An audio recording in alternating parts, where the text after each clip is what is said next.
Hello and welcome to the iQOO Battlegrounds Mobile India Pro Series powered by Loco. Well, it is day 2 in week 3 and day 1 was an amazing affair. My name, of course, is Angad Singh Chahal. I go by XP and with me is a guy who doesn't really need an introduction but still fixes the mixes. How you doing, buddy? Oh God, I'm already having chills for what is going to happen today.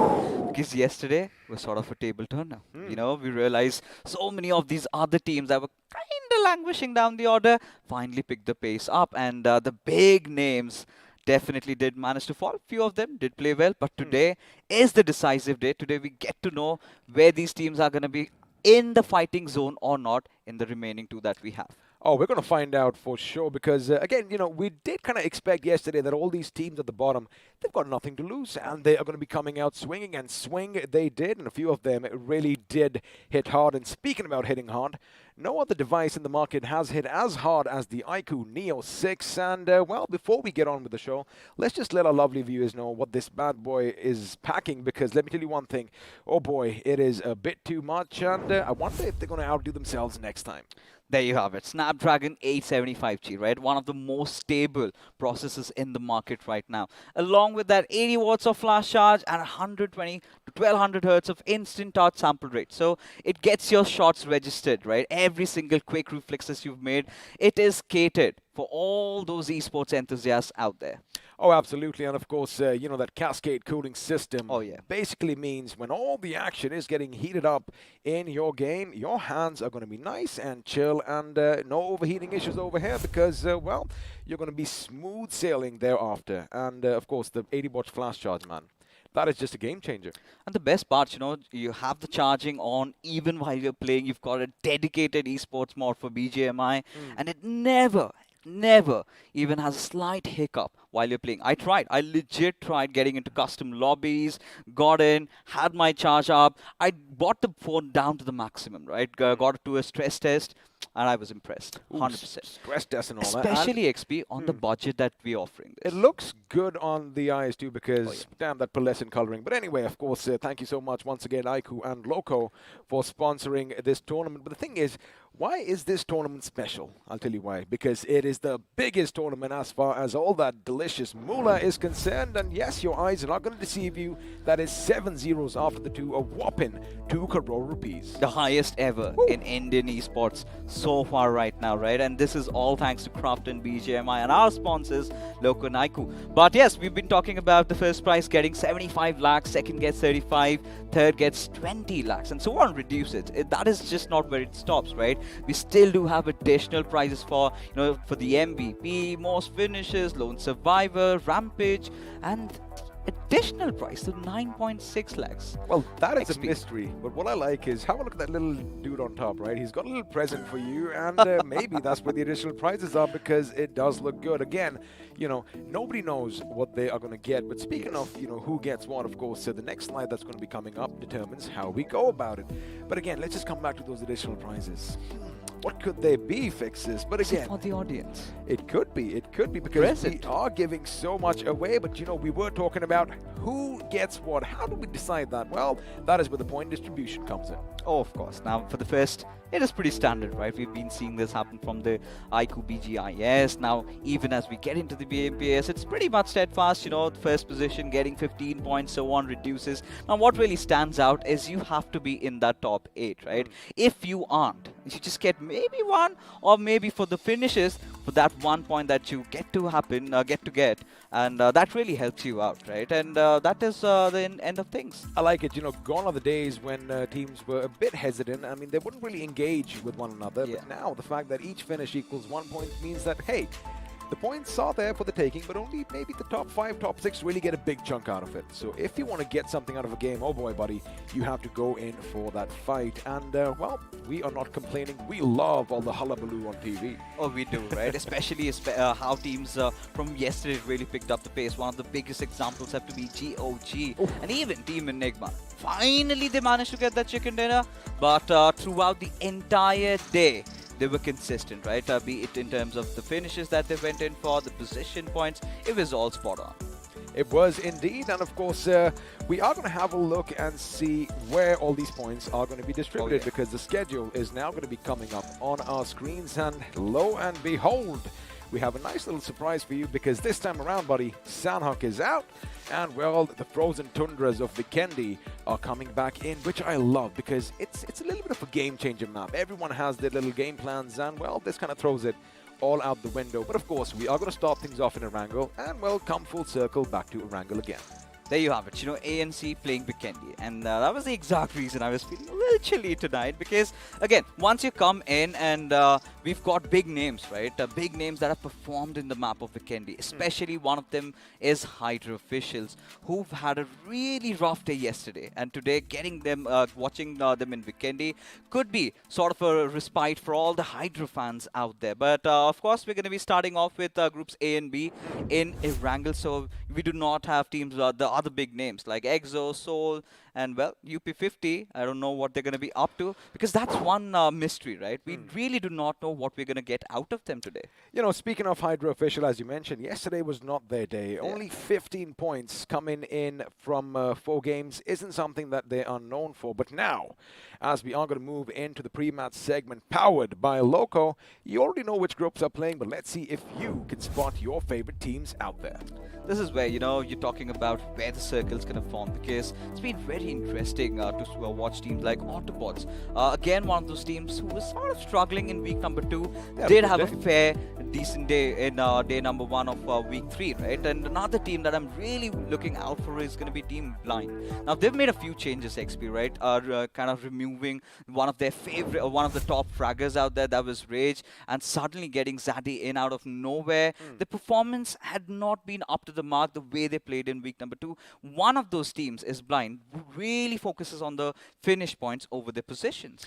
They do indeed, and of course, you did mention the Autobots earlier, right? I mean, they were pretty much mid-table at one point, but yesterday, I think they got 45 points out of the day, which again is not going to be a bad outing for them. But let's see what day 2 is going to bring, because that is what I love about this tournament, right? All the ups and downs, the competition is still razor thin, and like we said earlier, none of this would have been possible without BGMI Crafton, and of course, our lovely sponsors, iQOO and Loco. And I guess you all know what this is going to be meaning, because we are going to be heading in for a short little promotional video before the action begins. Let's see how to slay your dragons.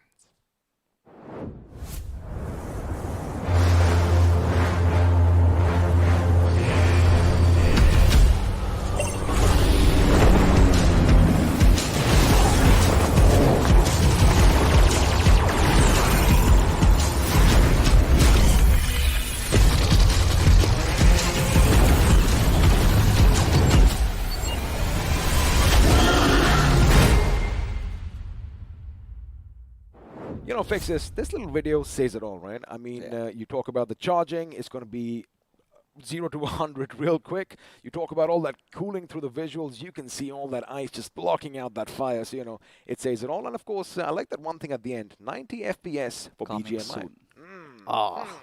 That's going to notch it up way too much. But again, we've been talking about it. It is available on your favorite sites. Just go out and check it all out. And before it gets out of stock, make sure you get this bad boy in your pockets. Well, get it in your pockets, and then, of course, you want to have it in your hands, and then you want to head over to Loco, because who knows, maybe your esports journey might just begin.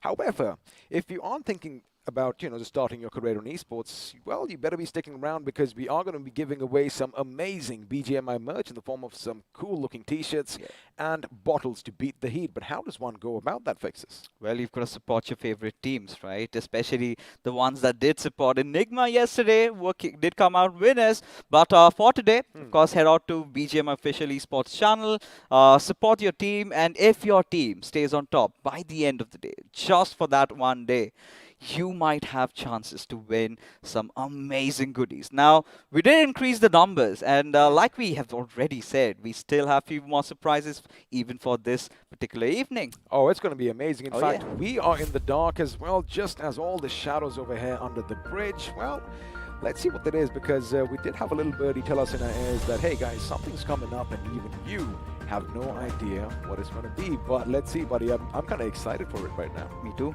I mean, I would have been more elated if it would have been something for us. Where's our t-shirt? Where's our zipper?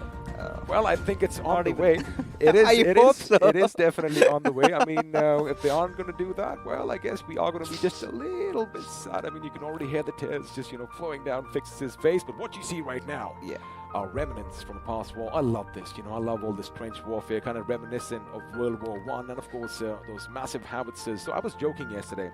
Imagine if they add a little bit of a patch update that they are kind of usable, and if someone goes in and literally wants to call down the artillery on someone, boy, oh boy. Imagine those vehicles just going around, boom, boom, boom. This is something that even I was speculating, right? Huh. Maybe, you have one of those airdrops coming in, and then you get to see some anti-vehicle missile going out, lock on target, and then you just shoot at it.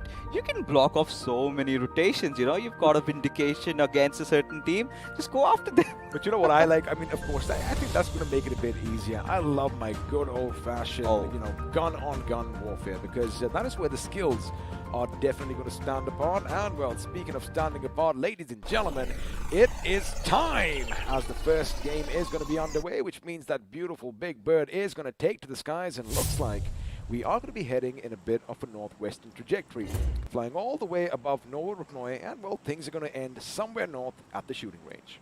All right. Now, this one flight path trajectory is so difficult to predict, especially, after the updates. We're going to think one thing and something else entirely different happens with us, right? And what do you think, XP? Is it going to go towards Katka? I was just getting there.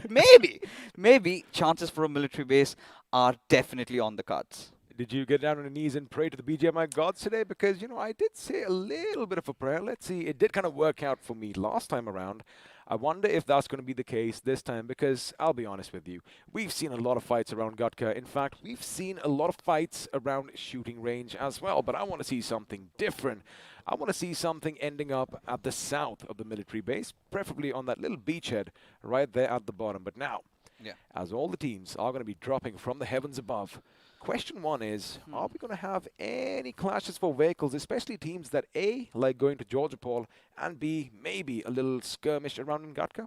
Maybe. I think maybe for Esports Wala WSF, right? Considering the fact that they head over towards the Gatka areas. And this is, again, one of those circles that we've even witnessed yesterday. I think the final game sort of was something pretty similar. But now this has tendencies maybe to shift a little bit down south.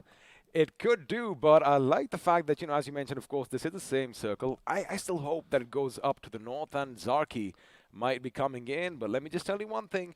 It does look good right now. But, damn, the definition on the map right now is just brilliant. I love it, as all the teams are going to be pretty much getting their feet on the ground right now.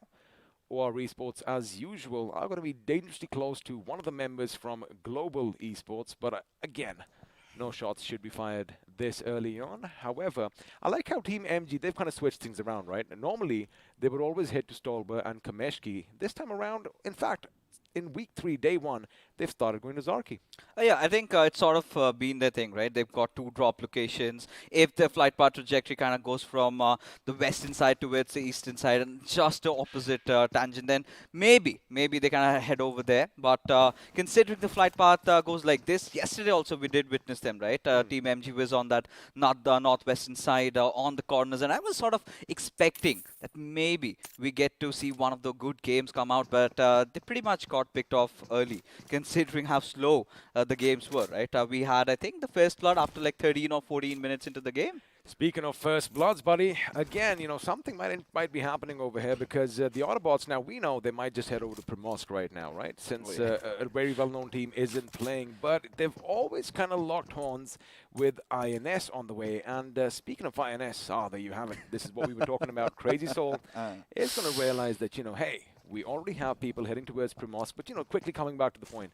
4 points in one day, an average of 1 per game. That's not the INS we know. Especially when you're struggling for the top 16, right?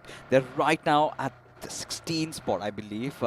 And if today kind of goes a little astray for them, then I don't think they might pick off because it's above the momentum building. Now, the only problem with INS have been, and sort of you can say their plus point, their USP is that they've been loose cannons throughout, right? They've never really played under pressure. But finally, the big point over here is if they kind of go down below 20, can they recover tomorrow? Can they acclimatize themselves to the pressure that gets built up? Well, if we do talk about this particular team, Team INS, for a second, for now, they have 226 points on the leaderboard, just one above Walkouts, and again, it isn't going to be on the high side, but the thing is, what I've kind of noticed is when they take the fights, that is when they usually are kind of wiped out. But yesterday was something different entirely because they were getting wiped out in the blink of an eye. I mean, normally you see them go down one by one and, topple over like dominoes.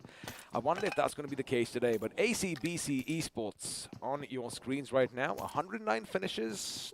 Maybe they could do with a few more. Even talking about INS, a few further points that I really want to add on over here.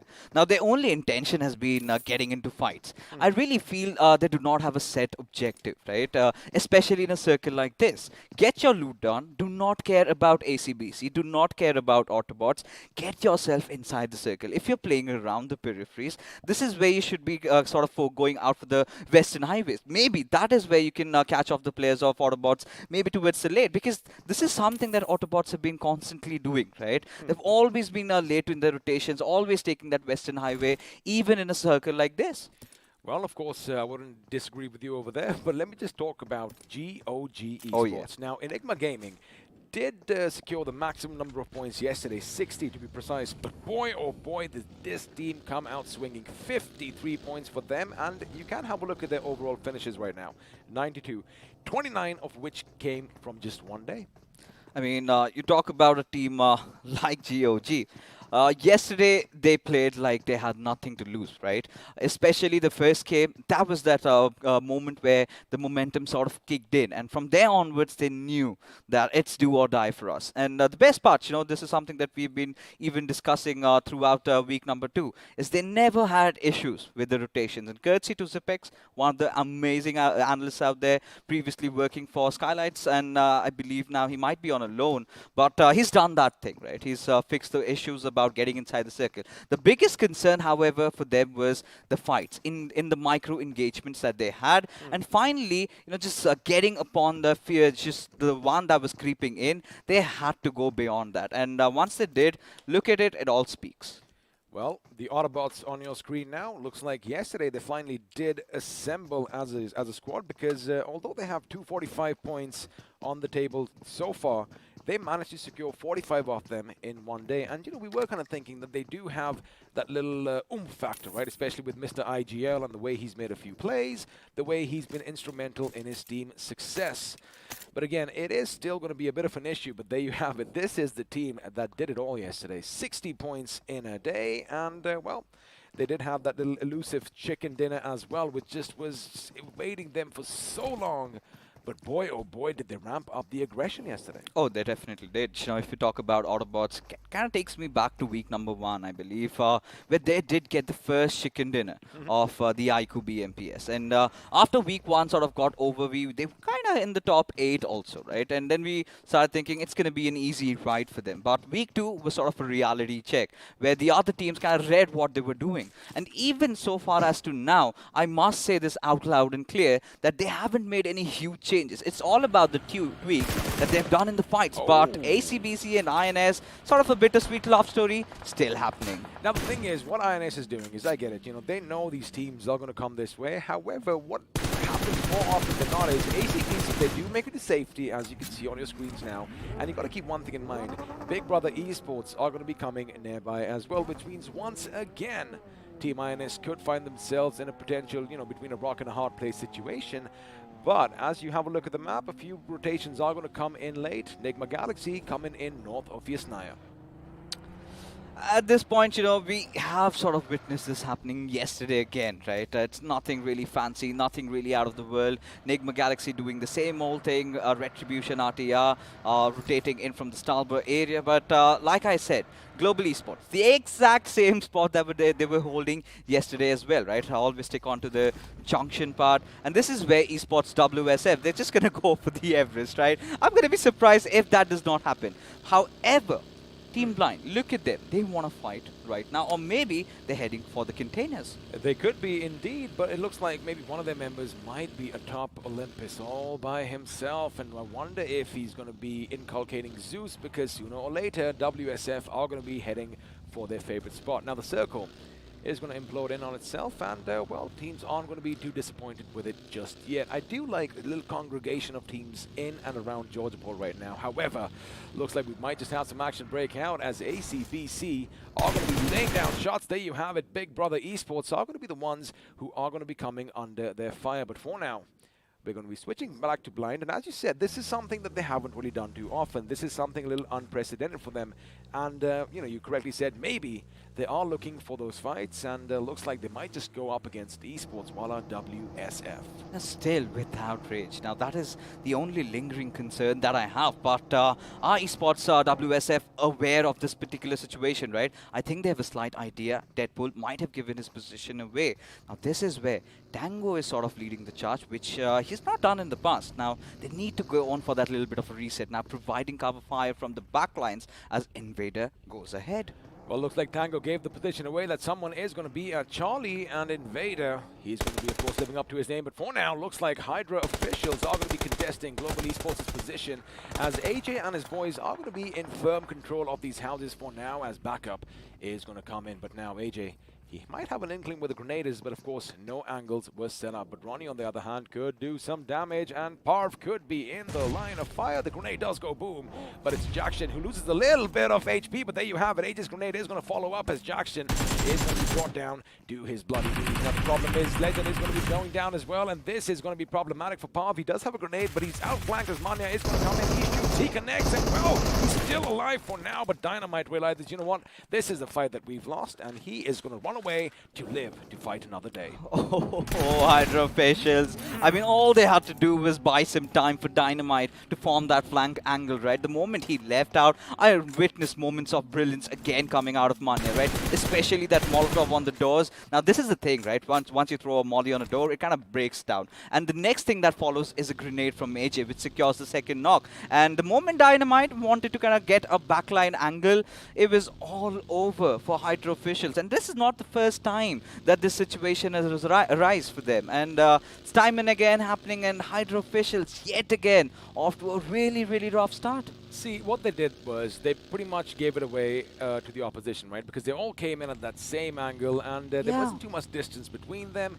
And had a couple of them been on the ridge atop already, trying to lay down some suppressive fire, maybe through the windows, or kind of keep the flankers from Global Esports at bay, it could have been another story. But for now, oh boy, they are going to be feeling the brunt of that attack, and Dynamite's pretty much his agenda is going to be survival, because again, those precious position points are going to be handy. But now let's just have a look at the instant replay. And again, we did kind of say they all come in from one angle, but do you notice anything out of the ordinary here? I mean, the only thing that really stands out. Oh my goodness!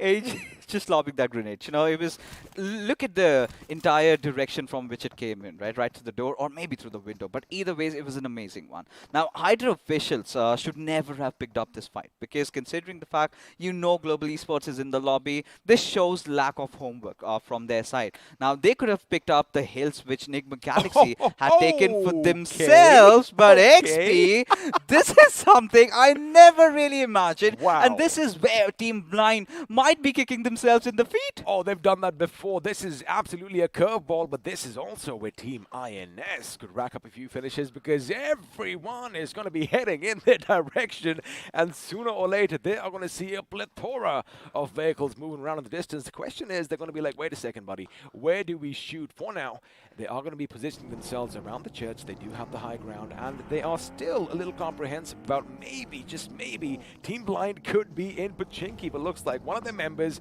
is going to make it first, and now the cavalry is going to be coming in. Question is, are they going to be shot at, because Shadow, although his position has been given away for now, this is what Blind calls home.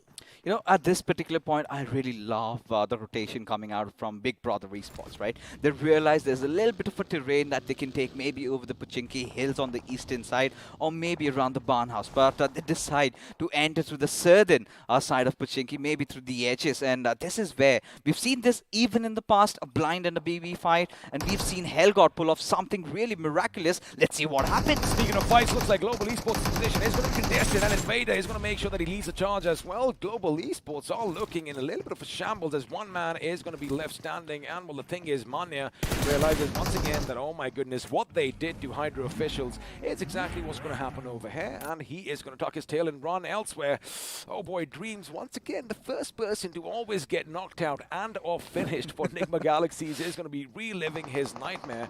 But again, Esports, Walla, they have a good position for themselves, and let's see if the circle is going to go away from them, because keep another thing in mind. Although there are a few people around, there you have, this is what I was talking about, Enigma Gaming, they just want to bide their time and wait for the right moment to attack. But Craniacs, oh boy, he is so close to the enemy as well. Did you see what happened? Wixie just blew up his own teammate.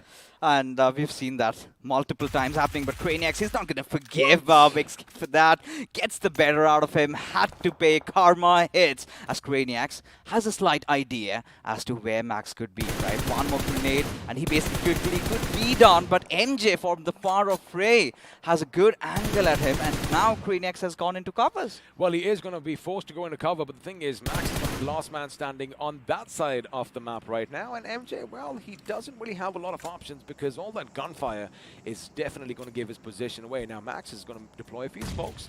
He does deploy a couple of grenades to make sure he keeps the enemy at bay, and the question is it going to be enough? Because for now, again, I like what MJ is doing. He's making sure from this angle, this little POV you see right now, nobody's going to push forth, but Duty could go in from the warehouse, and that is where things could get tricky. But OR Esports, on the other hand, could be their guardian angels. Indeed. Or could just be the reason why they go down, right? They're not going to forgive. Now, OR, I love their position right now. They know that it's going to be a rather even shift, which it is. But look at Retribution RTR. They're literally running out of options because the moment they retreat, it could be OR that fights at them. But Chono still trying his luck over here with those grenades. Does he have an idea of Wixie? Yes, he does, at least for now.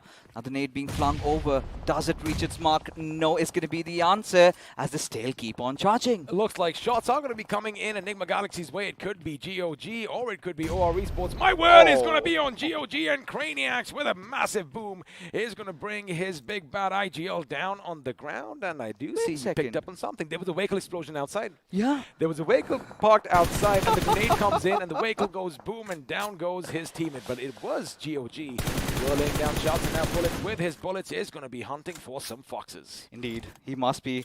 GOG still do have a really good place, but they need to get inside the circle. Now, considering the fact that they've made a few noises around here, it's going to be a little difficult, but I really hope they do have their vehicles. Now, where do they enter from is the big question. They really have to bank upon the fact that maybe someone from OR or Autobotz fights it out, and they have to be the scavengers. And if they win that fight, this game could be theirs. Oh, it could be theirs indeed, but again, I am going to be expecting a little fight breaking out over here, but it looks like MJ is finally going to be brought down, which means now Enigma Galaxy, well, their hopes and dreams are going to be carried forth by two members as, again, as expected, the fight in Pochinki is taking place as Crazy Soul with the AUG thankfully coming right at his feet from the drop above is going to be taking on Blind. But the question is, this is their city, and can they prove it as, well, looks like Coops is going to make sure MJ is going to be put 6 feet under. Now, the thing is, we have a little bit of a split over here. We have a little urbanization happening as far as Pochinki is concerned, but chances are, buddy,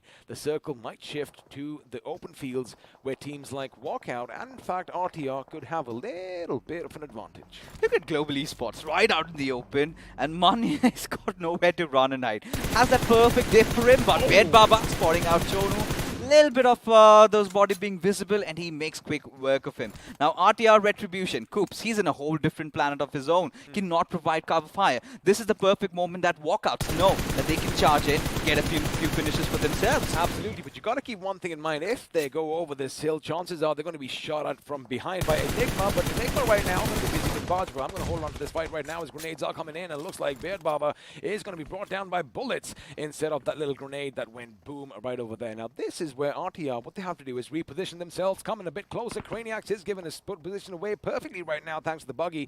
But the question is he going to come up? Yes, he is. In fact, he is going to put a few shots down range as Abrar, and in fact, Mr. IGL is going to be brought down elsewhere, but that is a fight for later. But now, the last man standing for WO is going to have a lot of pressure on his shoulders, and RTR, I like what they're doing. They're not overextending because Mr. Spray is some distance away from his teammate, and well, he isn't going to be coming in soon enough. Elsewhere, GOG are going to be coming under fire from Orva, and the boys, that grenade is going to be beautiful, but it is going to be another knock over here as, wait a second, he's already out. Oh, indeed. And GOG, they were clearly out of options, right? Like we discussed, had Autobotz had their attention redirected at OR, things could have been rather easier, but look at this shift. This is where majority of the fights kind of come hitting in. Now, Blind, they've got to move. You've got Autobotz also trying to move, and INSXP, they have a really good position out there. Now, staying over the church, they have that little bit of a high ground advantage. Now, this is where they have to thwart off their enemies and keep them at bay. Now, let's see if they are going to be loose cannons or whether they're going to keep their heads on their shoulders while everybody around them is going to be losing theirs. As Aru, he does know there are a few vehicles in the distance. Mind you, we did see that little fight break out between Enigma and Esports while on WSF, but looks like WSF for now have made it out of harm's way. Elsewhere, RTR and the fight between Walkouts is still going to be going on as, well, they made sure that Carito is going to be put in the ground. Now, I think they have an inkling where the enemy is, but for now, we are having a look at OR reposition themselves, and, well, they aren't in the best of positions because they do have to make it to the circle as Scream now coming in behind Blind Esports. Is going to be laying down some grenades. There you have it. Shadow, in fact, has to hide in the shadows. He can't be lurking anymore. Well, he is going to go in, but again, all those angles that were opened up, through the doors come the bullets, and, well, he is going to be down on the ground. Now, those preemptive shots, it was a perfect thread in a needle situation for the players of BB out there, as now they've got to make a move. Now, this is where INS, they're watching everything, all the information's relayed. Now, the moment Big Brother tries to pull off something out of ordinary, they are going to be sandwiched, which they already are. Team MG and INS, just look at them. And the grenade is going to go boom. Unfortunately, this time it's not going to be 1 in a billion shot, and he did miss because, well, they do have a little bit of cover down there. The second one might just be a bit good as Hellgod is the one intended to be blown to smithereens. Elsewhere, it looks like GOG are going to be falling down to the play zone, and Billion, well, he's probably wondering why aren't my grenades connecting, and Enigma, on the other hand, 2 of the members down. Rex is going to be down as well. Eggy is the last man standing for his team, and barely because he is on a sliver of HP as Ayush is going to try and make sure he completes what he finishes as Enigma.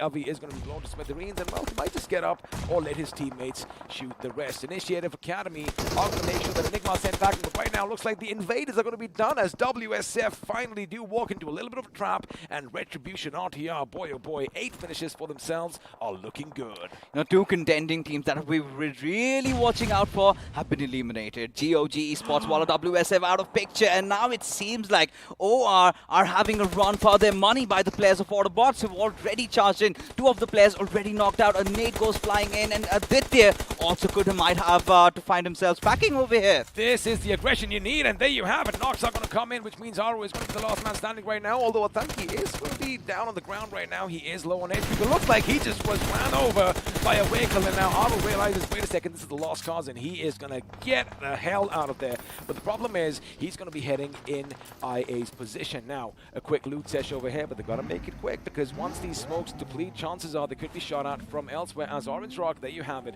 are finally going to be brought down by RTR. Now, this is where we thought that INS are going to have the upper hand, but Shane is going to be, well, on the roof all by his lonesome, and Big Brother Esports, they are looking good. They are hungry, while the remaining members, Crazy Soul and Joker, are going to be a bit to the side. As grenades are going to go boom, but it's going to be Zen OP's UMP that does all the talking.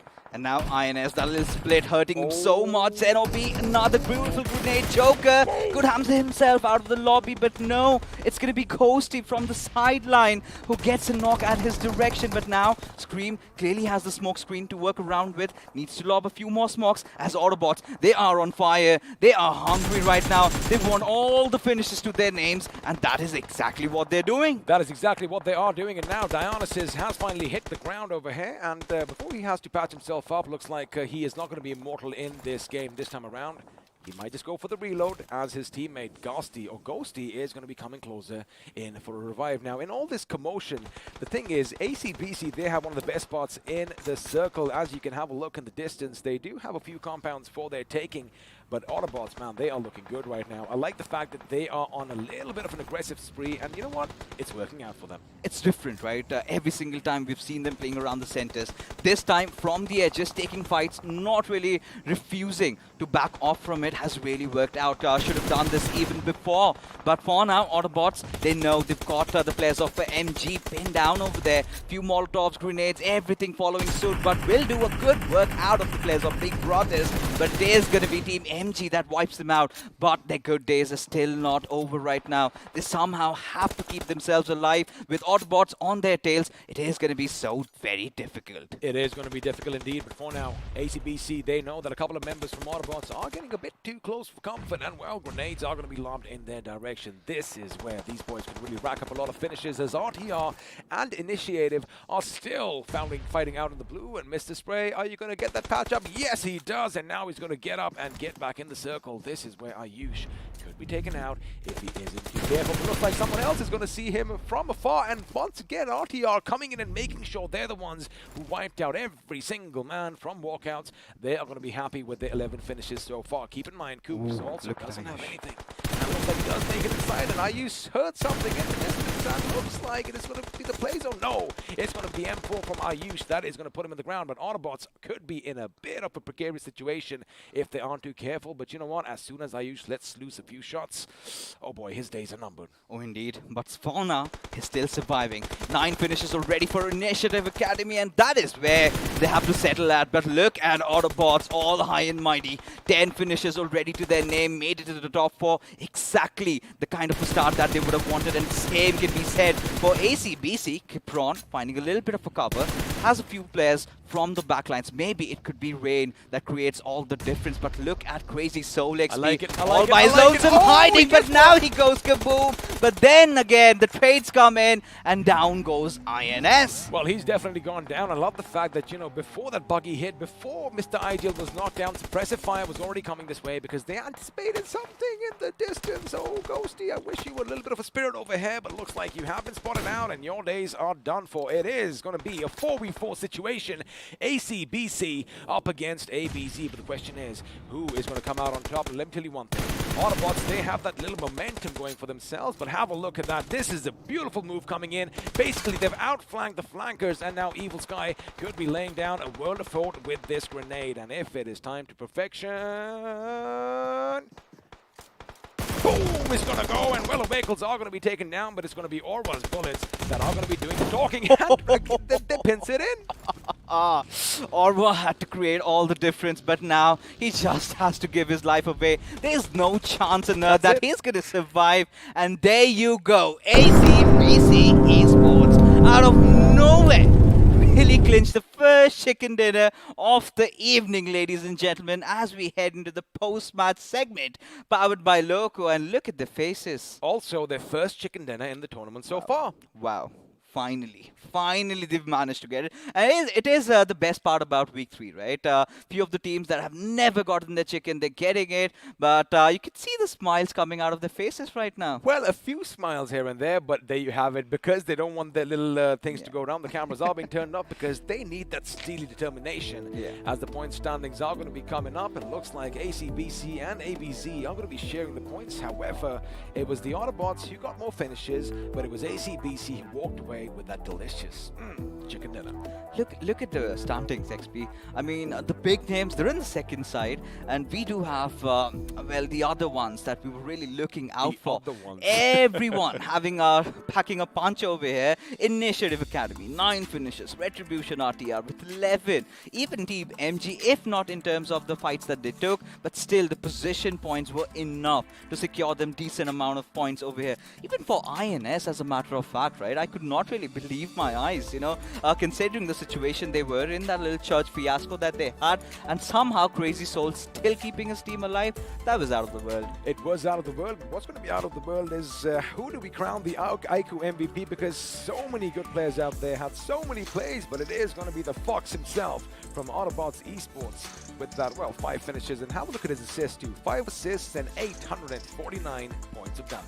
Oh yeah, and Autobotz, again, they tried something different. It was a very ballsy move that they made, and it did seem to work out. And towards that end fight, of course, we're going to break it down in a little while as we take a look at the top 5 fleeters. And look at Craniac's hairdo. I mean, did he just wake up from sleep and we're on, or is it modern days, Gen Z style? What is it? I like that Craniac is a bit of a maniac over here because, again, he lets all his talking do in the game, and he's like, you know what, I don't really care about that. Or maybe that's just the fashion, like you mentioned, these days, by all that anime that we all watch. But now, I like it. Let's have a look at a few more facts and figures as the match summary is popping up on our screens. And I wonder how many grenades this time went off. Well, 8 of them made sure that people were blown to smithereens. And overall, it was, again, a wrangle as we expected. Action breaks out at the end. You aren't going to have a lot of assists, but 40 assists, still a pretty high number.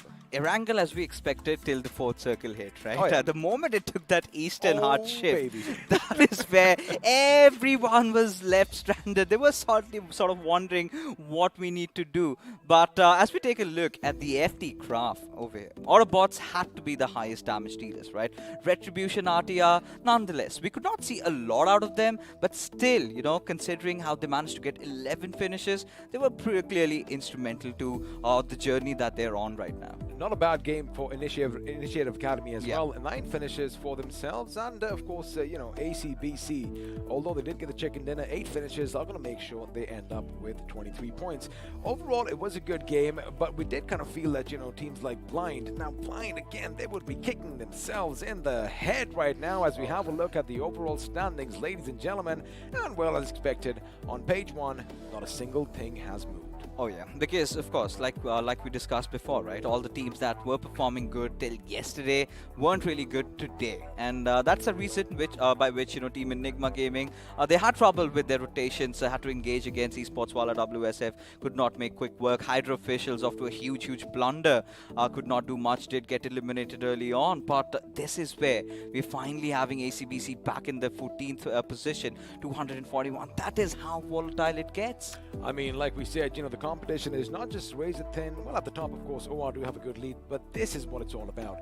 I mean, the 12th to the 24th position, or rather the 23rd, is going to be up for grabs, and it's still open, and it's going to be nail-biting till we get to the end. And speaking of the end, let's have a look and see which all teams are still in a little bit of danger, as a couple of them are going to be slipping down the ranks, and well, if someone has to slip down, someone else has to go on top. And GOG Esports, we were wondering, right, can this team make it? And this was clearly not one of those games, and it all had to do with how the circle really panned out. They were in such an uncomfortable spot, but Retribution, RTR, like I said, those 11 finishes are really helping them to climb up the ladder a little bit. Now, one more good game, or maybe 2 more good games, and they also might be in the competition for the top 16. They could be, because if you remember, look, Team Kinetic 230, GOG 204. Now, 26 points is something that they've already done in a game. Well, 25 to be precise, right? 15 finishes and 10 coming in from position points. So it is doable if they still have that same drive as they did yesterday. But again, I mean, ACBC coming up on top means that, I think the drive is being shared a bit, but that is what we expected, the teams from maybe the 12th to the 24th or 23rd position, because again, let's see what UP50 bring to the table in the next game. It's still wide open, and the harder you swing, well, the harder you'll hit. I mean, 12 till 23rd maybe, right? Because, I mean, even at this point, of course, we haven't really seen UP50 come in and play. But I'm pretty sure, considering how they just picked up 10 points from the evening, and that one fight against Seoul in Miramar clearly shows that they've sort of given up mentally, right? Because you're going to poke the bears, and you're kind of sort of imagining that you're going to come out on top. The next moment, 7C also comes in. But that was a different match altogether. But so far, what Autobotz did, how good ACBC were, methodical in their play, I loved every bit of it. And well, without BJ Mycrofton, we wouldn't have been able to see all these amazing plays for organizing the tournament, and our lovely sponsors, iQOO and Loco, which means, once again, let's see how to beat the heat with this video.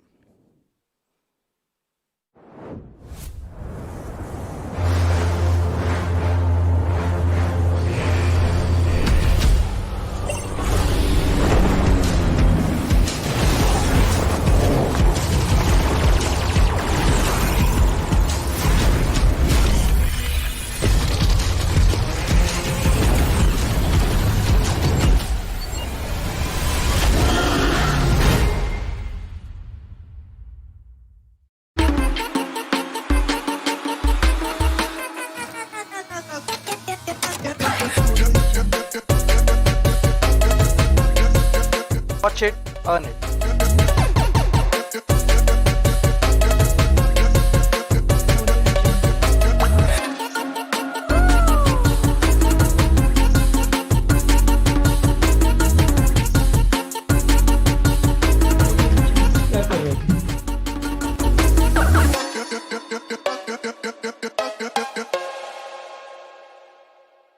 You know, I love it every single time that we do watch the little Loco Yeah. promo video as well. You see all your favorite, players out there just doing their thing, having a good time, and that is what it's all about. You know, of course, this is still hard work. Don't get me wrong over there, because you got to keep at it every single day. But at the end of the day, you got to enjoy the little things in life too. I mean, the world of streaming content creation certainly takes a toll on you, especially every single day you come up, you do things that you've never done before, break out of your shell, and it takes a lot out of you. And if you feel you are one of them, you definitely can start your streaming journey on Loco. But we've been talking about this beautiful phone right in front of my in my hands over here, the iQOO Neo 6. It is out in the markets, right? Head over to Amazon, back it for yourself, and before it runs out of stock. Now that is something that has to be taken in mind, but I think we have the highlights ready and coming for us, because so much to talk about in this particular game, especially how the circle panned out. We really thought it could be a ruined circle, and that's where we were hit with a double whammy. Well, of course, somebody who was hit with a double whammy was right over here, as Jackson and Legend both went down in a matter of seconds. And, of course, Dynamite wasn't really packing that punch because, well, he kind of fled away. And, again, he was taken out pretty early with Dreams. Boy, oh boy. I kind of feel bad for him because he's the first one to go down from his team every single time. And if your dream is going to be, taken away from you, well, the entire team is going to be living that nightmare. He's never been consistent, right? Either he becomes the iQOO MVP or he's the first person to get taken down. Nothing in between. But this is where GOG clearly this time out of options, and I'm not going to be blaming them for this particular area. It had to do with the circle, and all they were watching out for, maybe for Autobotz or OR to fight it out, which did not eventually happen. But Initiative Academy, I did not know from where did they rack up so many finishes for themselves, right in the midst of it all. Now keep in mind, over here, they do have the higher ground, so the remnants of whichever team did manage to survive, well, they were being gunned down by the team. Unfortunately, they were taken down later on. Now, INS, man, I mean, they had everything in their favor. They had the high ground of the church, which they could have racked up a few finishes in the form of Blind Esports. And, of course, another couple of teams coming in. We had Big Brothers coming in from that side. They just couldn't do it. Even Team MG, imagine if they wiped out about 3 of those squads. Now, over here, he knew that someone is coming at him, right? But again, the preemptive fire coming in from the Autobotz was just absolutely amazing. And this is where they dug their own graves, right? Everyone sort of going for that lorry and gave ACBC that perfect room and time. Because right after they rammed in, one of their players were already taken down, 2 of the players already went in hard, the nades keep on coming, and that is where the other players went out for a flank. One from this direction, one from this direction. It was sort of a checkmate situation, and they could not do anything to come out from it. I like the flank, though. What Evil Sky did was, now, had the first grenade gone off a little bit, closer to them and inside that little dipper truck, it could have been game over. But again, that is what it is, and that is all she wrote in this game. But again, ACBC, wonderful effort from them, trying to cement their position in the top 16 with not just the first chicken dinner in the day, but their first chicken in the tournament so far. Yeah, and it was so necessary, right? When we did witness, ACBC, you talk about them, they go down south, right? They were one of those teams that was somewhere around the edges, just around Pochinki. And the moment we had the hardship, they were the first ones to come in and take over the warehouses and the squad houses. And that is where they held on for so long. While teams like INS were holding down the church, they were holding that entire area. Now, Big Brother Esports is again one of those teams that we have to talk about, because that fight against Blind, I mean, that was something really beautiful to watch. So what Blind didn't expect at that position was the fact that someone could be coming up from behind them, because we did kind of point out that, Big Brothers, again, remember, they were with INS all the way on the different side. In fact, just pretty much a little north of Gutka in that region. They suddenly realized, hey, maybe the south of Pochinki is going to be untaken, which it was, and they made the right decision to come in and take those houses. This is where Blind were kind of caught off guard, because they were already focused on INS to the north, and, well, they were caught, like I love saying, between a rock and a hard place. And not just that, even BB, I really love this split because they even had the contingency plan set. If the circle went a little bit even to the eastern side, they had two of the players even stationed at the Pachinki Hills before coming to take a fight against Team Blind. But what they did after that, I'm pretty sure we would just miss that out on broadcast. But what I'm really wondering is INS had a really good spot, right? If you remember, they had the higher crown. But what INS did wrong was they went for a split over there. Two of the players sort of got caught between Team MG, and this is where big brothers from the lower ground went in for a few grenades and just went guns blazing after that. Now, the split would have made sense had they been able to take over that warehouse, but Oh, yeah. they stopped at the dipper truck. But now, it is going to be time for the pre-match segment powered by Loco, which means, well, I'm going to say bye-bye to you guys, and someone else is going to be here, which means the studio is going to get a bit brighter. Indeed, we do have Sandria Incarnate, Arca, with us as now teams from Group A will be sitting this one out. Now we have finally to Group C. We've got a lot of hype, a lot of hula building around it, especially after that little UP50 and Soul fight out there. But Arca, you'd been watching the first game from the sidelines. I'm pretty sure you must have few points that you really would want to enlighten us with. A lot of points to be specific. Let's start off with the overall points table itself, where we have only one team left out with a winner-winner chicken dinner in the bottom list, right? Everybody else have got at least one for themselves. And on the top again, we have teams who have all got chicken dinner for themselves. But the middle bracket right now, there are just several teams who have still not gained for themselves. So that is being the first part. The second part, rotation coming in from the side of Marcus Gaming as well as GOG, right? As soon as the circle formed in from the northern island, they had to come down to the southern island, where we saw the side of GOG was taking a deep turn into it, where they did have a little bit of a clash with Marcus Gaming. I think there they should have dominated that fight, and got some 4 points for themselves, and then tried to come inside the circle, where obviously it was a death trap, it was a suicide mission for them. They had nowhere to go. They had to face ACBC, they had to face Autobotz, they had to face everybody. But one mistake what they do, again, try to play a little bit of a split, they had to suffer for a really long time. They were out of options, but you clearly aren't, right? You have one to pick up. I am talking about the iQOO Neo 6, and our sponsors iQOO have a very good message for you guys just about now.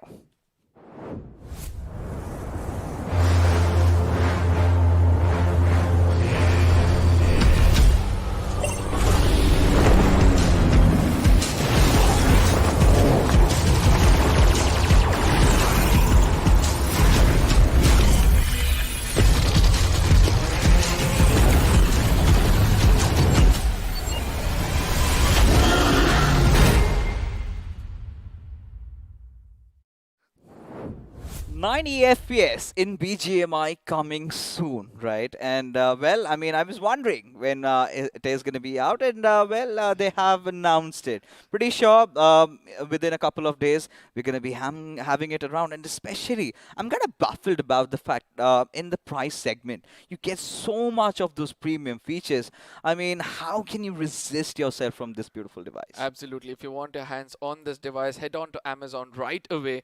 We'll have the best of the deals over there, and I believe that you're going to be very happy to look out for the prices and the kind of discounts you're going to receive over there. But at the same time, coming back right into the game, I really love the center of the circle being held for a really long time from the side of ACBC and not letting go of it, because there was a point of time where I really felt that they could lose it with so many of them trying to push in from all different directions.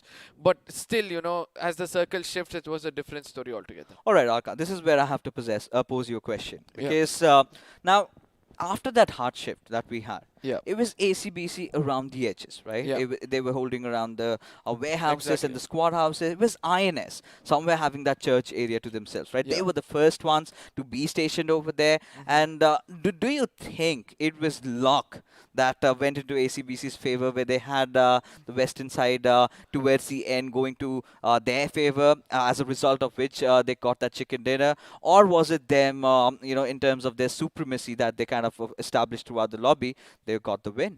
I think it's a combination of both, because ultimately when you're taking a fight with a multiple number of teams, you would expect all the crosshairs to be pointing in towards you. So that is where, even a small bit of movement from one place to another, you might get taken down.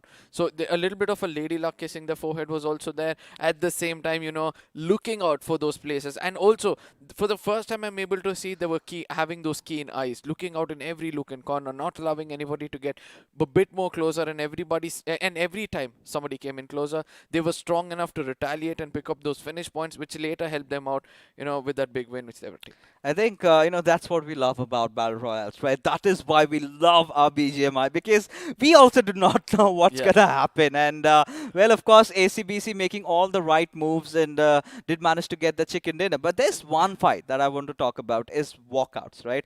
Yeah. What on earth were they doing in that situation? What was Mr. Spray doing from the back lines? No, see, two things were there before we jump into that. ACBC did one beautiful thing, according to me, was they relied on their throwables. And especially when they knew there was a little bit of a hard cover, they checked out the potato hills behind them. They're like, nobody is going to be attacking us from behind. We're going to concentrate up front. But there was one person holding that compound behind, making sure nobody's going to come in, rotate and slam in from behind. So these two things working out fine for them is one of the key pointers as to why they took this away. But at the same time, the question which you asked me, right, what was Walkouts thinking?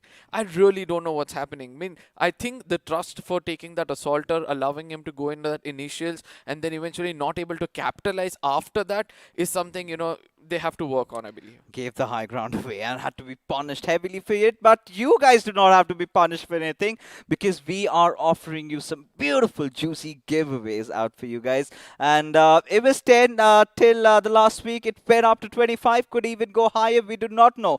All you've got to do is support your favorite teams. Hashtag whichever team you're supporting. And if by the end of the evening they're on top, all you've got to do is head over to BGMI official esports channel. There is going to be a link on the description. Click over it and fill it up. And if you're lucky, then you might have chance. But for now, time to settle in, right? It is going to be the game of Miramar.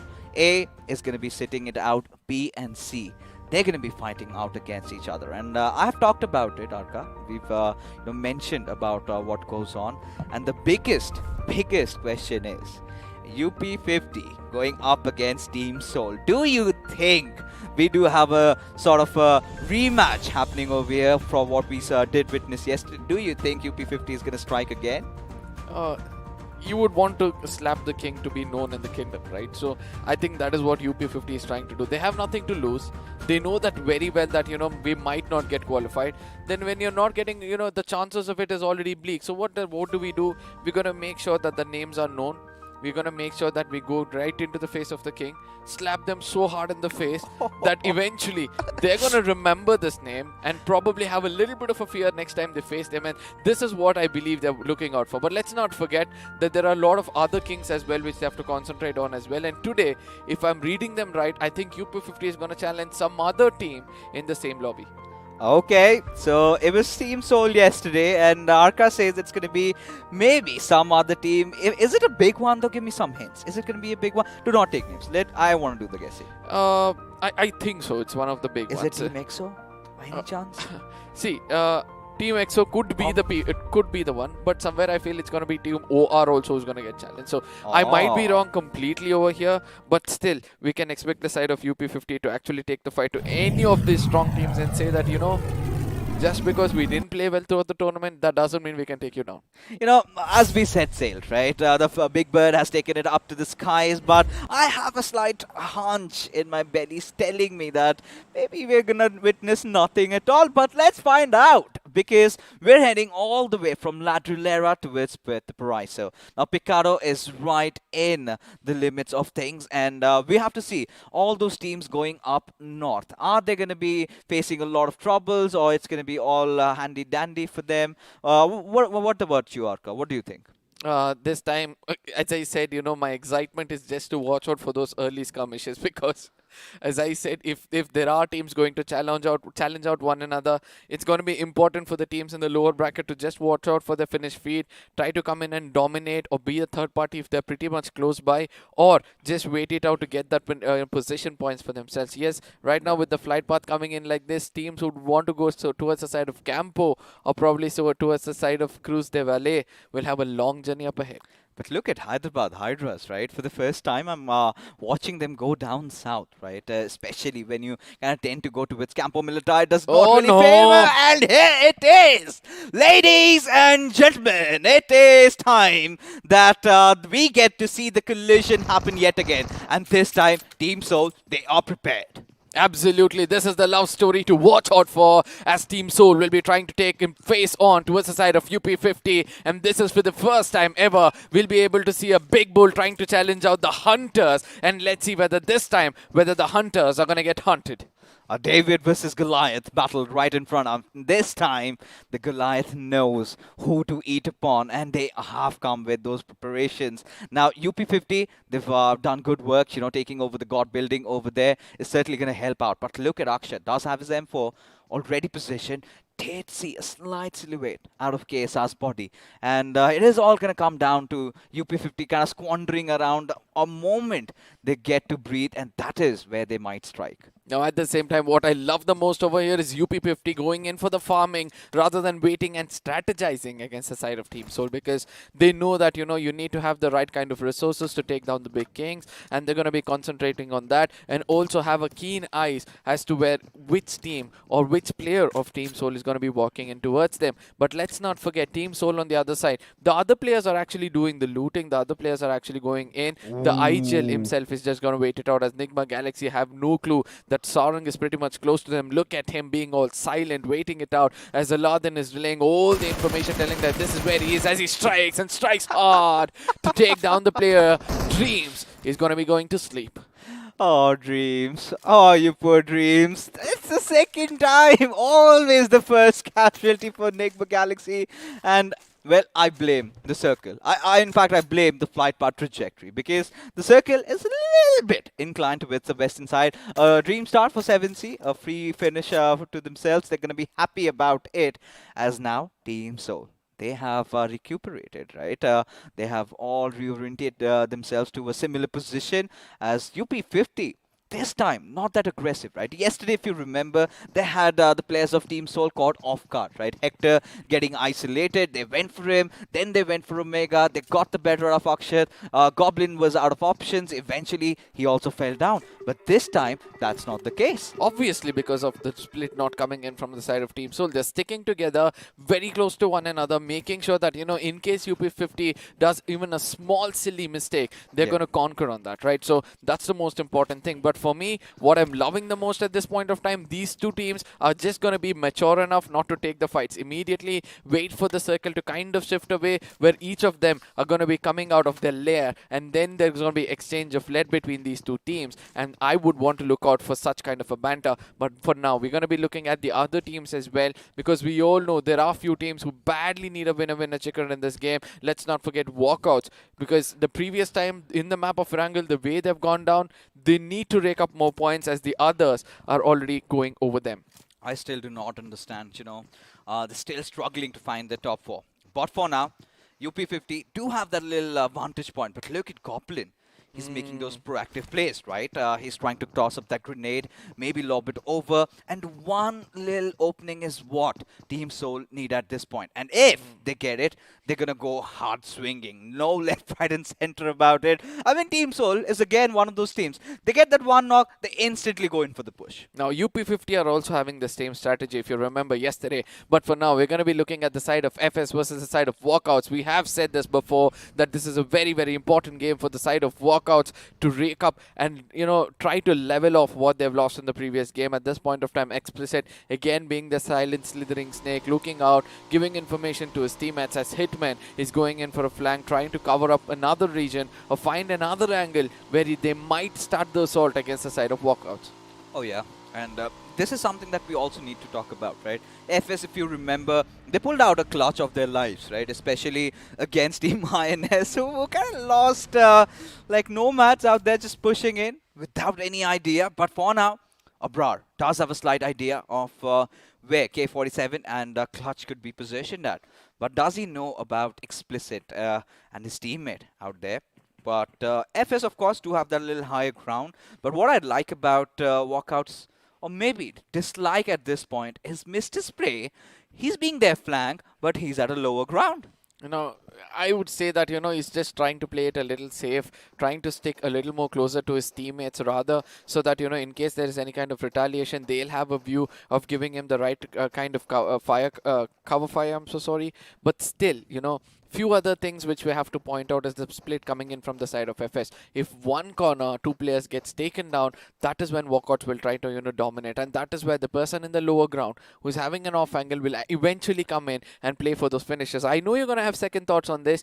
I want your take on this. You know, the reason behind why I said if the players of FS decide to push direct at the face of the players of Walkouts, Yeah. Mr. Spray will never be in a contention to provide cover fire. Now, the only position from where he can fire from is if FS strike from the backlines, right? Or maybe from this position. But if they hit from where the buggy is stationed at, he has no angle. And that is why his entire positioning goes awry, right? And this is where he needs to rework, rethink, and re-strategize what he needs to do next. But looks like FS do not want to be a part of this battle anymore. Now that's a mature move coming in from the side of FS, because the way they position in the overall points table, they need to have a little bit of a more points for themselves, as Goblin at this point of time is cooking up a grenade or holding a grenade in his hand, and just in case he lofts it and give away his location, the scavengers are going to push in towards the side of Goblin, trying to take him down. Look at the number of UMPs in the hands of UP50 at this point of time. They're prepared for a close range battle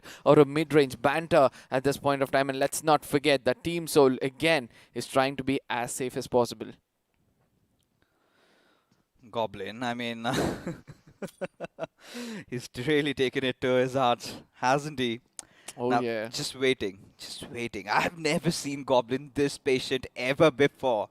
It is personal, ladies and gentlemen. I've got to tell you this.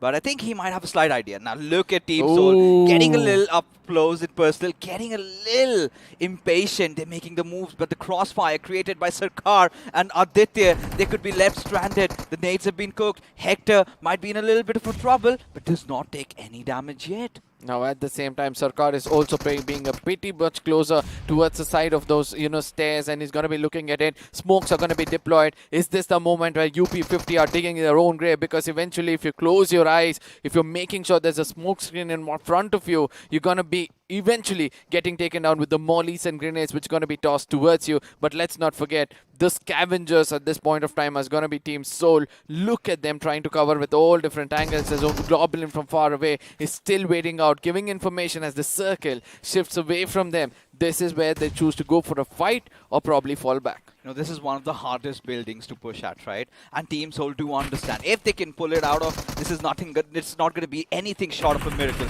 Circa lays a few shots, instantly backs off. Now, what I love about Akshat, he needs to take the backlines, but look at UP50. Oh. They are separating and have they spotted out Aditya. Yes, they have. Isolating, finding him out. Omega strikes, and this is how Team Soul get their first opening. The second one is also coming to the crosshairs, and this is where Sarkar also makes the mistake of his life, as Soul is going to continue dominating on the mistakes done by UP50. This is what I said. Soul is going to just wait for UP50 to make small silly mistakes and try to dominate on them as the push is going to be coming in. I'm just waiting for those cams to give us reactions of what's going to happen next, as the other two players at this point of time have gone into hiding. Will they play for placement points or take the fight to the face of the enemies, as more smokes is going to be deployed at this point of time? And let's not forget, UP50, they can still strike, as the whole team of Team Soul is under one compound, and it's going to be easy for them with one grenade or molly, as they're going to be falling back at this point of time, as Rage God on the top is going to just wait in ease. Oh no, he might strike. KSR, his position has been compromised. Goblin just pushing over him, but Rage God trying to fire from above. He has his positions compromised. I was looking, maybe they're going to get a few pans, a right answer for what they did. But it was all about the panic frenzy that UP50 went into, right? The moment Team Soul came in, it was all chaotic for them. They did not know what to do, making all the wrong moves. Rage God, there's barely a chance in the world that he's gonna survive or make my goodness! goodness! Goblin will find the final nail in the coffin, and there you have it. Team Soul coming out as the victors. Now this is where I say the hunters have got hunted, and this is what you shouldn't do when you don't have proper information, when you don't have proper, you know, kind of confidence pushing into us the side of Team Soul. You better not take it. You've already done the best, and now when the king slaps back, he's gonna slap you so hard that you're gonna go out of the lobby. Now, this is where I have to disregard UP50 out of this tournament already, right? A second time move. Of course, yesterday was a little bit of an element of surprise. As ladies and gentlemen, the instant replay comes in, and we're going to have a good look at how Rage God just got picked off. He did see death. He stared, gazed into the eyes of death. But for now, another different fight did also happen, and it was Initiative Academy being caught in that little hiatus that did break out. And Spray God, Sarang, we've seen them all. But for Team Soul, coming back to the discussion, right? The moment they got up close and personal to UP50, I really felt they panicked, right? Made all the wrong moves. They should have been a little more patient. The first few shots, they kind of miss out and they go all awry. Now, at the same time, the mistake coming in from the side of UP50, they were just holding that compound, not necessary for Aditya to go in for a flank. And we all know Team Soul, when they're listening, they listen so keenly that their ears become eyes. And eventually, as soon as they heard that Aditya was pretty much close to them, everybody concentrated on that corner and took him down. And that is where Sarkar lost his momentum, his composure. He comes out of the window thinking that he can take a player down, sees more than one over there, again panics, suffers to get inside the window, eventually gets taken down, and that was the end of the story for the side of UP50. Ooh, look at this circle shift go. I mean, it's been time that we get to see some Chumacera action, and this time we did not get to see that. And now also, where it's gone a little bit down south of El Pozo. We've got a little bit of an action around Monte Nuevo this time, a little hilly areas, but look at that western cluster, right? Look at MG, Hyderabad Hydras, even the boys from BB, all rotating together at the same time. But amidst all, look at OR, well stationed just around the edges of El Pozo. Do you think that's the right call right now? I believe so, because we have the side of Team RE coming in from the northern side. We have Team Blind also trying to make it inside. So there might be places where they can pick up some finishes for themselves. Hyderabad Hydras have opened up their triggers, and it feels like, they have found somebody in their crosses. But at the same time, the question you asked, somewhere I believe that, probably it'll be a little bit of an issue for the side of OR, but they know to tackle it, right? They're strong enough. They're a very strong team. Let's see what's going to happen, as Hyderabad Hydras is going to have BBs in their crosshairs because of the high ground advantage they have. Let's see how much they're going to dominate with that. Yesterday's start for OR wasn't really proper, right? Not by their standards. We're the 14th best team in the lobby, and I'm pretty sure OR is looking to stage a comeback today, because if Team Soul keeps on playing like this, the body language that's shown could be really heavy and hard. But for now, Hyderabad Hydras, Manti, making that mistake and gets punished. But it's going to be all right, all fine. It's nothing much to worry about. Is of course going to get that re5, but he needs to pick his targets, and especially coming back after almost 2 weeks of play, you find him a little rusty out there. No, at the same time, Scream was like, that's not how you spray. This is how you spray, As soon as he saw him, he's like, hardly 5 to 10 bullets, and he was already down on his knees. To the helmet is where you need to connect, have your crosshairs perfectly in the map of Miramar. If you give up to the recoil, then it's going to be like you're giving up to the opponents itself. But Marcus Gaming coming in from the western side of the map itself shows that nobody's going to be stopping them. Is this the game where Marcus Gaming can actually get a winner chicken dinner yet again to put up some more points for themselves? As OR at this point of time, ACBC comes in a bit more closer. Evil Eyes is picking up a grenade for himself. Now for OR, they're still around the edges. Now, considering the situation, they can get sandwiched, right? It is ACBC that they have to deal with. There is also another team that's right on their tails. Now, it is our Esports. Now, our Esports was again one of those teams that did create a lot of chaos. But I really find, Atanki has to somehow get back to his teammates, because now if he does not, he might get picked from elsewhere. Now, this is what I love about OR, right?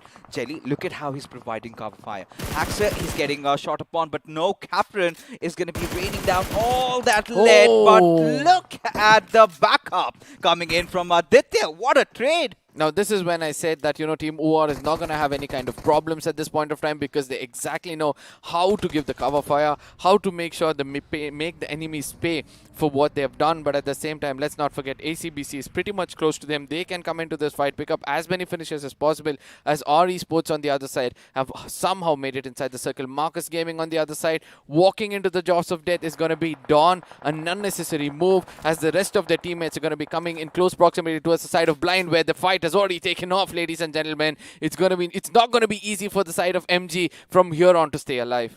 I mean, Team MG somehow have managed to find that open warehouses for themselves. But right now, ACBC up top, nothing much to worry about. I think Capron is going to get himself back alive. But they have the center right now, and the best thing to add upon is that they also do have the high grounds. Now, if the circle pans out there, it could be pretty much their second back-to-back chicken dinner. But for now, Aditya and Jelly pushing in on towards the players of ACBC, where Evil Sky going outside the building is the right move, because from the backlines, he does have the cover fire coming in from his teammates. Now, he also has to watch out for the other teams who, in case, have an, angle in towards him. For the example, we have Marcus Gaming over there inside a small shack pretty much close to the side of this fight, and they might come in to dominate as well. And we can see that Evil Sky at this point of time still falling back, trying to have an off angle, but Atanki has a vague idea of where he is as grenades are going to be cooked in. Evil Sky is in a heap of trouble at this point of time as the grenade goes kaboom, puts down 2 players of ACBC, and at the same time the third one also goes down with a perfect molly. Again coming in, Atanki showing how to do with the grenade, and the final moments of ACBC on our screens right now, ladies and gentlemen, as Rain is going to tuck his tail and run away, playing for placement points.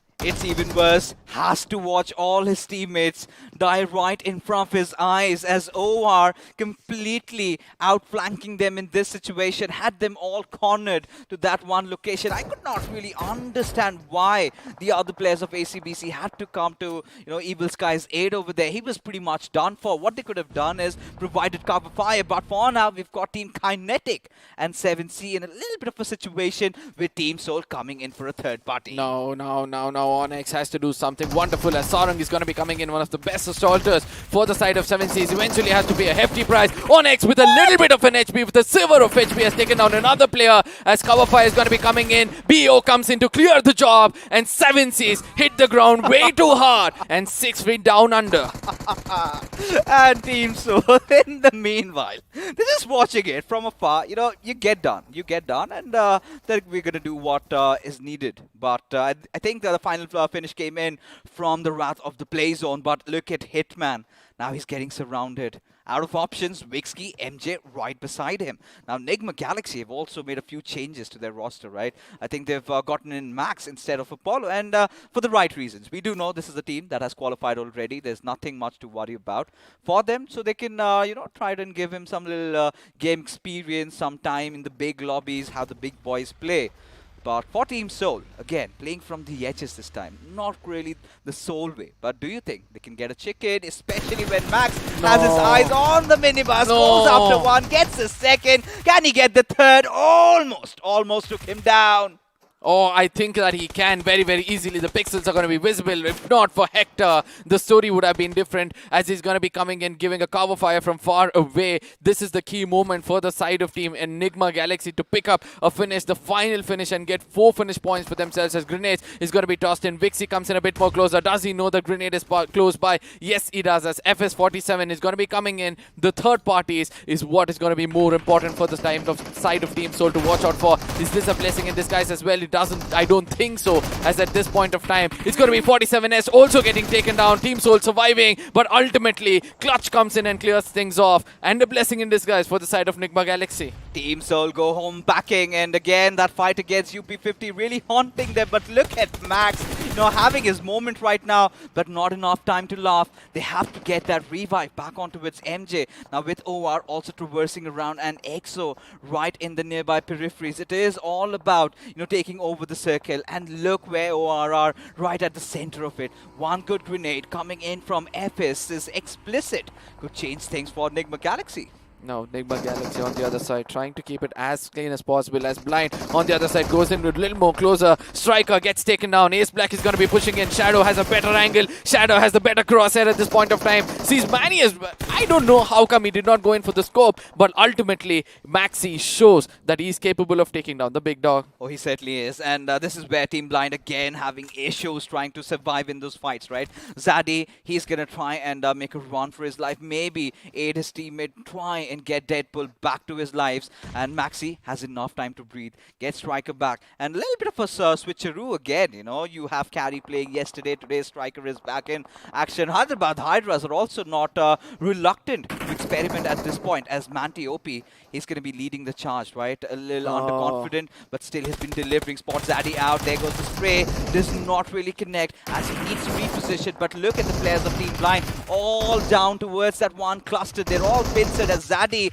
the last player surviving, will get taken down as Hyderabad Hydras wipe Blind out of the lobby. Now let's not forget that Manti at this point of time, without helmet over the horizons, was so strong enough. He came in with the deadliest of the gun and tried to take them down. But now it's going to be Team EXO. They're going to be having the best spot in the house. They're going to be enjoying with the hard cover, having a view of everybody around them. I do understand FS could be the only team which can actually strike in towards them. RE on the other side, to the northern side of the map. We have to see where the circle is going to go forward from here on. As we all know, OR also has a very good opportunity. There it is, the circle shift towards the side of HH. Everything is going to be falling in place for them if they have the terrain for themselves, as it's going to be OR versus the side of Nigma Galaxy. MJ in the crosshairs of Jelly. A very important game for Initiative Academy at that, right? Considering how they had a really good start to the day, they would want to continue forward building with the momentum that they have. But for now, OR Esports, they're on the edges, of course. Jelly trying to, deny the players of Initiative Academy entry inside the circle. But Atanki, if he gets picked up, things are going to look awry. Or rather, Loki there, made that mistake, has to be punished. Now comes down to the star player.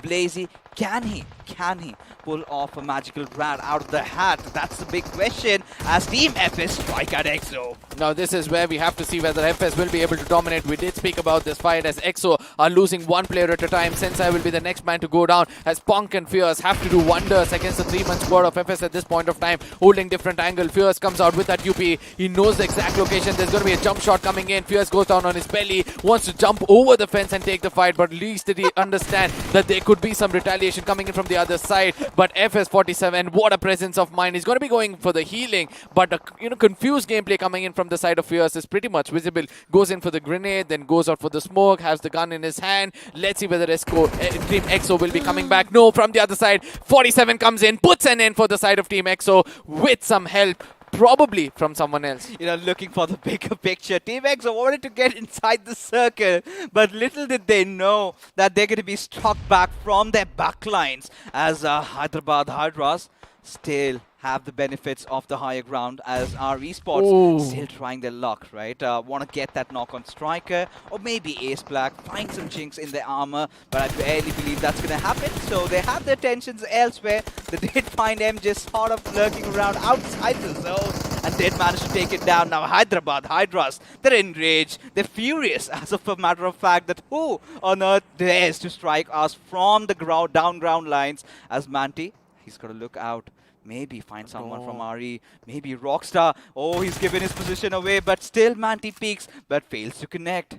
Now let's not forget Manti has no helmet for himself, so if he goes in over the horizon, 1 or 2 bullets is more than enough to put him down. That is where he chooses to come in from an off angle as Rockstar has already come up a little more, comes into the crosshairs, but eventually connects it perfectly to the head. It's going to be Rockstar trying to live up to his name at this point of time. Has to clutch it out with other 2 players of HH coming in from the other side with some grenades for themselves. They know the location at this point of time as Nigma Galaxy on the other side puts an end for the side of FS. Max has been my favorite player so far, especially what he did to Soul and how long he's gotten Enigma Galaxy into the mix right now. But Rockstar, another important game for our Esports now. They kind of have been a little comfortable right now. We're back to top 3. Now this is where Hyderabad Hydras still have the favors from the gods of BGMI. Still the circle really helping them out. And our Esports clearly out of options, resorting to healing battle. Now Rockstar pull off something miraculous. Does not as Manti off to his mischievous ways this time. I mean, he's got balls of steel, right? Does not have the helmets, but still does not shy away from going in for fights like that. Now, eventually, he learned from his mistake, right? He went in, he got taken down, and eventually went back for the revival. He understood that this time when he's going for a peak, he'll have a little bit of a cover fire for himself, and that is what he did. As Hyderabad Hydras are dominating with 10 finishes in this game, they have a very, very good opportunity to take this home, as they have to deal with just 2 other players from the other side. One is going to be the side of our Esports, who eventually going to go down because of the zone. He's just got 4 medkits for himself. He's going to be playing for placement points, expecting the side of Nigma Galaxy to eventually get taken down, as Max on the other side is getting a bit more closer. Now let's not forget Hyderabad Hydras. Not everybody are inside the circle. It's just Ace Black trying to get the center of the circle, as Max on the other side almost coming closer. No, they're just hungry, right? They want more finishes. They want more points out of this game, as many as they possibly can. As they're on the lookout for Hero. They know this is sealed, right? This chicken dinner is in the bag as Hero manages to get one. Maxi on really low HP. He also is going to fall down to the circle, but finally, you know, RE, they gave their lives to the zone out of options, but Ace Black. I do not know if he's angry at his players. How could you mess that one up? But Nigma Galaxy, out of all odds, they've made it to top 2. One last player, right? Max, he was doing everything right. He tried to go to the other side of the map where there's not much of commotion, but there was a moment for him to come in and strike when 2 players of HH already got taken down here. But I think he's counting the number of players alive in the lobby, right? So he's going to be like, okay, this could be a team, or this could be different players of other teams, as I'm the last man standing. Let me try to get some placement points for myself. But at least does he know that he's got the best of placement points so far. The finish points on the other side coming in from the side of HS. This is where problem occurs. Can they come in and go on the top, or is it going to be a 1v1 situation between Nigma Galaxy and Max? And how much medkits as Ace Black got at this point of time, as the circle is going to be shifting completely towards the side of Ace Black. If Max grows some balls for himself and comes inside the circle, challenges out Ace Black, he could be given that winner chicken dinner. I'm pretty sure if he grows a pair of balls, that's gonna not help his endeavors, what he wants to do, because, you know, to climb he needs those legs. You know, maybe some bionic legs could take one away from XP, or one that spots that you can take some huge leaps, get on the top of the hill over there, because other than that, I don't think anything else is happening, right? He's just jumping around a Superman punch in the air, not wanting to give his position away, still trying to fight it out. 31 meters away from getting inside the circle, inside the safety of the zone. And Ace Black has no idea where he is. Now this is the best part, right? Now we have a slithering snake for the first time in the map of Miramar. He's trying to push in. I hope he knows his way up the hill, because that's going to be very hard. He'll be looking out for these finish points, which is going to be coming in. Ultimately, when he gets to know it's a 1v1 situation, that is where he'll try to strike. As HH Black, Ace Black is coming a bit more closer. Max kind of has an idea where the last player is. This 1v1 battle, what's going to happen next as they've come a bit more closer. Both of them know the equal locations. Max is going in for a spray, but ultimately, Hyderabad Hydras, since they knew the terrain really well and the crosshairs was kept over the horizon just for the helmet, they're going to be taking that easy winner chicken dinner for all the hard work they have done. And also, let's not forget the big mountains which they had. I'm pretty sure they're not happy, but yeah, finally smiling faces. They almost threw it away out of the window, right? As ladies and gentlemen, we take a look at the post-match segment powered by Loco, as a few smiling faces. And for a moment, I really felt maybe Max could pull that one off. But regardless, considering the circumstances, top 2 finish is nothing too shabby, right? But Hyderabad Hydras off to a different drop spot this time, went down a little south and came back swinging with that beautiful chicken. Now let's not forget that, you know, when you change your drop location, you have to make sure that you go in a little offensive, because this is something new you're trying out. It's not like you know your rotation inside the circle. I know that, you know, comparatively, I'm just comparing to your previous drop location, you'll know you're where inside the circle. But this time Hyderabad Hydras were like, we're going to change everything from drop locations to being offensive, to making sure that we take down anybody walking into a crosshairs, everything to perfection with 26 points for themselves. Nigma Galaxy on the other side, they were just hoping and wishing after they get to know that in case that person had got taken down, they would have got this winner chicken dinner for themselves. Nigma Galaxy was my favorite team in the lobby so far, but the iQOO MVP, Hyderabad Hydras Banti, And of course, what a comeback he's up to, right? Especially the kind of entries that he's getting for his team. And you always want an entry fragger who's fearless, right? Who does not care about taking risks. And he comes through as we take a look at the top 5 players. And, well, Canary, Max, I think, are making it for the first time over here.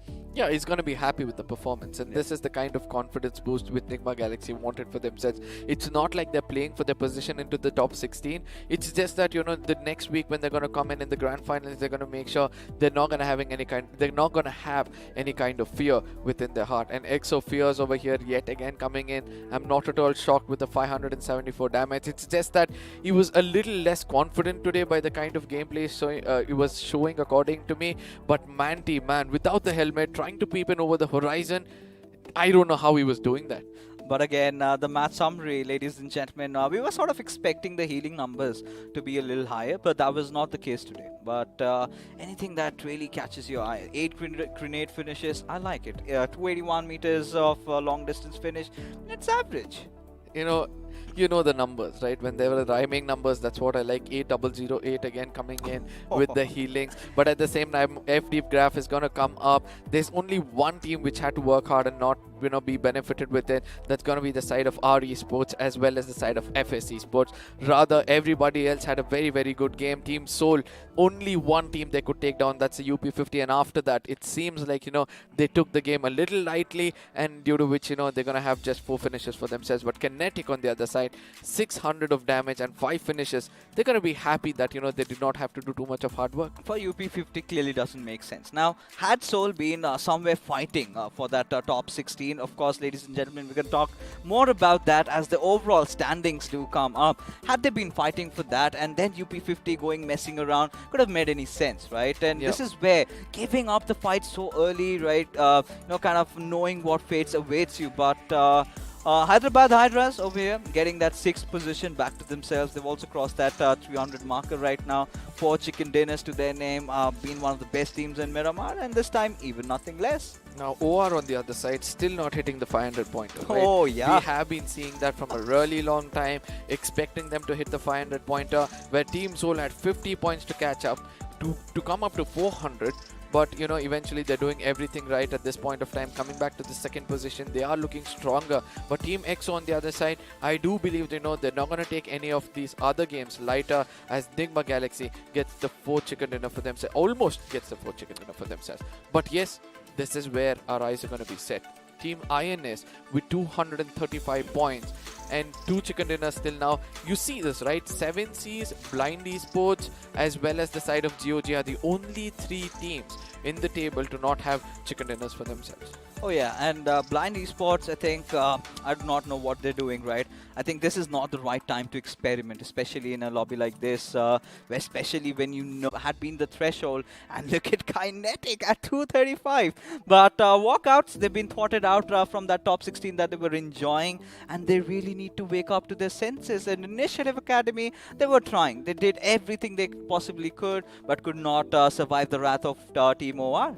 Now, at the same time, we have to see one other number which is predominantly visible. That's going to be 37, right? WSF, RTR Retribution, GOG, all of these teams have one more game to play. And in case any of these teams gets a winner chicken dinner for themselves, that is when Walkouts, Initiative Academy, and Marcus Gaming are going to get suppressed. And the pressure is going to start building up over the shoulder. I just hope that they realize it earlier, because at the end of the day, we do not want the 16th position to be a tie between 5 teams and 1 team which has better placement points to be selected.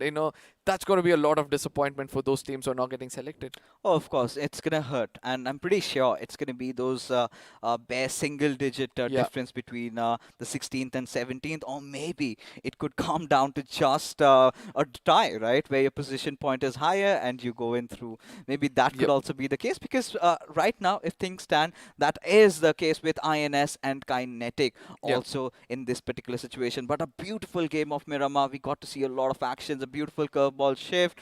I loved every bit of it. Absolutely, but at the same time, this is one mobile you need to love, because the kind of, I would say that the video will speak for itself, right? Let's not speak more about it. Allow the audience to enjoy this video coming on our screens.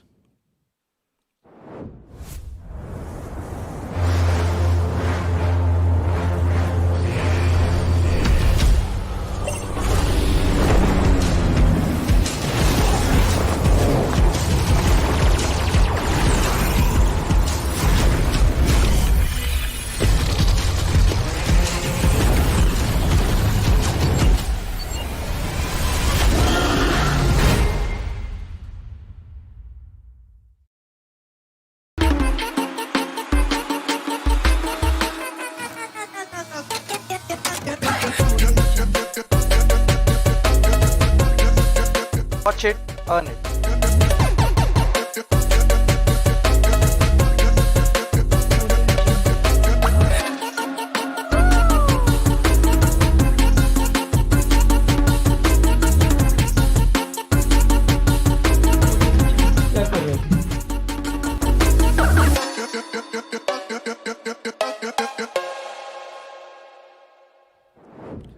Watch, stream, play, repeat, and could also add earn, right? At Loco, of course, India's biggest gaming and live streaming platform. You do have your favorite BGMI content creators out there, even your competitive players. Yeah. And if you do not know, you can also start your streaming journey on Loco. All you've got to do is download the app, and while you're at it, if you're good at that, you can also earn while you play, while you do things that you absolutely love. I mean, you need to have a device also as well, right? When you Oh, get yeah. into a game like BGMI, you need to have that 90 FPS cooling system because you're on the grind and all those things. That is when your 6 is going to come into the picture. But all these things said and done, we need to go back and watch out the highlights of this game where every single moment was worth watching yet again. It's going to be Aladdin in the beginning, putting an end for the Dreams. As always, as you correctly pointed out, it's Dreams always the first person to get taken down. And from there on, they went on to stay alive until the end of the game. And look at this, Team UP50 Soul, UP50 really wetting their pants out there, right? Especially Yeah. the moment Team Soul got up close and personal. But what? The cojones on Zen OP to try and pull off something like that. Of course, we did witness a few other fights. I think another monumental fight that we noticed was ACBC going up against Team OR. And with the way OR just went in, ACBC, those nades coming in, it felt like they were clearly not prepared about it. At the same time, Kinetic, they just dragged on to the fight so long that they had to pay the price outside the circle. But Team Soul on the other side was just waiting it out. But ultimately, they did not watch out for Nigma Galaxy coming in over here. Max almost took down Goblin as well. Look at that, the HP was so low. But eventually, Goblin, instead of going in for the healing, rather, he was just waiting out for the bullets to be sprayed in. From the other angle comes MJ, puts an end for 3 players as Hector did put a valiant effort to try to take down players. But ultimately had to hit the ground real hard. Okay, Arka, tell me something about it. Do you feel that Hector was too late to provide the cover fire? Because considering your support and 3 of your players are moving ahead, I mean, Max did manage to take down 2 and almost got the 3rd, and that is where we finally see the trade. Had he been a little bit quicker, things could have been different for Team Soul. But he needs to know the location of the enemies, right? Probably he did not have that, and that is why, he did not want to make a mistake of just coming out as Jadu on the other side, puts a Molium on himself and gets taken on. We'll speak again about the strategy of Team Soul coming in over there, but on the other side, this was the moment where Max had everything in his pocket, right? I just hope that, he had healed up to his fullest and also boosted up properly as Ace Black on the other side. Look at that. He had all the boosters up. He was just jiggling around. The final moments is where he got stuck to one corner and the crosshairs were exactly over there and he got sprayed down. Now, coming back to the question you asked against Team Soul, I think Hector did not know the information of his teammates because of the opponents. I'm so sorry, because he eventually knew that one person took down 3 of his teammates and they would have told that, we got fired, but he has to get the information of the other enemies as well. Just in case he's going to go out and try to cover up from one person, from another angle, the opponents can take him down. I believe that was what going on in his head. I'm still not going to buy that because honestly, you go in, the minibus goes in there, right? The 3 of the players are moving. All Hector needs to do is provide cover fire from the backlines, right? That is why he was stationed. And still, okay, all right. 1 knock would have been fine. You were caught off guard. You did not know that Max was just hiding out there, or maybe he was out in the open. You did not spot him. 1 player goes down, the second as well. And the moment Team Soul finally stops, even Goblin was getting shot. I think there was around 2 to 3 seconds, which by my standards are pretty slow for a cover fire coming in, especially for a team like Soul. Now, at the same time, they were spread around, right? Nigma Galaxy, the way that placed themselves. But it was just Max. No, there was another player from the other side, right? Who did that fear of. He came later on. He came a little late. I do understand, but yeah, all these things said and done, it's just speculation sitting on the desk in that pressure moment. I do understand that he heard someone else also coming in from the left side and had a little bit of a confusion as to where exactly. But one thing which stood out for me in that fight is obviously gonna be the broken vehicle to be used in the map of Miramar every single time. Teams have been, relying on this van and getting taken down. And 3 players, I mean, that's not something which we see every day. Team Soul always travel around with all 4 different vehicles. This time, 3 of them tried to traverse with 1 vehicle and eventually got shot down. I think one of the major reasons was the fight against UP50 kind of went a little prolonged, right? This is something that we were not anticipating, and clearly they did not have a lot of vehicles to work around with. They realized that we have to get inside the circle, and this is where we were just about get that point up that this is not the sole way, right? They kind of try the center mostly, and this time they were somewhere lurking around the edges. The moment they try to get in, they just get picked off. Now, this is where even OR Esports really comes into the mix. Now, we were talking about OR Esports. They were kind of on the northern edges of El Pozo, and that clearly they did take a few losses, right? Losing out on Aru, could not survive for a pretty long time. As ladies and gentlemen, as we head into the pre-match segment powered by Loco, it's time to enter into the Tundras, and I really need to work out because now XP is going to be taking it on. Oh yes, ladies and gentlemen, as the bass voice hits your speakers, make sure you increase the volume as the big man is going to be hitting the desk. Till then, we're going to be looking at the teams which are going to be coming back. It's going to be the side of Global.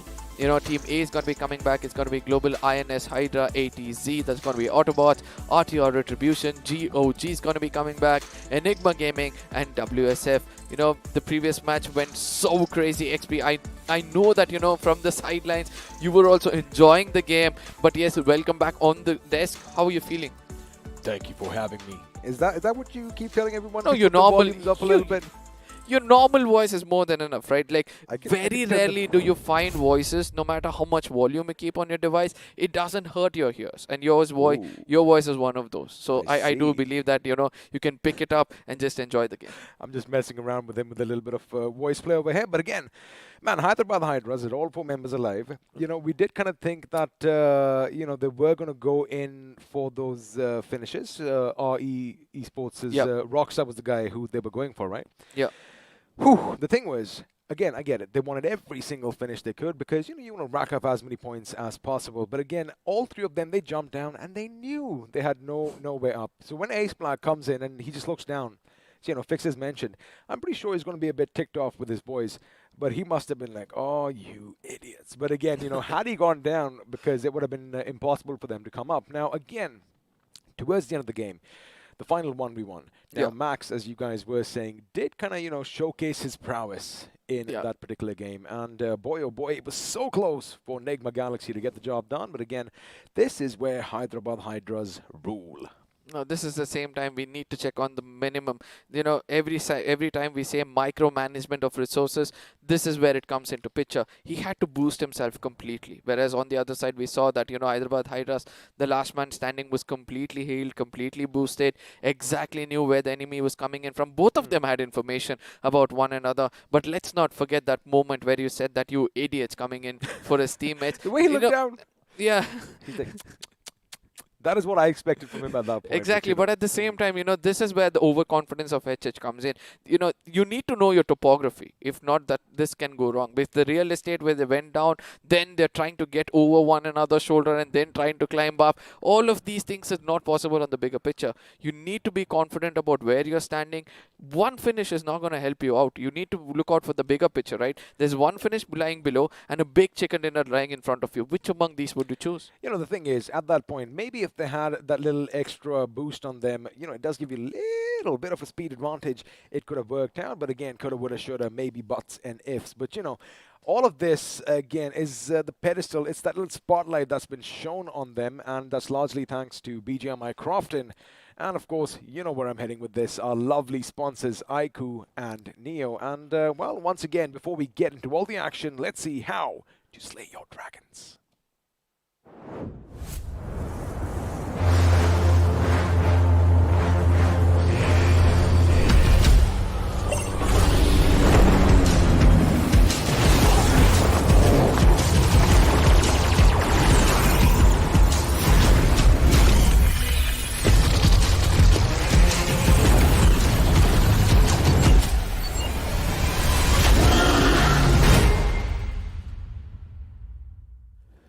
Well, after all, we are going to be talking about the iQOO Neo 6. It's that cascade cooling system which, just grabs my attention, to be honest with you. And keep in mind, it is out on sale on exclusive websites. And if you want to grab one for yourselves, well, you know where to head to. Now, quickly coming back to the last game. You and Fixus, you were talking about the whole Soul little kerfuffle that took place. Yep. And again, that's not the right vehicle you want to be in, but, when you don't have an option, I mean, you got to go with what you have. You were talking about whether Hector came in a bit late. He was in a good position to lay down some cover fire, but the problem was FS Esports from atop were careful watchdogs, right? And they basically thwarted any single move he could make because, yes, maybe had he come up a little bit, he would have had everybody in his line of sights. But again, that's how the cookie crumbled, and that's how Team Soul went out.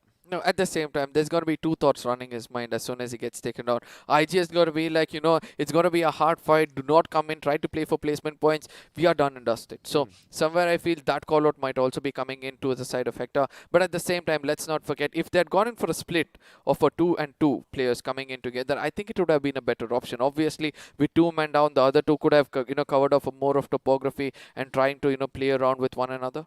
Speaking about playing around with one another, looks like we are going to have a little bit of a switcheroo coming in from UP50 Esports. Now, we've all but written them off. Let's see if Ranveer can do something over here because KSR7 is going to be sitting the next game out. And, talking about sitting things out, we, in fact, over here at iQOO BMPS are going to be giving things out to you lovely viewers as well in the form of some amazing BGMI merch. We have some lovely T-shirts and bottles to beat the heat.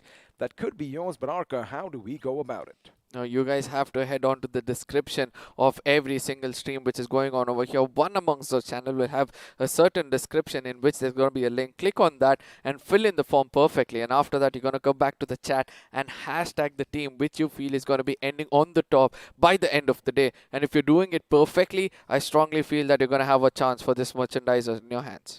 Well, now we're going to say bye-bye from the studio. I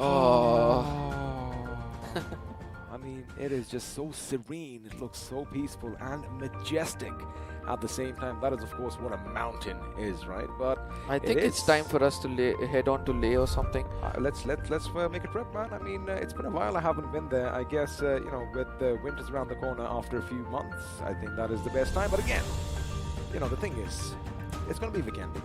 Yep. It's going to be a bit of switcheroo for all the teams that have been playing because, one day we'll have Sanhok, then the other we have Vikendi, which means, again, all the teams can keep each other guessing. So let's see what is actually going to happen because for now we haven't really seen any fights up north near the Cosmodrome where we were just now. And, again, the little changes in terrain is something that I'm looking forward to because once those circles make those drastic changes, well, just like the cemetery on your screen, a lot of people are going to be in the ground.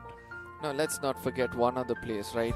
We have to look out for those corners of the maps where the circle might come in.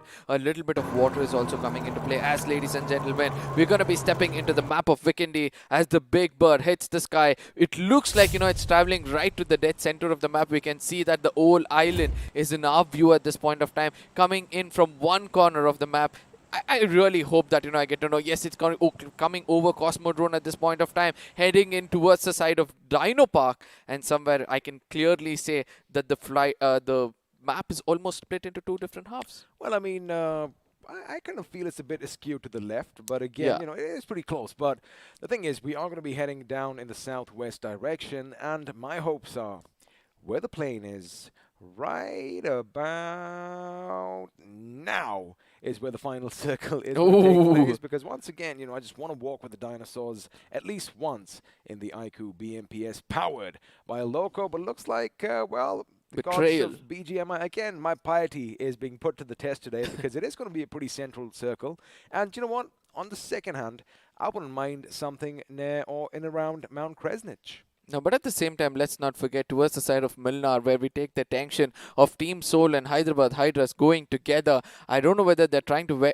head in towards the side of Winery or something, to Winery or Winery, where they want to get themselves a lot of loot for themselves. But early skirmish only possible is in this one specific spot. The rest of them in equal distances. I know RTR and GEO at this point of time are almost in close proximity with one another. But yes, towards the side of Winery, is where the fights can take place. You know, as a man who does like his wines, I'll tell you it's winery, but the problem is it's called a vineyard. So again, you know, I mean, of course, you Yeah. can always make these little bit of Yep. hiccups over here, but we've seen these two teams time in and time out battle it out over here at the winery. Now, Seoul is going to go up against Hyderabad Hydras, and as far as their stats are concerned, they stand at 1-1 because at one point, Hyderabad Hydras got the better of Seoul, and well, the second time we did see them drop down on this tundric map.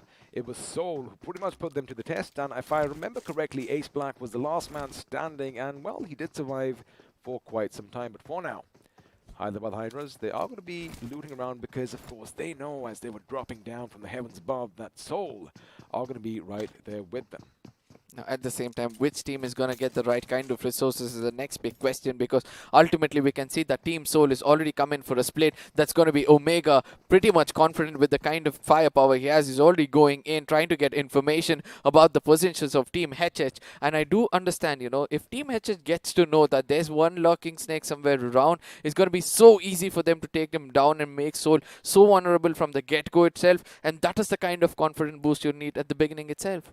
Now, this is something that Seoul are going to do a little different. Now, Omega is going to be the little wild card, if I can say that, because if you are going to be fighting out at the winery, right, you aren't going to be expecting anybody to come out. See, I did it again. I did that same thing again at the winery. You aren't going to expect someone coming in from behind. However, the problem here is he does have a few weapons on his back, but he has nothing else. Now, if he is heard, if someone out there has really sharp ears, well, it could be problematic for him because they might just divert all their attention on his position, and you know, Team Seoul might be starting this fight with a little bit of a deficit. But for now, as all the teams are going to be running around blissfully looting up, they are keeping their distance this time around. Yep. And the question is, are they really going to fight? Because you've got to keep one thing in mind. The circle is still a little bit far away from them. I want to say it's almost about 1 kilometer, but now they are trying to make their move, and well, they are going to be on the prowl. Let's see if they are going to strike.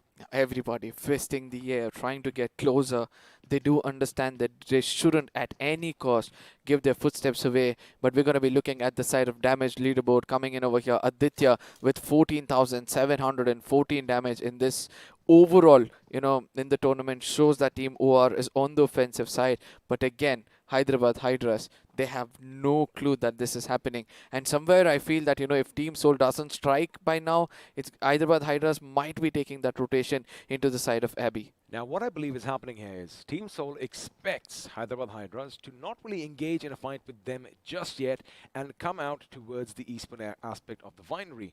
And that is what I feel is going to be on their minds. But the thing is, Hyderabad Hydras know, if you have a look at the map, boys and girls, it is going to be another trajectory for them to make it to the circle. So they are, in fact, moving further and further away from Team Seoul, expecting that they're going to be at the other end, and maybe they might hit someplace in the circle around maybe the Abbey. And, you know, I guess that is why Team Seoul, although they have kind of wasted some time over here, are going to have the lower hand in this situation, because there you go, Hyderabad Hydras, they're like, you know what, we've got our loot, and let's just get out of here, because again, they have much bigger fights in store for them in the not so distant future. Now, at the same time, I strongly feel that, you know, Ace Black has a vague idea. Some senses of his, or the sixth sense of his, says that there might be someone coming in from behind us. So I'll do one thing. I'll just try to come a little bit closer. You're slower. You guys do one thing. You guys head up. You go forward towards the side of Wall Novo, where they have a lot of hard compound for themselves. They can get some proper loot as well. As Manti at this point of time, you know, is trying to get in closer. Soul on the other side have no idea that Hyderabad Hydras have already left the compound, and they went all the way towards the northern side of the map, towards the, you know, southern side of the circle, basically. But at the same time, right to the dead center of the map is where we would want to see at this point of time, where we can see that XO, INS, RE, as well as the side of WSF, all are conjugating to the dead center of the map, where there could be a very, very good fight we're going to witness. Well, let's have a look and see if anything's going to happen, because once again, this is the map of Vikendi, which means, again, the teams are going to take their time. They aren't going to try and make any mistakes, and for now, it looks like Enigma Gaming are going to be scouring every single house in this beautiful little city, making sure they have all the loot that they need. Of course, Goroka is a nice place to do so if you want. It looks like someone's going to let someone know that, you know, hey, buddy, there's a 4 times over here in case you need to pick it up. And Eggy is the one who comes and does so. But overall, if we do have a look at the map that we have on... Eggy's being a little naughty over here because a few shots would have blown his teammate to smithereens. But now, UP50, I get it. You know, the first game wasn't good, and I get it. We've already said that, you know, we're kind of counting them out, but looks like action might break out early. There you have it. A few shots up. Beautiful. G36C are going to be let loose. But Team EXO, well, they don't really care. However, Joker with his UMP is going to lay down a few shots, and Sensei and Fierce do realize that, and now they're going to U-turn towards, well, not greener pastures, but at least a fortified compound. Now, I don't know how many of these teams are kind of, you know, knowing that every single time they're going to move around towards a compound, they're going to leave a trail behind, right? With those tire marks coming in on the ice and also around the buildings. You know, if anybody is trying to get in a bit more closer towards that compound, they're going to check whether there are some, you know, trail marks of the tires or footsteps over there, and then decide whether to take the fight or not. But eventually, you know, all this is going to happen in the middle rotations of the game. But let's not forget that right now everybody are coming in a bit more closer to one another, as GOG is going to be facing out 7Cs at one corner, and Kinetic on the other side is going to be facing out the side of UP50. Well, UP50 definitely on the lookout. Of course, they are going to be atop the Mount Kresnich, as we like calling it, which means they are going to have a nice lay of the land around them. But the thing is, this mountain is layered because it's almost like it's terraced perfectly, right? You have all these open spaces, then you have some compounds littered around every now and again. And Team Kinetic, who again had a good day one as far as week 3 is concerned, are going to be a bit wary because, just to remind all our viewers, they did manage to rack up 47 points on the first day. Question is, are they going to do the same today? But for now, if you have a look at the thing on your right, you do have all the points coming in, and it does look like, you know, Soul, of course, did edge past EXO. However, we do expect a couple of teams to be there, but I like what they've done over here. So these are basically your two squads over here, your two groups that they're going to be showcasing again, just to make sure that, you know, we narrow things down. So as far as the groups that are playing right now are concerned, well, looks like Team Soul, EXO, and Hyderabad Hydras, and even, of course, Hydra officials might have a bit of an advantage before now. Sarkar, again, atop his mound, does spot some movement in the distance, but chooses not to let loose a few shots.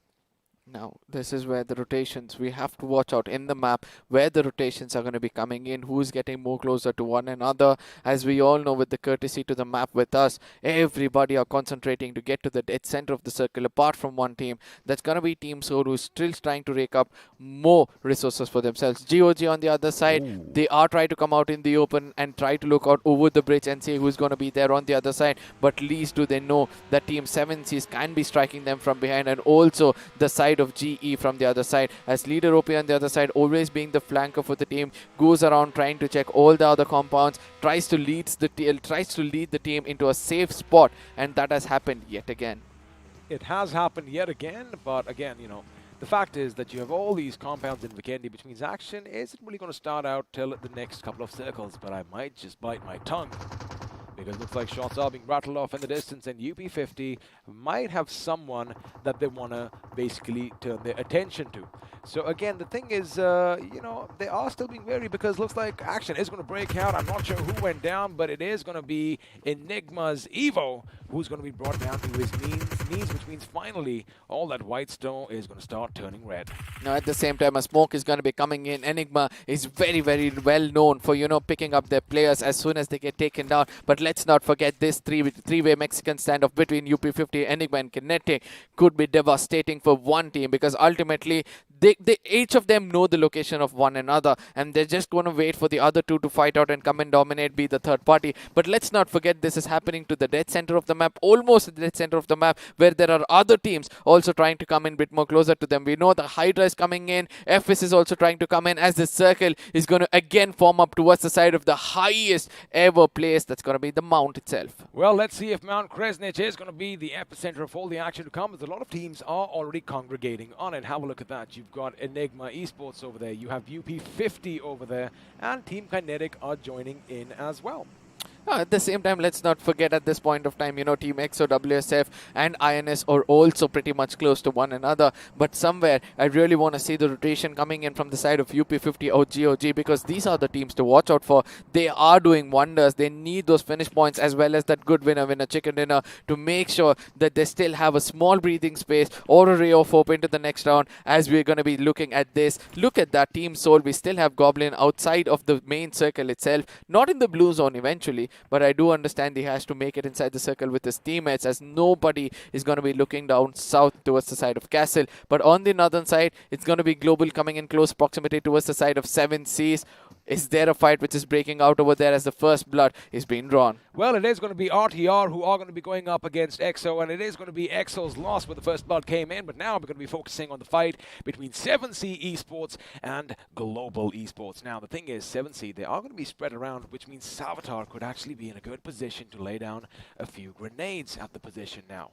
He is going to try and get as close as he can, but I do believe the sound cue just might be given out. I like how he's being careful, making sure he jumps in. Now this is where sound strike, and now the sound has been given away. However, the grenade is going to be flung. It might just be good if it goes in. And oh yes! Narnia was almost brought down, but this time around he is still going to be up by a sliver of HP. And there you have it. The repeat grenade, if it went in the attic, well, it could have spelled trouble for Global Esports. Now what this does is, oh my goodness, I'm just going to bring this up. It gives Global Esports time to retaliate, and it looks like one of the members from 7C Esports is going to be brought down to his knees. Now that's going to be Sarang, one of the strongest and the key player for the side of 7Cs, who needs to stay alive for all those frontal battle. But let's not forget the cover fire coming in from the other side of Spray God, the only player pretty much close to them. He has to do wonders, and that's going to be Savitar. It's going to be cooking up more grenades. If he does damage against the side of AJ, things can be different, and he can also push in to say, check where is Manya. He does see Manya over that fence, and that is where the next grenade is going to be coming in. Exchange of these two grenades can be devastating for both of them, as Savitar gets attacked and Manya knows exactly where to put in the next one, as Aladdin is also going to get a little bit of a chip damage because of the next grenade following up. Well, let's see if it's going to be the case, but it is going to be just a bit too wary and a bit too long. But elsewhere, it looks like UP50 are going to be opening up on GOG, as MJ, in fact, is going to bring down Sarkar. And looks like Sarkar is finally going to be finished, but this is where the split from 7C Esports might come in handy. But the thing is, they are going to lose one man, and that is going to be inevitable. And Savitar, maybe he might have to make a few plays, but looks like it is going to be nothing for now. Now, this is a good position Spray God is in. Now, of course, we can see the kill feed. Another fight is breaking out as we have a look at where the circle is going to be going. And let me tell you one thing. I mean, I guess there is a little bit of confusion over here, because for a second, Global Esports seem to be a little confused as well. Spray God, he might just try and go on that little bit of a left flank, keep the enemy guessing, as the circle is going to be closing down in about 5 seconds. But the question is, where is it going to go to? Right now, although 7C back up on their feet, we are going to be switching to the other fight which was taking place, and it looks like Enigma Esports, well, they want to come in and play spoil sports as well, as there you have it. Oh, he is going to go in. He is going to make sure he has some preemptive fire in the smoke, because, well, even though the vision is obscured, the sound cues were given off. And now, I like what they've done. They've deployed that molly to make sure they keep him at bay, but it looks like Rage God's molly is going to bring his teammate down, and UP50 once again are in a whole world of trouble. But there you have it, Rage God. He's gonna get it. Oh, what was Rayjot doing? Trigger discipline is something which comes to it finally, as Enigma Eggy is going to be blessed with few seconds to turn around and retaliate. And eventually on the other side is going to be grenades coming in from the side of MJ, the grenadier for the team, as Nikopi is also going to be following it up. And the retaliation also coming in from the side of Evo against the side of MJ. GOG versus Enigma is where the concentration is, as on the other side, Savitar versus the side, Team 7C versus the side of G is also taking place. Through the pixels is where Savitar wants to strike. He's been holding this position for a really long time. AJ versus Savitar. The survivor is going to be the last ray of hope at this point of time, as Savitar gets taken on from the off angle. Comes in from two players, where the spray is still going on, unless it's going to be Ronnie who puts an end for him. And eventually 7C say goodbye from the lobby. Well, maybe had they acted a bit quicker, it would have been a different story. But now we're going to focus back on the match between Enigma Gaming and GOG. Keep in mind, there still is one member, I do believe, from UP50 who is going to be alive and kicking. And, well, Aditya is not going to be participating in this little skirmish just yet. Now, Nikopi is going to be flung out with a Molotov. But the thing is, you got to know the ins and outs of the building. And speaking of UP50's Aditya, well, his work is going to be a bit tougher, as Team Kinetic are going to be heading his way now. He knows where they're coming from.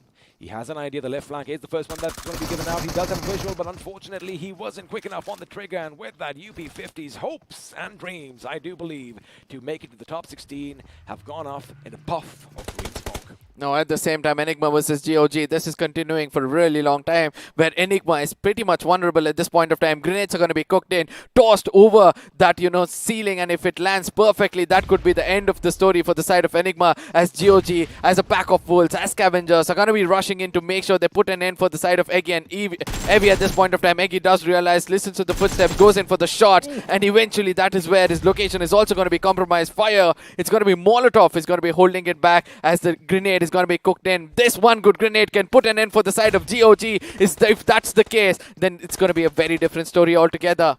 Well, elsewhere, looks like Seoul is going to be using grenades to their advantage as they do get a double knock on Manti, but we're going to still focus over here as Eggy just throws something to keep the enemy at bay. Now, he is the last man standing. His position has been given away, and even though you do have the Autobotz nearby, nothing's going to happen. And switching to the fight where I did talk about those double knocks, Maxi is still going to be on his bloody knees, and although Omega knows there's someone inside, he's going to take his sweet time just to kind of taunt Striker in a way, because, well, it looks like Hyderabad Hydras, as soon as Maxi goes down, are going to be survived by that one last mine, and Striker this time is going to try to make a run for it, but he is way too much in the open as 4 guns are going to be shot at his direction. However, he does run away to live to fight another day, but this is where Team Seoul gathered the attention of Esports while WSF, and one good grenade coming in from Nick, which means Enigma Gaming, well, they are going to bid us adieu in the map of Vikendi. Now, this is where Autobotz can actually dominate against the side of GOG. A rotation is pretty much required as the next circle is already formed in.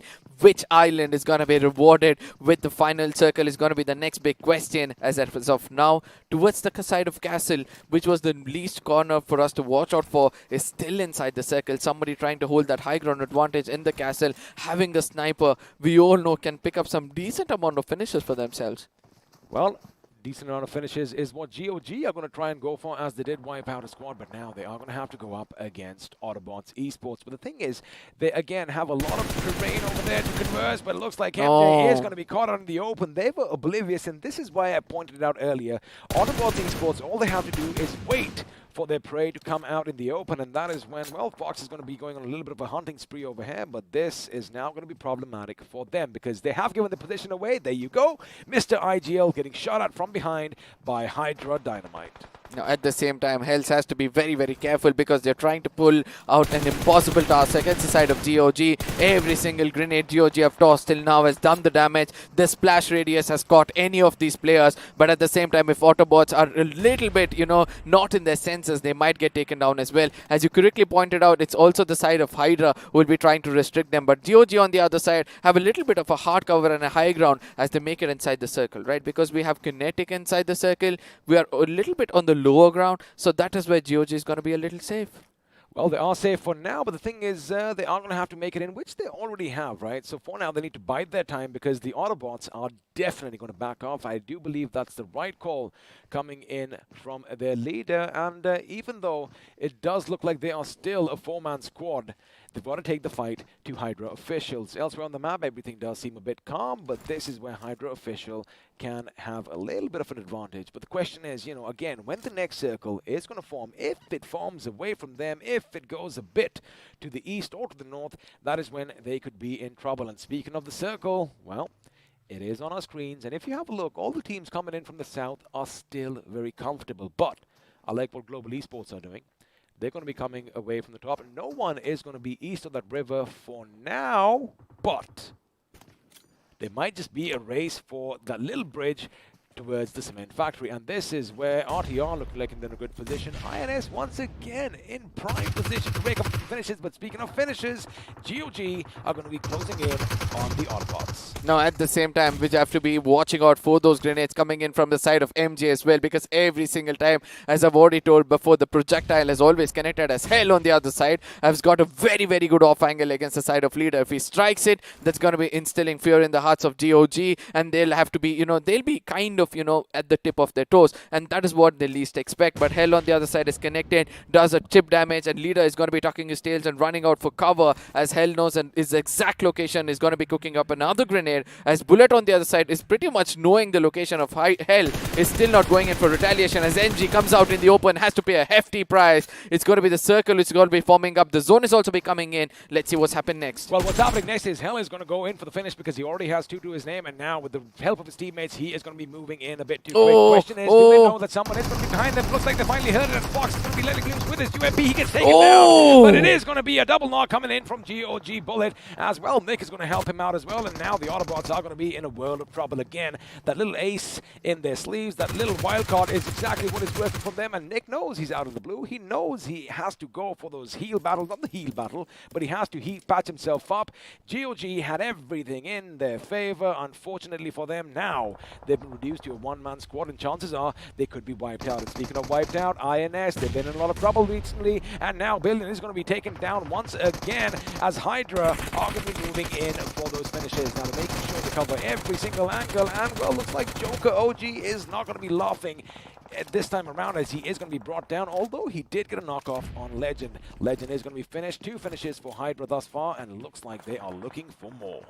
Now, at this point of time, I don't know what's going to happen, as it's going to be a grenade which is going to be tossed in upstairs. As Cyan almost gets taken down. Hydra has an opportunity to push, as Cyan is going to be putting up a grenade, trying to restrict them as a defensive maneuver. But at the same time, he has information. He can jump down and strike from behind. But ultimately, Jackson's grenade has given an opening, as Cyan is going to be putting up a fire trap, and the perfect one to be restricting the side of Hydras, as one of them is going to be getting cooked in the crosshairs, where he's going to get taken down as well. The fire is going to be there for just few seconds. Will Cyan be able to pick up that finish, put up another grenade at the same time, restricting them? No, that's not going to be the case, and eventually Hydras are going to eat them up raw as INS gets out of the game. Well, even though Hydra has lost one of the heads, they still are going to be a 3-man squad, and Team INS are looking in a bit of trouble, as are the boys from our Esports. Now, they are going to be spread a bit far and wide. In fact, I do believe Canary is going to be on the other side of the water, but the thing is, the circle has shifted towards Team Kinetic. Now, they know someone's down below. They are probably going to go in for the smoke, just a little bit of an angle over there, but from behind, they've got to be careful because Hydra official could be sinking their fangs in deep. But I do believe Bale, he does spot something in the distance. Rockstar might be the intended target, but RTR could also play spoil sport at this time. Now, at the same time, I want to look out for that last player of GOG, right? He's way outside in the blue zone, trying to play it as safe as possible. There are some shots which are going to be dished in from the side of KU. If he detects the Canary is inside the waters, that is where, he might get taken down. Our Esports on the other side, they're trying hard to keep the attention of the whole team of Kinetic towards them, as one person is still swimming around. Look at what G is doing on the other side, taking the bridge, traversing through those vehicles, trying to come inside the circle and making sure that nobody's going to be coming in, as God at this point of time has a smoke screen and he's going to be avoided every single way. We've seen Global Esports fight another bridge, but now they're going to be fighting another team at another, because Soul is going to be bombarding them with grenades from one end, and of course Striker could strike at the opportune moment and well be a little bit of a thorn, but it looks like Hitman is going to be brought down as far as FS Esports is concerned. RTR again in a good spot. They have the high ground. They could lay down some lead, but they're going to be content with fighting Team Kinetic. Now, Goblin, we know what this guy can do, and suddenly I think it was a little bit of a slip over there, but that was something lucky because he was getting shot at from behind, I do believe, by way of Team XO, as our Esports. Again, we thought that Canary isn't going to make it, but no one saw him swimming across the water. I wonder if players can actually do that.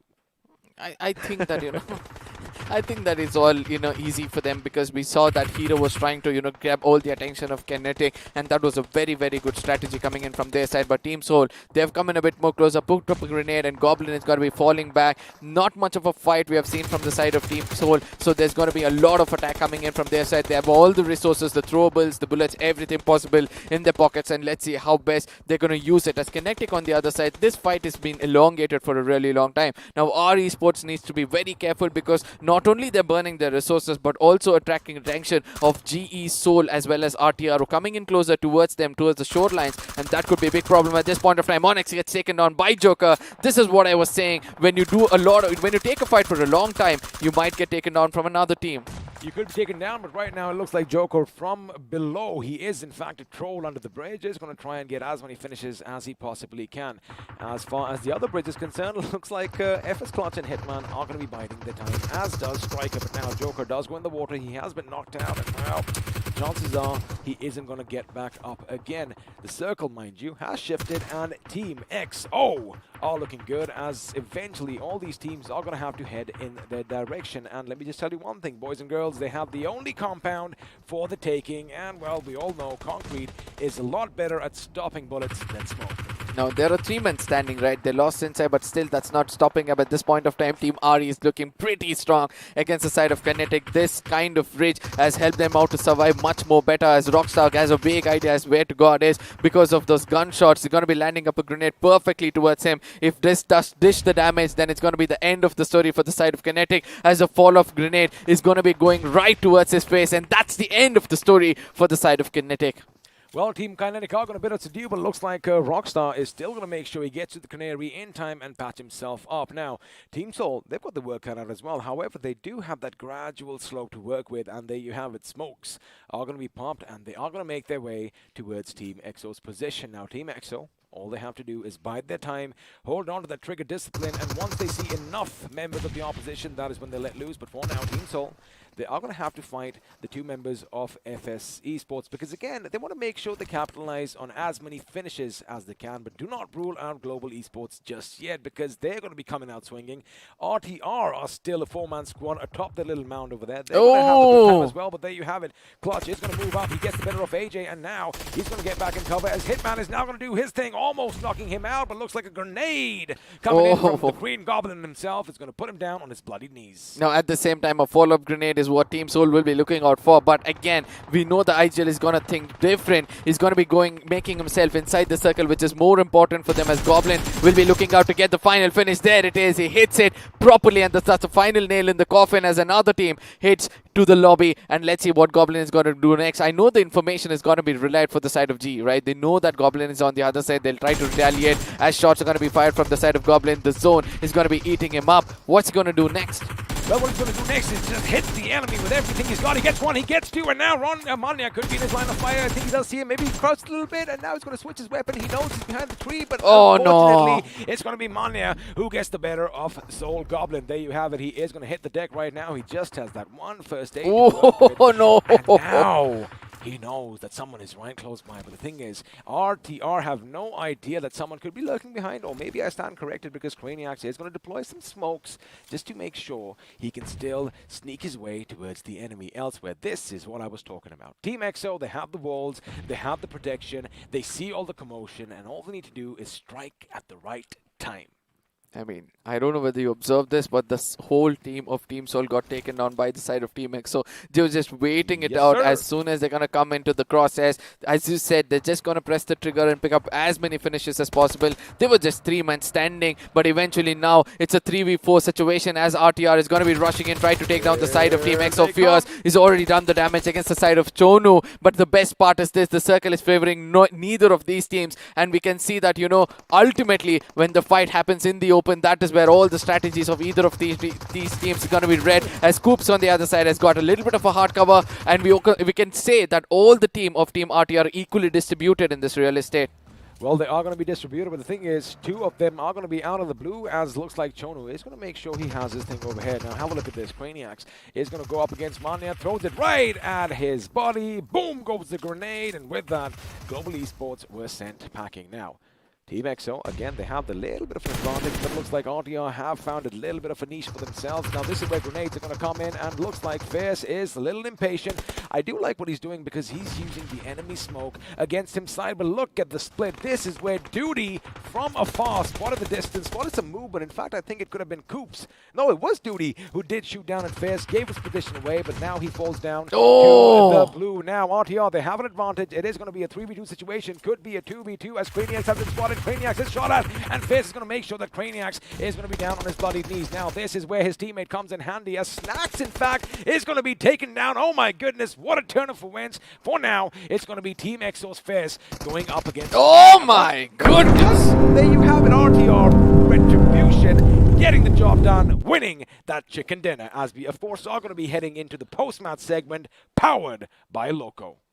Look at the relief on their faces, right? Because RTR Retribution at this point of time needed those points because they were at the 20th position. And from here on, the way they're going to pick up, they're going to be so happy. 18th position to be specific. And they're going to be so happy to get that winner chicken dinner. And look at that, 24 points. I mean, eventually the kind of jump they're going to get. This is not the only map they played so well. 2 straight matches they played really well, and that is how they've raked up almost 40 plus points. So at the same time, let's not forget Global Esports over here did put a valiant effort over there. Team EXO on the other side trying to be as safe as possible, playing for possession points because they had lost Sensei from the beginning, and then eventually with 3 men standing they could get only 2 finish points for themselves, but decent 14 points to make sure that, you know, they'll be on the top of the table itself. But Team Seoul on the other side, they struck when it was right. They got position points, they got finish points, and 13 is what they've got.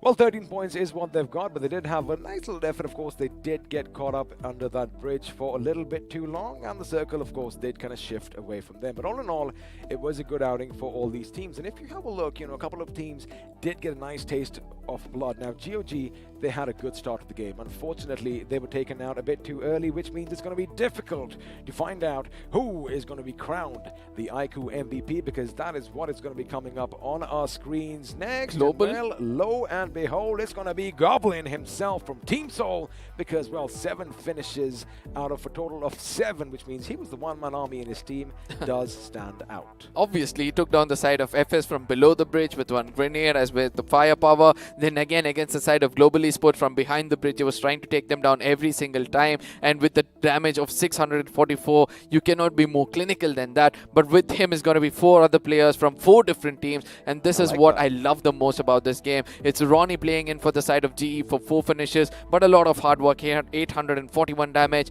Coops coming in. He was holding an off angle, and let's not forget that he almost took down and helped out the side of RTR to gain this winner chicken dinner with 3 finishes, 671 damage points. Of course, you know, even Hydra Jackson over there kind of coming in with the 3 finishes for himself. Again, you know, like we said, everybody had a taste of blood in this game, which is, again, that just makes it so much more beautiful. But now, let's actually have a look and see what all is going to stand out, because 8 grenade finishes coming in Vikendi is something big. And have a look at the Nox buddy, 76. Oh yes, at the same time, 2 airdrops were looted over here with a total of 89 healings coming in the map of Vikendi. You're gonna like that, yeah, every single time, right? In the map of Miramar, we had 8008 and now 89. So that shows that, you know, the healings are not given priority. Everybody wants to get those finishes for themselves. 27 assists is the least I've seen so far in this tournament itself, because there was not much space, right? The zone was eating up most of them. Most of them tend to take the fight. It was a very, very elongated fight for every single player, and that's how you have so much less. Also, you know, it's all those compound fights, right? Because you aren't going to give your teams enough time to patch themselves up, because that is where time is of the essence. But for now, let's have a look and see who all, in fact, did get a taste for blood, because the finish and damage graph is popping up on our screens. And even though UB50, again, they went out without a bang, so did the boys from, I do believe, Esports over there. And 7C, 881 points of damage. However, not a single finish to their names. 7Cs. I mean, I don't know how they took multiple fights, right? First with GOG, they couldn't break up anything, and again tried to take a fight with another team. Ultimately, they had to hit the ground very, very hard. But at the same time, you know, FS Esports is also getting taken down. FS Esports were holding a very, very good spot inside the points table, and all of a sudden, I feel that with performances like this, they might get pulled down, and eventually they're going to be on the hang at final moments of this tournament. Of course, they did get 401 points of damage, but the thing was, you know, they were surrounded at all ends, and ultimately Clutch and Hitman, they didn't really have an option, because at one end you had Team Seoul, at the other end you had Global Esports, atop Global Esports on the hill you had RTR, so no matter wherever they came out from, chances were they were going to get shot at. But again, despite being in a tricky situation, I liked how Global Esports went up against 7C, although it looked like 7C Esports did have the advantage. Have a look at the damage, right? That's basically from one squad. Unfortunately, they couldn't capitalize on this. Now, let's have a look and see if something's going to change over here. Only one thing, Global Esports moving to the 6th, while Hyderabad Hydras fall down to the 7th. This is not going to matter, right? Because until you're there in the top 10, you're just all safe and sound. It's just you kind of experiment, trying to play different ways, trying to push your support a little further and see whether you can take up the assault point at one given point of time in the tournament when required. But at the same time, every single team has played 38 matches, and that is something which you have to look out for from the 16th position. I somewhere believe we can consider the 14th and the 15th position to also be under contest, because at this point of time, we know that from the 16, 17, 18, the numbers are very, very bleak, as everybody have hit the 200 marker, including the side of GOG now picking up 6 points, will be somewhere close to 210 points as the second page is going to come on our screens. And that's what makes this tournament all the more exciting, because again, like I said, it's going to be nail-biting finish. And speaking about that, Team INS, largely thanks to the fact that they had 6 finishes this game around, they are going to come up to the 15th, as Blind Esports are going to fall down just by 1 point to the 16th position. Overall, nothing really has changed over here. However, oh boy, now just keep one thing in mind. Let's keep it as 240 as 244 also we can consider. All right, let's keep it as 245. Let's be fair over there. Now, this is where the teams are going to have some trouble. See, Team Kinetic still in the run. Of course, Retribution, RTR as well. Even though Walkouts and Initiative Academy have slinked down a little bit, one good game is going to bring them in the top 16. Now, for the teams that have 218 till 211, well, not one game, but 2 will do the trick.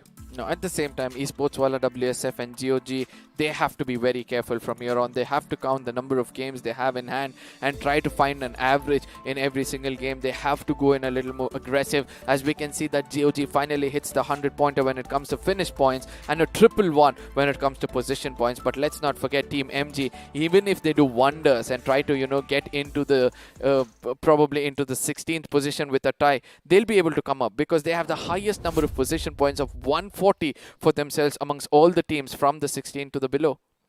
Well, I definitely agree with you over there, but it does kind of sting just a little bit that UB50 with 136. I mean, even if I say that it's an uphill battle, it is pretty much done and dusted. And I kind of feel that these teams, this particular team, kind of has that set in stone as well, because again, although this is the iQOO BMPS, they are pros in their own right. They have made it to this event, and again, none of this would have been possible, of course, the fact that they were given a chance if it had not been for BGMI Crofton and our lovely sponsors iQOO and Loco, which means once again, let's have a look and see what this device is all about.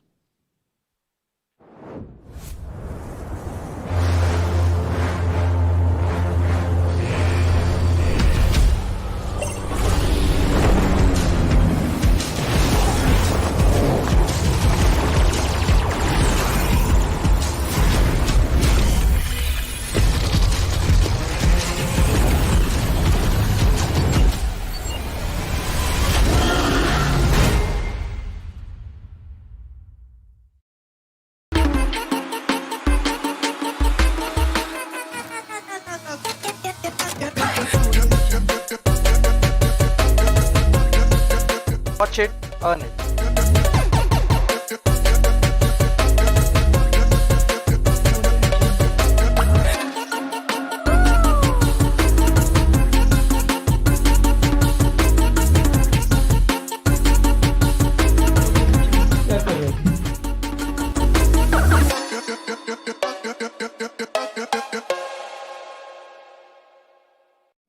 Watch, play, stream, play, repeat is the mantra that we love following as well. And again, like, we love saying that you all can start your journey as well. All you have to do is grab yourself an iQOO Neo 6. And, well, how do we do that here, Arka?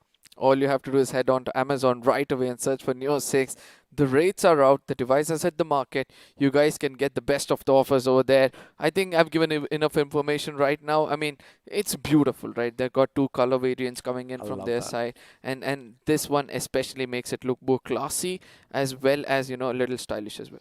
Of course, and classy and stylish is what the game was as well, because, the way Retribution, they did their thing was something that, A, we wanted them to do so that they can get themselves out of that slump, and B, it did look spectacular on your mobile devices. But now, let's have a look and see what all action did ensue in this game, because right at the beginning, it was Enigma who were at the receiving end of things.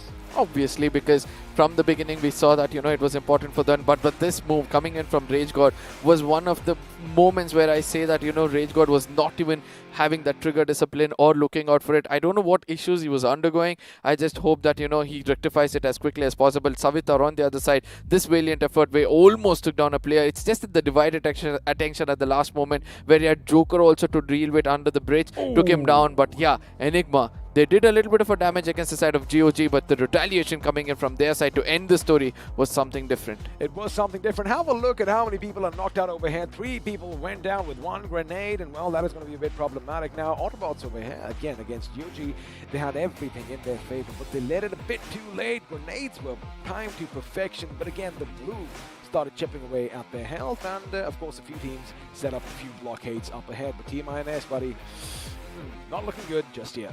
No, absolutely. But at the same time, Cyan over here, he did do a lot of effort. He had another molly for himself. He could have booked up a little more time, but eventually, you know, it was end of the story for him with 2 others coming in from the opponents. Esports on the other side, we did see that Rostov did put up some really good grenades, ended the spree for the side of Kinetic, but Goblin from here on, 1 grenade and 1 firepower coming in, and this was the moment where he could have actually erased the side of GE as well. He could have, and of course it was all down to 1 man. Had he probably crouched a bit earlier, he could have got the better of GE, but it was going to be Manya who got the better of Goblin. Again, I love the fact that, you know, we had such a back and forth, to and fro in this game. Yeah, absolutely. An eye for an eye it was. But at the final moments of the game came over here where it was Chonu as well as his teammates doing the best of what they can. But a rotation coming in from Coops did do a little bit of a damage. And final moments of the game where RTR, I really thought Fierce had this game. And as well as the side of Team EXO. Because there was a little bit of a hard cop on still inside the circle. They would have held on for it is what I felt. But they were taking the fight. They came in a bit more further. You did point out, right, where Fierce was coming out and like, what is this person doing? Now that is where, had it been a bit more fierce, as his name is, he would have probably gone on the flank, which was the idea, but his teammate was giving fire from behind. Now the moment his teammate went kaboom, that is where his kind of, you know, mental aspect of the game kind of went down, because he was like, uh-oh, the adrenaline starts coursing in, and of course, you know, whenever all the pressure is on your shoulders, that is where we make mistakes. But again, it was a valiant effort coming in from them. They do get the position points, however, I feel they could have racked up a lot more finishes. Absolutely, but at the same time, you know, the teams on the top, they're not at all bothered about this, right? They're just going to be like, you know, it's okay, we already made it through, let's, you know, take a chill, let's try to play it out just for the sake of it. But at the same time, let's not forget that, you know, most of these teams are also trying to experiment, try to create a plan C or a plan D, because they'll have a plan B and a plan probably A as well. If that doesn't work out, they can shift on. But these moments in the game, that is where you get more plans for yourself. Of course, you know, we were talking about this yesterday with Fixes, and they did interview a few people from OR, right? I mean, they don't just have a few plans, buddy. I think every single alphabet is going to be covered overhead. There might even be a plan Z, but again, that is the beauty of this game, right? Because if us humans, we are creatures of habit, and thing is, someone is going to realize that, wait a second, this is what they've been doing every now and again, and you know, they're going to come in and throw a wrench in your game plan. So you've got to keep them guessing, and I love the fact that, you know, teams come up with something different. But a map like Vikendi or Sanhok for that matter, oh boy, whatever you come plan with, it's a game changer. You've got to do something on that moment right there and then. Yeah, absolutely. But Vikendi, the final circuits have always been bizarre, right? It shifts away so much, but still teams like EXO and Team Soul are still able to predict that perfectly. And that is where I feel teams on the top are trying to get that, you know, one negative pointer, convert that into a positive, so that, you know, in the grand finals, there's got to be any kind of mistakes they'll be doing and aiming for the big trophy from the get-go itself. Well, of course, they are going to be aiming for the trophy, but for now, it is still going to be around who all are going to be in that little end-all skirmish. Of course, you know, we have a lot of battles that have taken place, but the war is still not over. And again, you know, I guess it's fair to say that UP50, their chances are pretty much zilch at this point, which means up into the 23rd position, anyone can still take it. Now, at the same time, I think GOG needs to get a winner chicken dinner with more points by the end of today. I mean, because they have 40 points, almost 25 to 40 points approximately, to cover up and make sure they're inside the top 16 and then try to fight the position into the next part of the tournament. But in case they become a little late from here on, it's not going to be easy for them. It isn't going to be easy for them, but again, you know, they are amping up the aggression, right? They have turned the dials on to 100, and of course, it is on show for us on our screens. But again, you know, that is the beauty of this game, right? You have your ups, you have your downs, you have your good days, you have your bad days, and well, speaking of that, we have already gone through 3 games right now, Yeah. which means I think it's the perfect time to take a little bit of a breather because, boy, we have been yapping away a lot in this map of Vikendi. So for now, from Marka and I, we're going to be back after a quick little break. Do not go anywhere because the action is going to commence once again in about 5 minutes. जब court पर बनी team of 5, छठे यार का दिल टूटा ऐसे जैसे टूटे कांच, क्योंकि अब से कोई नहीं होगा कभी भी left out. Battlegrounds Mobile India brings you the new 8v8 TDM mode. Let the action begin in Santorini.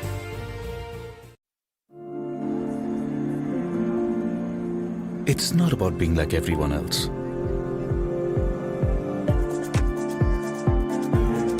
It's about having your own destination.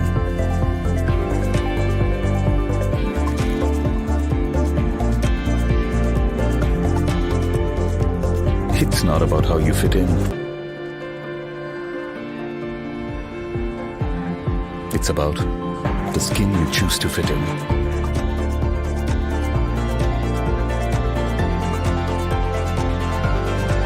It's not about you belonging somewhere. It's about you belonging with your squad. Because everyone can be a player in Battlegrounds Mobile India. All new Battlegrounds Mobile India with new modes and maps. Let the battle begin. Download now. This car won't drive itself, right? Where to go, when to stop, read the map. अब ये सब तो इन game reader ही कर सकता है. And danger rarely announces itself. इसलिए आगे बढ़ने के लिए एक स्काउट भी जरूरी है.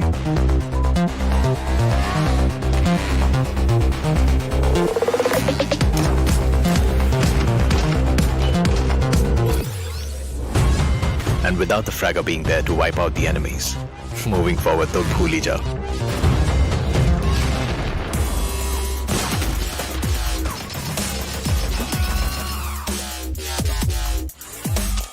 और फाइनली गाड़ी आगे बढ़ाने के लिए सिर्फ पहिए नहीं, जैक भी जरूरी है. कोई भी मैप हो और कोई भी रास्ता, जैक ऑफ ऑल ट्रेड्स के बिना टीम नहीं बनती. Without you as the support ये गेम नहीं चलती. Your friends are waiting for you on the battlegrounds. फिर से अपने यारों के साथ चिकन डिनर करोगे, साथ मिलके रैंक पुश करोगे. Battlegrounds mobile India, download now. What's your biggest weakness? My biggest weakness? If I had to pick one, I'd say that My biggest weakness is that I'm a real giver, you know. I give more than I should. Are you going to keep all the loot for yourself, huh? We don't need glory hunters on the team. I'm firing on all cylinders 100% of the time. Gives others a huge complex. Arey bhai, can't find any guns here. I'll be toast if I have to carry on with this frying pan. I'm too calm and composed for my own good. Nothing can rattle me. I'm in constant zen mode. Beast mode, guys. Come on, let's go. अरे scout कह रहे हैं यार. Hello, respond. I just can't push people against their will, you know. Even if it's for their own good.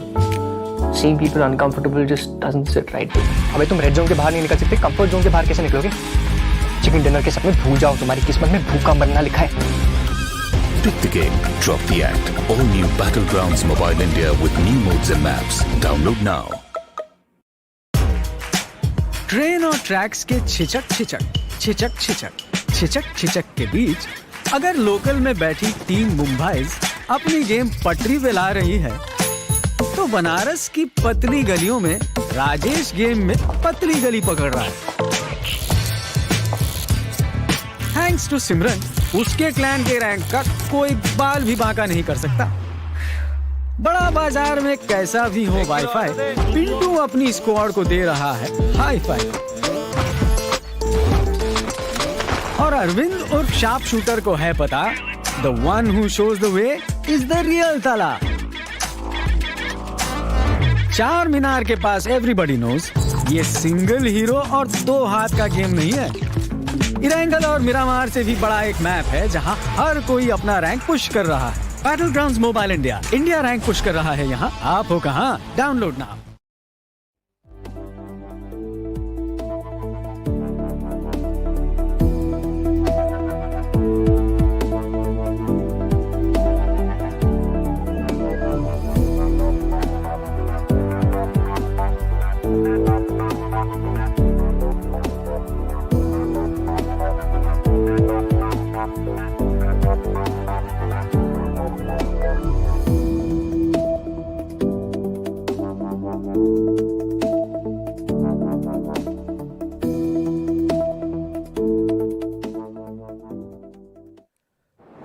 Well, welcome back once again to the iQOO Battlegrounds Mobile India Pro Series powered by Loco. And as Arca and I promised, it was a short little break. But the thing is, Arca isn't here anymore. Fixes is going to be joining us for the next game. Fixes? Yes. Vikendi, buddy. Again, the game changer.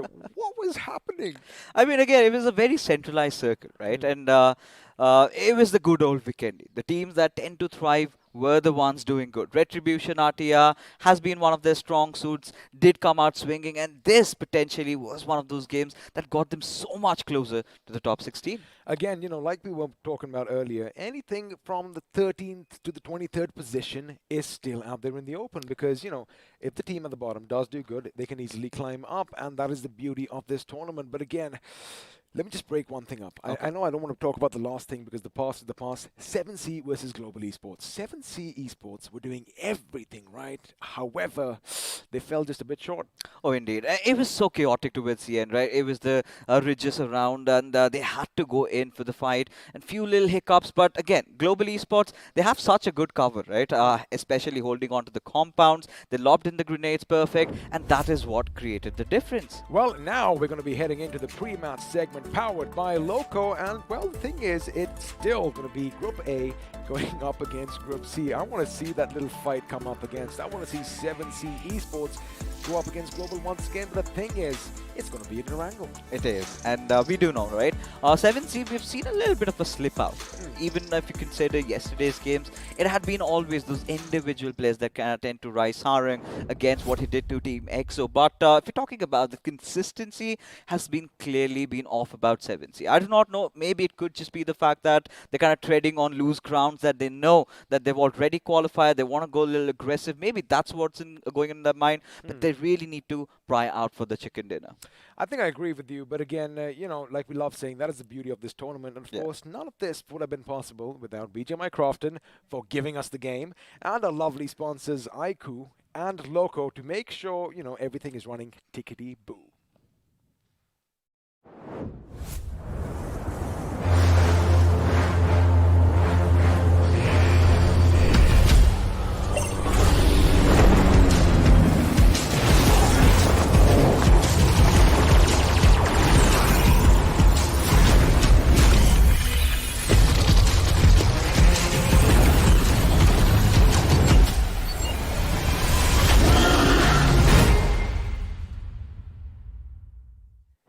iQOO Neo 6, 90 FPS in BGMI. I mean, it's finally here. Gone are the days when 60 was considered the best, but now it's all about 90. And guess what? It is exclusively available at a lot of sites. And if you want to get your grubby hands like mine on one of these, what are you waiting for?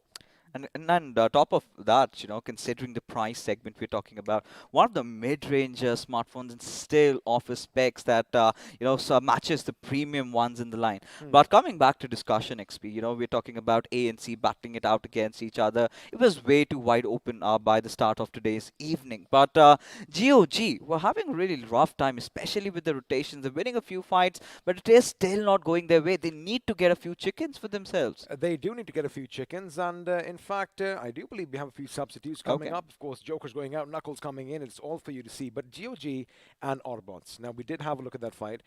They delayed it a bit too much out in the blue, as a result of which, time was running out for them. But the thing is, time is never going to run out for all our lovely viewers because we have a lot of things to give away. And of course, I'm talking about all this amazing BGMI merch. Indeed, and the numbers have also increased, right? 25 were given out yesterday. Could be even higher, but all you've got to do is support your favorite teams, right? Hashtag whichever team that you think is going to be ending at the top by the end of the evening, right? Just on that one day. Head over to the BGMI official esports channel right at there, and then all you've got to do is fill up that form in the link. And well, if you're lucky and your team is on the top, you're going to win something. Well, of course, I want to get myself a tea. Of course, I think they are going to be coming. They're on the way, buddy. They're on the way. Calm down. Calm down. It's all right. Do you need some tissues? I don't have any around me right now. I can see a little tear coming down. But again, it's because we love it so much. But what we love even more is going to be the game in a wrangle because, A, it's the crowd favorites. Yes, let's all wait and see what's going to happen because in about 4, 3, 2, 1. We're going to say bye-bye from the studio. All right, 1. There you go. And now we're going to be dropping down at the military base. I think somewhere down the line, I've been really enjoying the circle shifts coming in Erangel lately, right? Especially the first game of Erangel, and even yesterday, the final one, right? All those curveballs hitting the boys' heart. But this is where I'm starting to ponder as to where is the circle going to be. I mean, it's been ages right now. I think it's been that last week we finally had a certain one. And yeah, it's been a long time, right? I think it was week 1 where we did get to see those eastern circles. But after that, it's been kind of silent. It's been more about those western hybrid circles, or maybe the circles kind of shifting a little bit up north. I mean, we have seen a lot of action take place around the shooting range now. I get it. Everyone's speaking of the shooting range. Boy, do I have that. How good are you? Tongue, man. Oh my goodness. I just kind of freak myself out right now. How good am I? Are we talking in game or in real life? Oh, buddy, I got a nice aim. In fact, there are a couple of shooting ranges that I have been to, and it has been fun. And maybe I'll take you one day. There's one in, well, I forget that. We'll talk about that later. I really do not want to break my shoulders because of that kick you get, don't worry, right? we'll give you a .22 caliber weapon. It's going to be fine. It's going to be like tuck, tuck, tuck, tuck, tuck. It's going to be like a BB gun. But I hope so. I want something different in this game. Okay. Last game, like you said, that we were happy. It did finally come a bit towards Pachinki, then went a bit towards the north. So again, something different. Maybe I want to have a fight just west of Noble. I think we haven't really seen a Nova circuit even once this time around. This entirety of the iQOO BMPS, and we're just going to be dreamers, just hoping. A little bit of a hopium kicking in, but would love to have something around this museum as well, right? A little open circle, whoever gets the hold of it, maybe our teams like Enigma can really count it out. But for now, ladies and gentlemen, we have to take it up to the skies as the flight path trajectory all the way from that southeastern side going directly towards Primorsk, and a lot of the teams are going to be squandering around in the lobby XP because they have to go north. Well, a lot of teams are going to be heading to Georgia Paul, of course, school in Rozhok, and even Yasnaya, which means we might see some action break out early. UP50? There you go. We might I'm not trying to say anything. Look, I mean, if they have a 50-point game, maybe I might tell them that, all right, you might have a chance to come in to this tournament. But for now, as the plane is going to be midway through its flight path, we are going to see a lot of teams disengage from the plane, jump down, and my question is again, I kind of expect a few vehicle clashes to come up in the next couple of minutes. I think maybe around Gatka, right? I'm pretty much sure, considering a lot of teams head over there. You've got Hyderabad Hydras also trying to go for the Western Georgies, and then you've got UP50 who also pry for the same. Autobotz will have no trouble whatsoever getting down to the good old Primorsk, but INS. One big question, I think, barring that first Erangel game with it survived for a long time, they've been pretty off today. Well, they have been pretty off, but the circle is still going to be kind of similar to what we've seen before. It always is going to be a little centralish, a little bit towards the north, but this time we have Stolberg. Now, coming back to Team INS. Oh boy, now I've said this before, I'll say it again. They're the team that needs to be the aggressor because for some reason defending has not been their forte this time around, and well, looks like they might be good for now. Again, they might do the same thing, right? Loot up around that area that they love dropping, just west of the farm, and of course those six-max houses like I calling, and you're laughing, I think. Are you on the same page as I am? Oh, indeed I am. I was just going to follow up because what they do right after is just head over to the gas station. The same thing? Yeah, the same thing. Look out for maybe ACBC, but this time Retribution RTR, and then they will have Autobotz facing around. They're going to fire a few bullets. It's the same old story repeating over and over. I guess they need to just, suit up, boot up, and head for maybe Pachinki, try and take out EW, but we did expect teams dropping close to one another. But looks like Enigma's Avi is going to get away with that buggy for himself, and for now they are going to be heading a bit down south near the museum and the shelter, and they are going to be in a good position at this moment. However, since we do have the map for us, Global Esports, they did drop nearby as well, but they're going to be going towards the school and of course the apartments right next as FS. Now they love calling Rozhok home, right? Yeah. However, it kind of felt like for a split second maybe Global could have just threatened them to go from the north and waste valuable time as far as loot is concerned, because I want to see them push up on their position. Considering the fact that OR is not playing in this particular game, Global Esports has access to the school apartments. Had the OR been over here, then it is mostly Rozhok or maybe Water City if FS is not in the lobby, right? That has been the go-to case. We haven't really seen a lot of fights breaking out though between them. A lot of kind of a truce brought up between them. What's interesting is when all these teams make it to the final 16, then it's going to be a problem. Who goes to the school? Who goes to Rozhok? And that, of course, is something I'm interested in. But again, that is what you talked about, right? OR Esports, they have a lot more plays in their playbook. I think this is where they need to reconsider, right? Then we might see Global Esports maybe heading towards Water City, giving away school apps to OR Esports, and FS can enjoy their Rozhok. But Hydra officials. Now, one of those teams that we really need to talk about because, again, it was Vikendi. We did have this conversation that they kind of have those really comfortable games. This time, not in forms of finishes, though, but positioning-wise, they were really good. But they need to kind of get themselves back into the other maps as well. They do indeed, and as far as finishes, as you mentioned, they did wipe out Team INS, who, again, need to probably just pull themselves up from their bootstraps and pull a rabbit out of their hats. But for now, all the teams are going to be still content with the cities, the towns, and of course those individual houses and compounds that they've landed in, because the circle is still going to be merciful. Now, you know, we've always expected something to happen with Team EXO and 7C down at Milta, and we did see yesterday, I love how Sarang and the boys, you know, they keep a watchful eye out for the opposition, and more often than not, actually, they've come out on top. And this is one of the circles, I think we have this slight idea might go towards the extremities, right, towards the eastern side. Now, this is where Team Kinetic really comes into the mix. Now, Kinetic, they had been amazing yesterday. You know, getting one of those chickens, they had been playing so well. God and Bio, two players to really watch out for. This time, lingering around the good old Lipovka. And if they can take control, maybe over the coastlines, or maybe head somewhere around mansion or prison where Team Enigma are stationed, or maybe try to avoid the fight, and this also could be their game, right? Considering the fact that Kinetic are one of the competitors for the top 16, and this is where they really need to get themselves back in.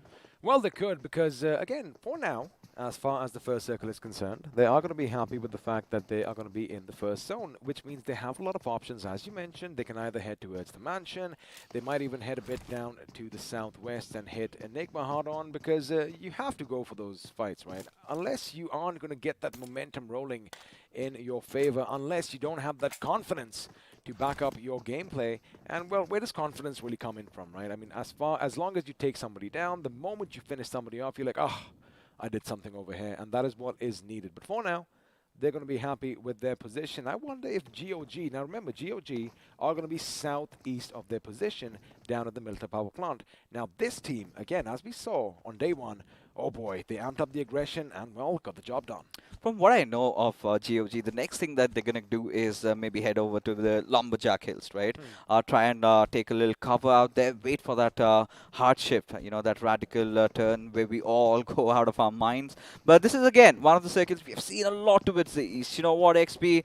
I want to be a little over-eager. I want maybe the circle shifting away towards Stalber or the other hills just below it. It's been a while, but chances are that the gods aren't listening to us, mate, and we might just see some action down at shooting range. Look at them. But looks like Kinetic, they are going to be taking the fight. In fact, looks like Enigma might just be coming up behind them a little hard in their vehicles, which is something that is going to be exciting. Now, Enigma Gaming, again, aggression was the key to their success yesterday, was the name of the game.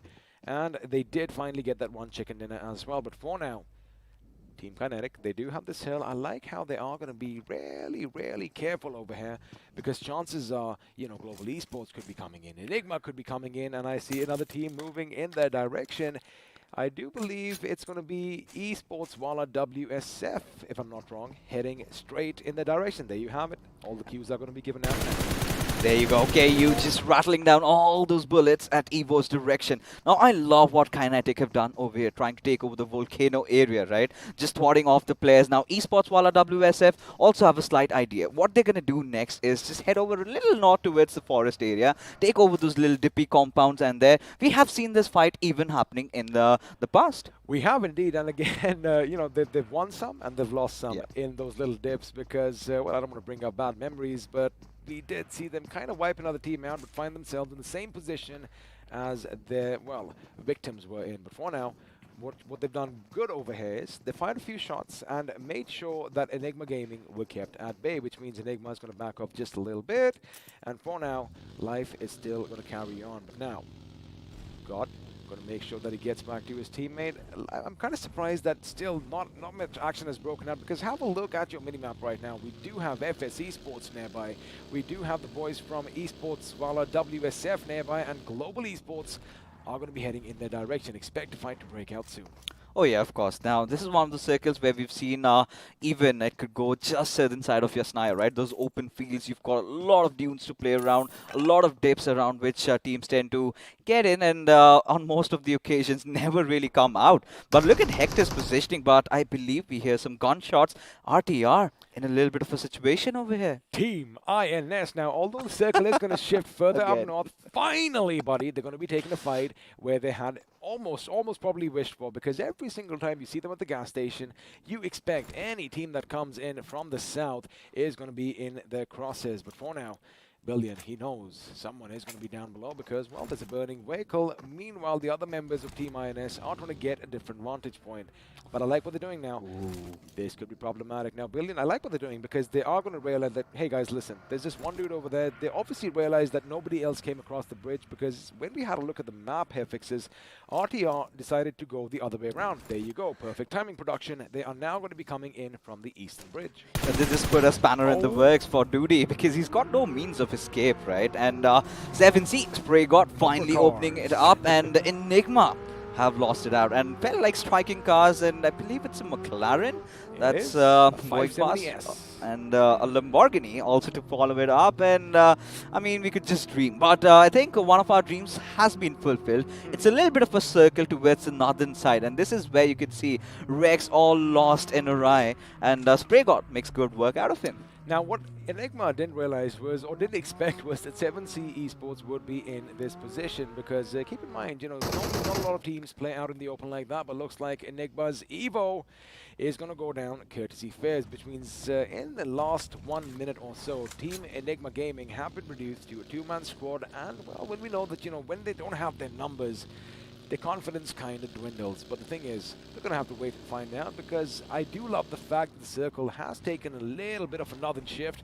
And buddy, looks like Stolberg might just be where the action is going to ensure. And now, if we have a look at the rotations, Autobotz, they might actually hit that Georgia Paul bridge to the west and come in from top where the Hyderabad Hydras are now. Now, this is exactly where I was getting at, right? Hyderabad Hydras understanding that there is a slight possibility of a northern shift have taken it up. Now, the big question is, are they going to fight it out against UP50, who are lying in wait? Team Soul also crossing over the bridge, but the cluster building at the southeastern side, if it takes a shift towards the northern side in the next split, right? That is where we're going to see hell breaking loose. We could see hell breaking loose, and it looks like GOG might be the one dishing out the damage. But for now, I do believe action is going to take place elsewhere. And, well, we are going to be focusing on Esports Walla WSF for now, who are going to be in a nice position. But again, it's a hit or miss with this gas station, right? Because you are open from every single direction. In fact, if you are going to be sharpshooters, that is where you have a little bit of an advantage. Now, we did have a look at the map just moments ago.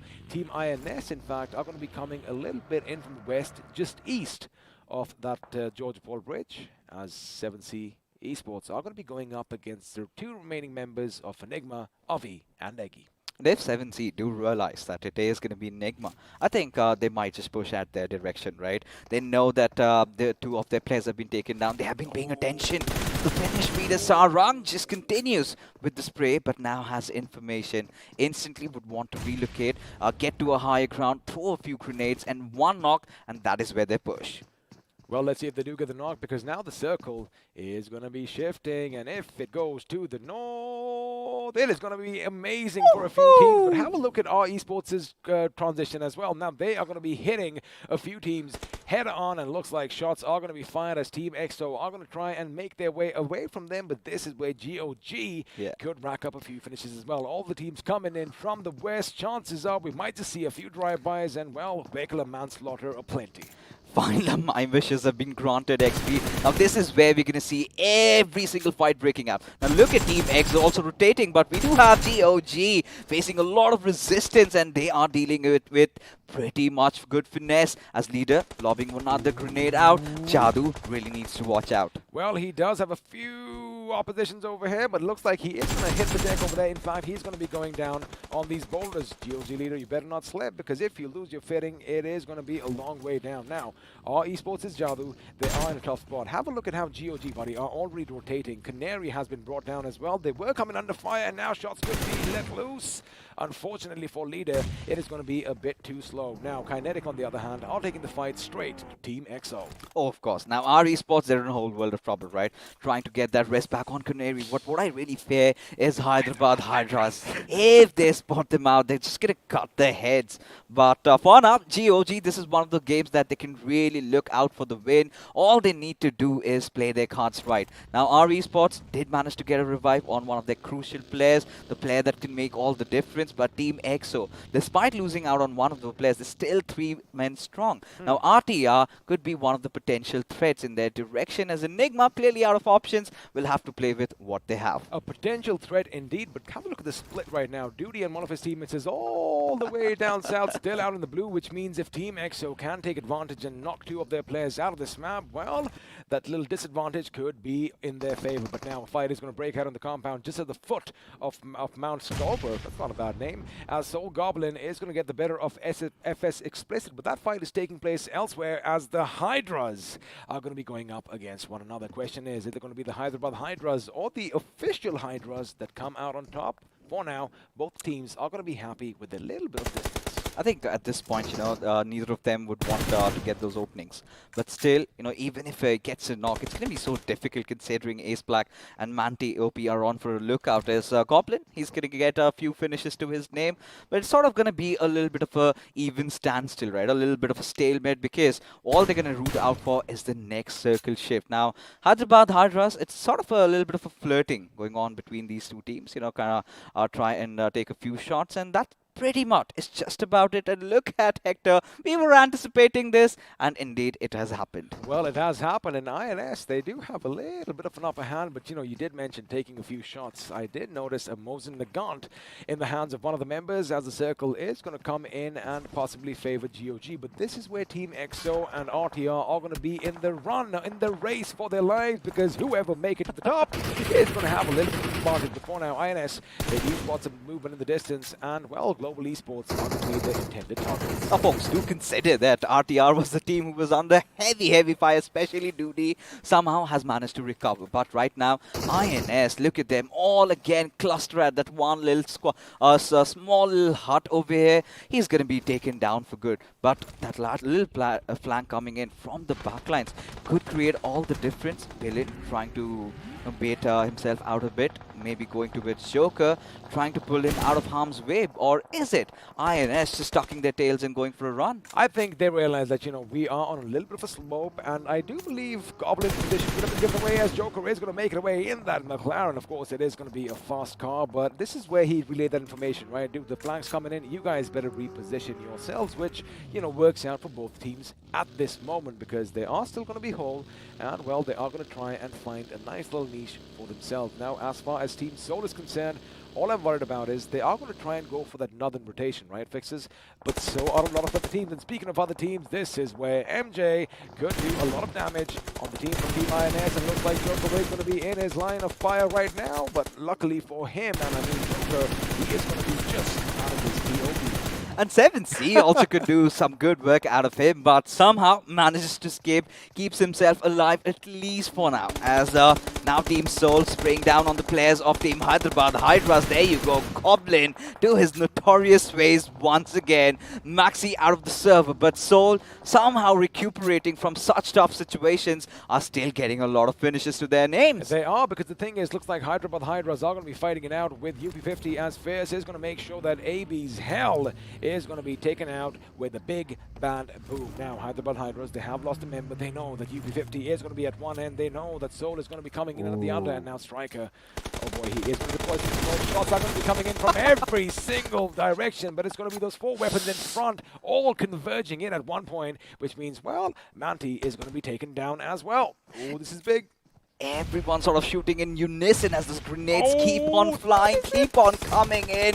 Omega, spots out Ace Black, taking a jump, and there you go, putting an end to Team Hyderabad Hydras, and just when they were thinking, they are getting shot from elsewhere. This is where UP50's Rage God is going to try and do a little bit of something. Of course, it is never too late, but it looks like it could be good positioning overhead. That grenade just showering down flak from above as he's going to readjust himself. If this bounce is correct, it could be devastating for the Team Soul. However, for now, they are going to be still a 4-man squad. The problem for them is our Esports coming up from behind, could be laying down shots. There you have it. It's going to be another knock, and Aksha does go down, courtesy Jadoo, as expected. Now, Team Soul are going to be caught in a little bit of a pickle. They are going to have to back down just a little bit as Rockstar is going to be spotted. In fact, Rockstar is going to be taken down by Goblin. Goblin is doing so much in this particular fight. Now, he spotted out Jadoo, trying to spray in his direction. Wrong tree is what he has, but no retaliation fire. Jadoo on a little bit of a defensive spree over here. Needs to watch out. Finally has his position compromised as a grenade goes flying in. Does hide himself in that little smoke. But I think a shot is coming from elsewhere. I think it is Esports WSF trying to do something out of Team Soul from the backlines. Maybe Karan. Maybe Karan, but I do believe, again, it could also be UP50, because keep in mind, they know exactly where Team Soul are, and finally they are going to be making a little bit of a move. I love how Jadoo, Omega didn't spot him, but of course we did, because his attention is still going to be in the smoke. Now, as you mentioned, Esports while back in the distance. Karan with that Mosin Lagarde. He does whip out the molly instead, as Goblin's position is going to be pretty accurate over there. Jadoo is going to be flung with grenades, and chances are the magic is going to slip out of his fingers. I like the fact that even now, Fixes, he is still alive and kicking.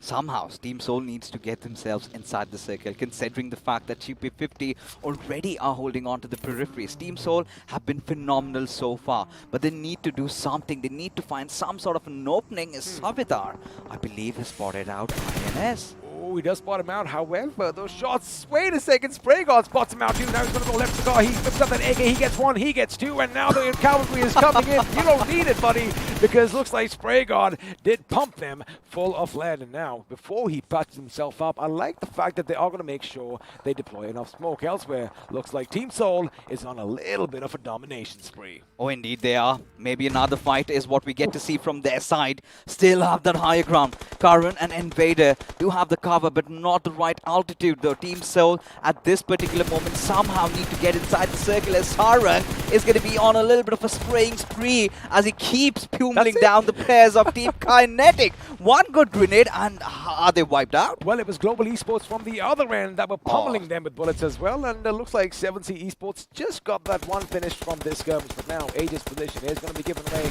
and keep in mind, he's the last man standing. Well, I spoke too soon, because he has been taken down instead, and it wasn't 7C, it was RTR that were going to put the final nail in his coffin. Now, looks like Team Soul, again, we just mentioned they are still in a good position. They, in fact, do have the high ground, as Omega is going to keep watching whatever happens down below. Karan does have that Scar L in his hands, but the thing is, both these teams are going to have to make a run for the blue zone, and Hector from above almost got the better of him, goes in for the blue zone, and is going to shoot once again, but it's going to be Karan with his accuracy with that Scar L, who is going to make sure, well, Team Soul are going to be on the back foot for now. Hector really cannot afford to whip these bullets at this important point right now, at this area. Team Soul, I'm still baffled by the fact that they're still surviving. Somehow made it inside the circle, but Omega has a really capitalizing point. They're spotting out the players of GOG as well. Will finally get the finish on Karan. Would want to go for the other, as Hector still waiting for that revive though. But GOG could have spotted them out. But look at them. They're rather focusing on the revives instead of going for the finishes. They are indeed. It is a bit baffling over here, because you've got to keep one thing in mind. They do want to have the numbers, because they are going to be hit hard by 7C, as well as Sarang could be in a nice position to pretty much end their misery for now. And speaking of Sarang, as expected, the grenade is going to be flung long. It goes boom. However, it was just a little bit too short. And now he's going to get closer. He might just whip out his Grotzer. And that is weapon he needs. But you know what? He doesn't need to spend any bullets because that one grenade took bullet and lead around. And now he can focus with his M4 as Hector goes down. Omega almost gets taken down. But now Akshat and Goblin are going to be focusing their attention on him. He's even human at this point. Sarang, could he go for any better spray? Now look at Team Soul all being just dominated by one single man, and that has to be Sarang. We know what he did to Team EXO yesterday. Look at Spray God's positioning. A beautiful spread coming out of 7C and paying them heavily. And of course, Omega knows that, this battle has been lost as they have been lit up like a candle from every single direction. And, well, he is going to make sure he survives for as long as he can. And speaking of survival, looks like he just got taken out the moment I took his name because I do believe UB50 were lying in wait. Now, Team EXO are going to be on top. UB50 are going to be on top. Two-man squads, as are the boys from Enigma Gaming, as now they are trying to keep RTR at bay. Two men up against four. The question is, can RTR do something right now? Because they are making sure their backs are secure. And have a look at how many grenades these boys have. Chonu almost getting knocked off his feet by one.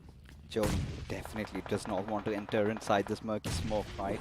Is still finding for that opening, but Coops could be the one creating all the difference. Eggy and Coops lobbing that grenade at the same time, but none of them taking any sort of damage. As Chonu still not wanting to give up, but suddenly catches fire and he has to drop and roll. Well, he is going to have to drop and roll, but the thing is, from elsewhere, looks like UB50 are going to be taking the fight to 7C. Just as I say that, they get eliminated by 7C Esports, who, mind you, have racked up 17 finishes for themselves, and looks like they are going to be masters of the land as well. Now, this is what I was worried about. If Enigma Gaming give them a little bit of an opening, that is where RTR can go in and, well, seal the deal. But I'm still kind of excited about how wary Coops is because he's not taking any chances. Now, Chonu did throw a grenade elsewhere. Aladdin is going to be brought down by a grenade by Fest, but Enigma Gaming, I get it. They're holding their ground. The thing is, I do believe 7C Esports might expect a full team to be inside. Indeed. RTR, I beg your pardon. Of course. Now, at this point, RTR and Team Enigma need to disengage. But how do they do that? 7C looking at them, but look at Fierce.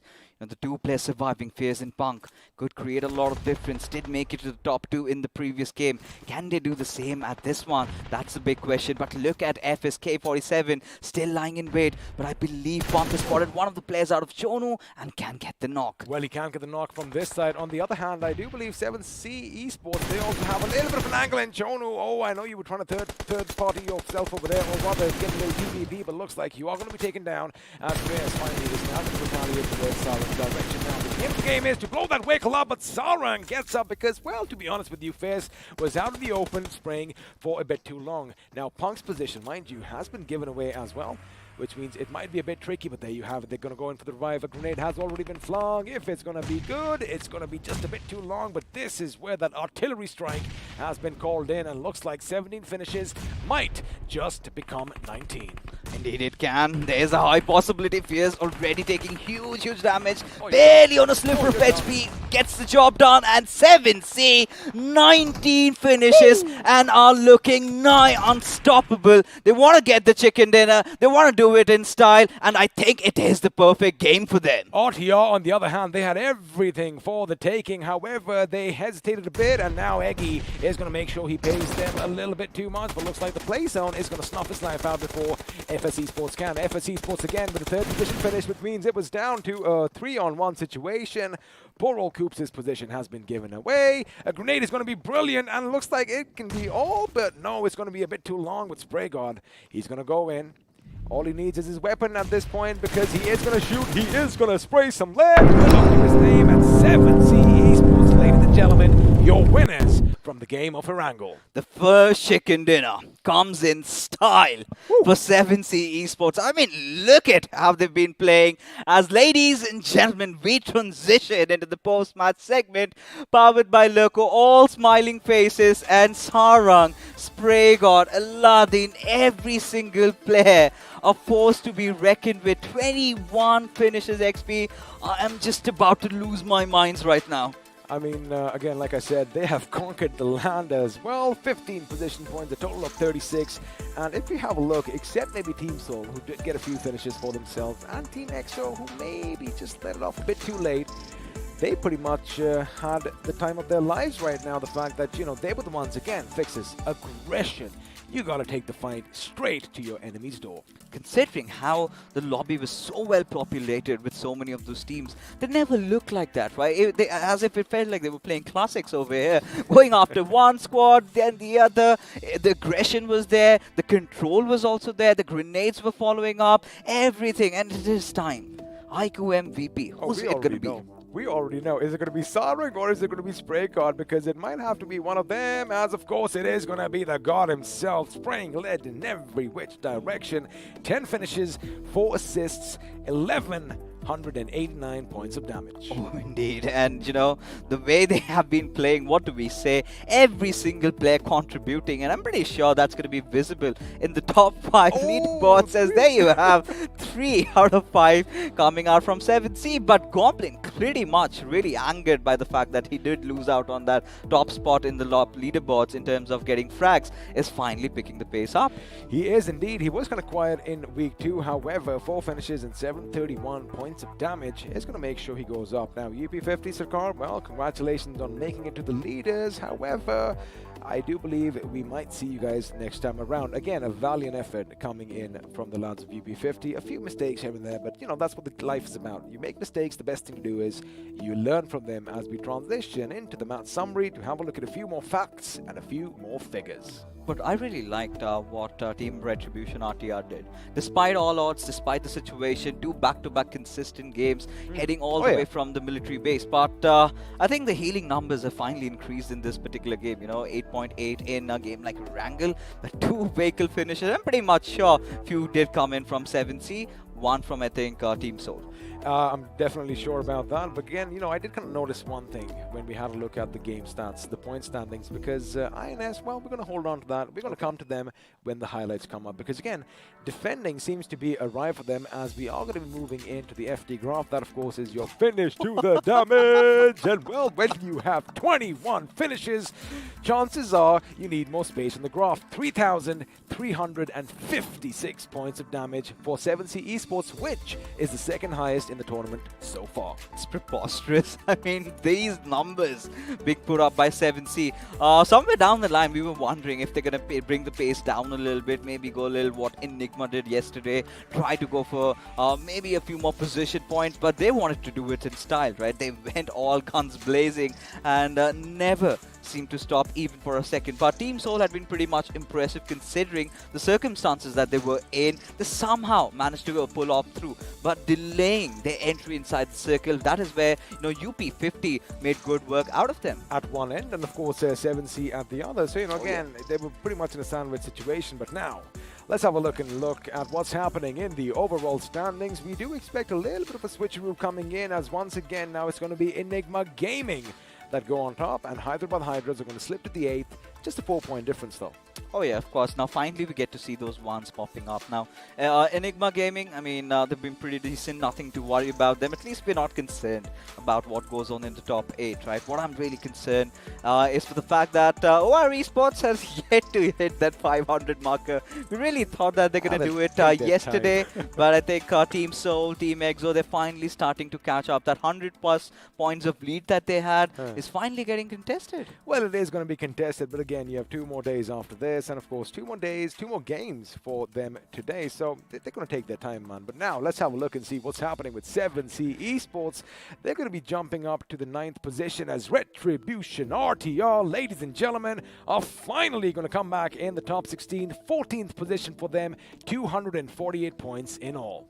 I mean, the way they started off, right? I think they were somewhere around the 23rd position by the start of this evening. And this is what comeback stands for, right? This is what putting your right heads at the right time, getting 2 back-to-back consistent games. And especially how special this game was for Retribution RTR. The first moment, Duty is in such a bad situation, has someone coming to his aid, finally rescues him out of there, goes from that eastern bridge, goes all the way up top, and from there onwards, they still held on, getting the second spot, getting the chicken dinner in the previous game. It was all so well planned out for them. It was indeed, but the only change over here is because, like we say, for one to go up, another one has to fall. Because RTR made it to the top 16, well, Blind Esports are going to find themselves falling a little bit in danger. But again, a couple of good games coming in from them could basically turn their fortunes around. Now, even GOG, this time again, we kind of anticipated, we kind of thought that, they are going to be raking up all those finishes for themselves. Unfortunately,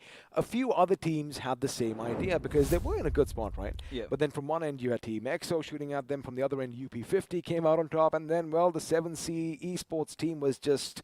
I think they had the ships on land this time. Kind of reminded me a little bit of a movie that we all know about. And they were just dishing out damage every single second, every single direction. And this is where they were really uncomfortable, right? GOG had too much on their plate to deal with, and they could not do much, and that is how the cookie crumbled for them.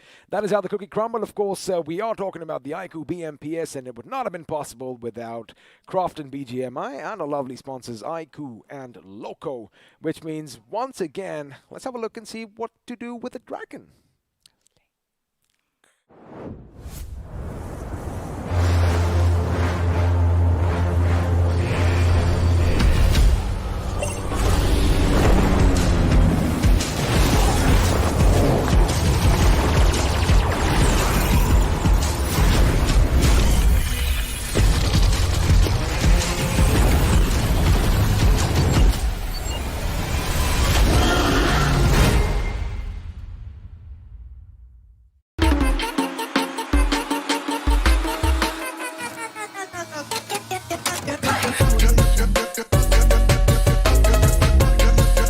Watch it, earn it.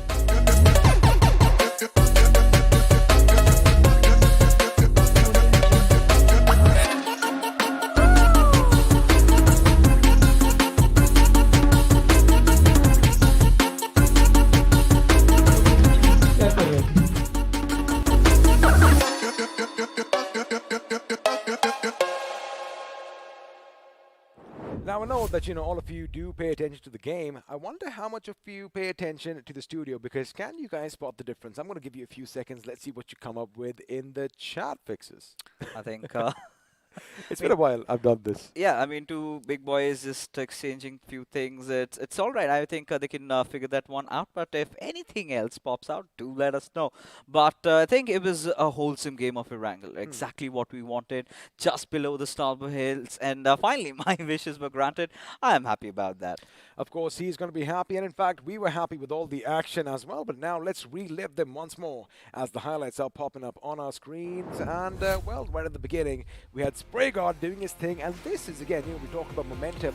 When you have the first blood in the game, chances are you are going to get it all. Oh yeah, and from there onwards, 7C never seemed to stop at all, right? Considering the fight they took around Yasnaya, how they redirected and how they escaped. And I'm so sorry. Have a look at that. This was a funny moment. Oh. Poor guy. Oh. Nothing else to say. But that is where trouble did not end for Team Soul, right? Right after they had to engage in fights after fights, somehow did manage to recover. And this is where INS was just taken aback, right? Just cars charging out the direction. Too much to handle for them. Have a look at that. SprayGuard just laying down lead at two different teams. He doesn't really care who he takes down, because, again, it's just going to be all about the finish points for them. And boom! I mean, the moment it comes, it's like... All right, buddy. See you in the next one. And this is where finally UP50 get a little bit of a revenge for what happened to them in Miramar by Team Soul. But 7C, they were all over the place, right? They had the best territory. They took it. Now, they did not get it by luck. But Retribution RTR, they tried to hold on to the little warehouse that they had. Team Enigma Gaming, courtesy to they were surviving for too long, still have those position points sticking out for them. And Team EXO, I do not know, man. There's something really off about them, especially when they're engaging in fights. They look so uncomfortable. They did, especially this time around, because we thought, first of all, they did go up against RTR. Maybe they would do something over there, but they let RTR kind of regroup, and, well, it wasn't in their favor. In fact, they didn't even take the fight at the time. Now, this little push that I was talking about, RTR probably thought that there's a lot more people inside, and that's what Enigma did well, because they kept moving around, they kept the enemy guessing, and finally Spray God comes in and, well, puts the final nail in the coffin as far as RTR is concerned. But that jump that they had wouldn't have been possible if they didn't have two good games back to back. Oh, of course. Now, Retribution RTR, from here onwards, they know that they've made it inside the top 16, but that's not where it all ends, right? You still have 2 more days to go. You still have a few more matches remaining. You have to be consistent. Now, that is the word that we need to get the emphasis on, because yesterday's games were about Team Kinetic being really good. It was about Team GOG being really good. But look at them. Even Kinetic, as a matter of fact, they've been struggling lately. They have been, and just to talk about Retribution RTR, yesterday, the entire day, that's 4 games, 21 points. Today, you have a chicken dinner, you have a second position finish. That's, well, 27 coming in just from position points, but they did rack up a few finishes for themselves as well, which again goes to show, I love it. I love this. We love saying the competition is razor thin, because it is. Now, it isn't about the top, because, well, that'll come later. It's about who makes it to the top 16. Yes, and I think it's going to go down to the final game, right? In day 4, where we're going to have the final game of Erangel. But, that is for later on, because now we've got another game coming up. It is going to be Miramar. Of course, this time we have B coming in, and this is where OR Esports, a lot of other big names come in. And as a matter of fact, Initiative Academy is a team that we really need to talk about, because this is one of their strong maps, right? We've seen Miramar being really good, and today's first game of Erangel, if you remember, did still rack up a lot of finish points and did have a decent position to themselves. They did, and I was kind of happy with what we saw on our screens. And even though yesterday they didn't have a lot of points for themselves, 29, which is still decentish, but again, they have to pretty much, like I said, pull themselves up from their bootstraps and just come out swinging. But again, let's see, because you said Miramar is a good map for them. Yeah, they have done well in the past, and well, now that a few big names in the form of Group C are going to be sitting this one out, means that Hyderabad Hydras, well, they aren't really winning Miramar this time around. At least not this time around. And I'm really scared about, the other teams over here. Now, one of the big names has to be Team MG, right? Considering even this was one of those teams that was quite consistent yesterday. And today, they're getting their rotations right, but it is always the fights, and somewhere down the line, being a little bit under the weather, not having full commitment has always been one of their primary issues, as of which they're kind of losing out, right? They've been always relying on Dionysus and making a few substitutes here and there, haven't really been working out. Well, I guess Dionysus, of course, if you guys remember, the god of wine and loose inhibitions might be imbibing just a little bit. I'm just kidding. Of course, everyone has their blinders on and they are focused in. But, you're going to agree with this. It's the rotations. Sometimes they really surprise us and we're like, whoa, they did something amazing when they go out in the blue, come back somewhere else. But sometimes they just pretty much ramming the enemy head on, and that's not working out for them. Exactly. Now, this is where the concern arises, right? Team MG has always kind of flourished in terms where they kind of stay around the edges. Now, they kind of jump on the gun pretty early, right? Make those hasty decisions, as a result of which they do not really come out swinging. Well, for now, we are going to be heading to the pre-match segment powered by Loco, which means, well, someone's going to say bye-bye, and once again, it's going to get a bit too bright in here. Indeed it is, and Arca is going to be joining the mix on the desk over here, as a lot of teams that we've been on lookout for haven't pretty much been interesting today, right? Haven't really kind of disappointed me, especially one of the big names has to be Esports while at WSF. Now, the way they played out yesterday, having the circle, getting a chicken, I really thought that yes, this team is finally back, Arca. But what do you have to say about Esports while at WSF's performance today? I think they're calculating every single moment of the game. They're not playing like a loose cannon, which has become a problem for them. The only team which I saw with such kind of a character was GOG yesterday. Today again they've lost it as well. So you have nothing to lose at this point of time, and that is how you need to play. Oh, indeed, they have to. And somewhere down the line, it's the pressure that's kind of surmounting them, and they have to go over it. But finally, ladies and gentlemen, it is time. Before the matches begin, you know what we're talking about, right? The iQOO Neo 6. And of course, a huge shout out to them. And they also do have a beautiful message about how do you slay a dragon, which comes just about now.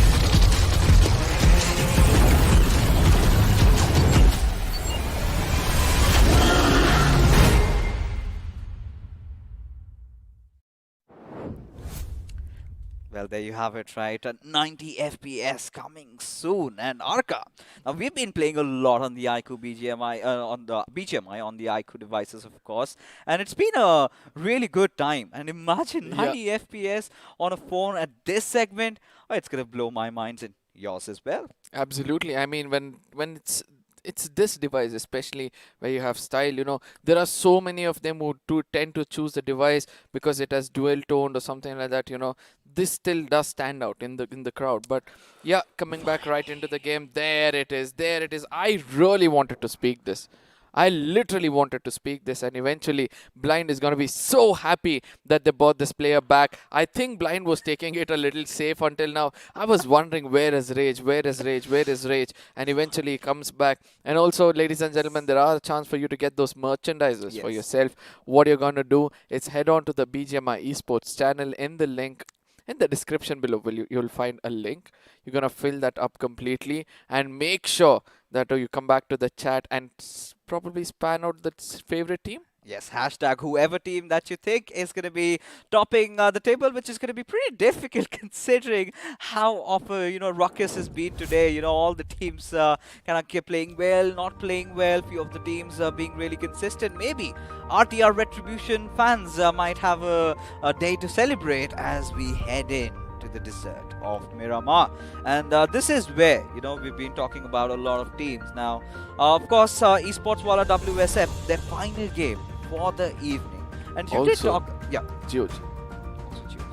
Yeah, because these are the two teams which we need to speak about, because they are not taking it seriously. They do not understand the intensity left out. How many more matches do they have? 2 more days of matches, where in total of 6 they'll be playing 4 each.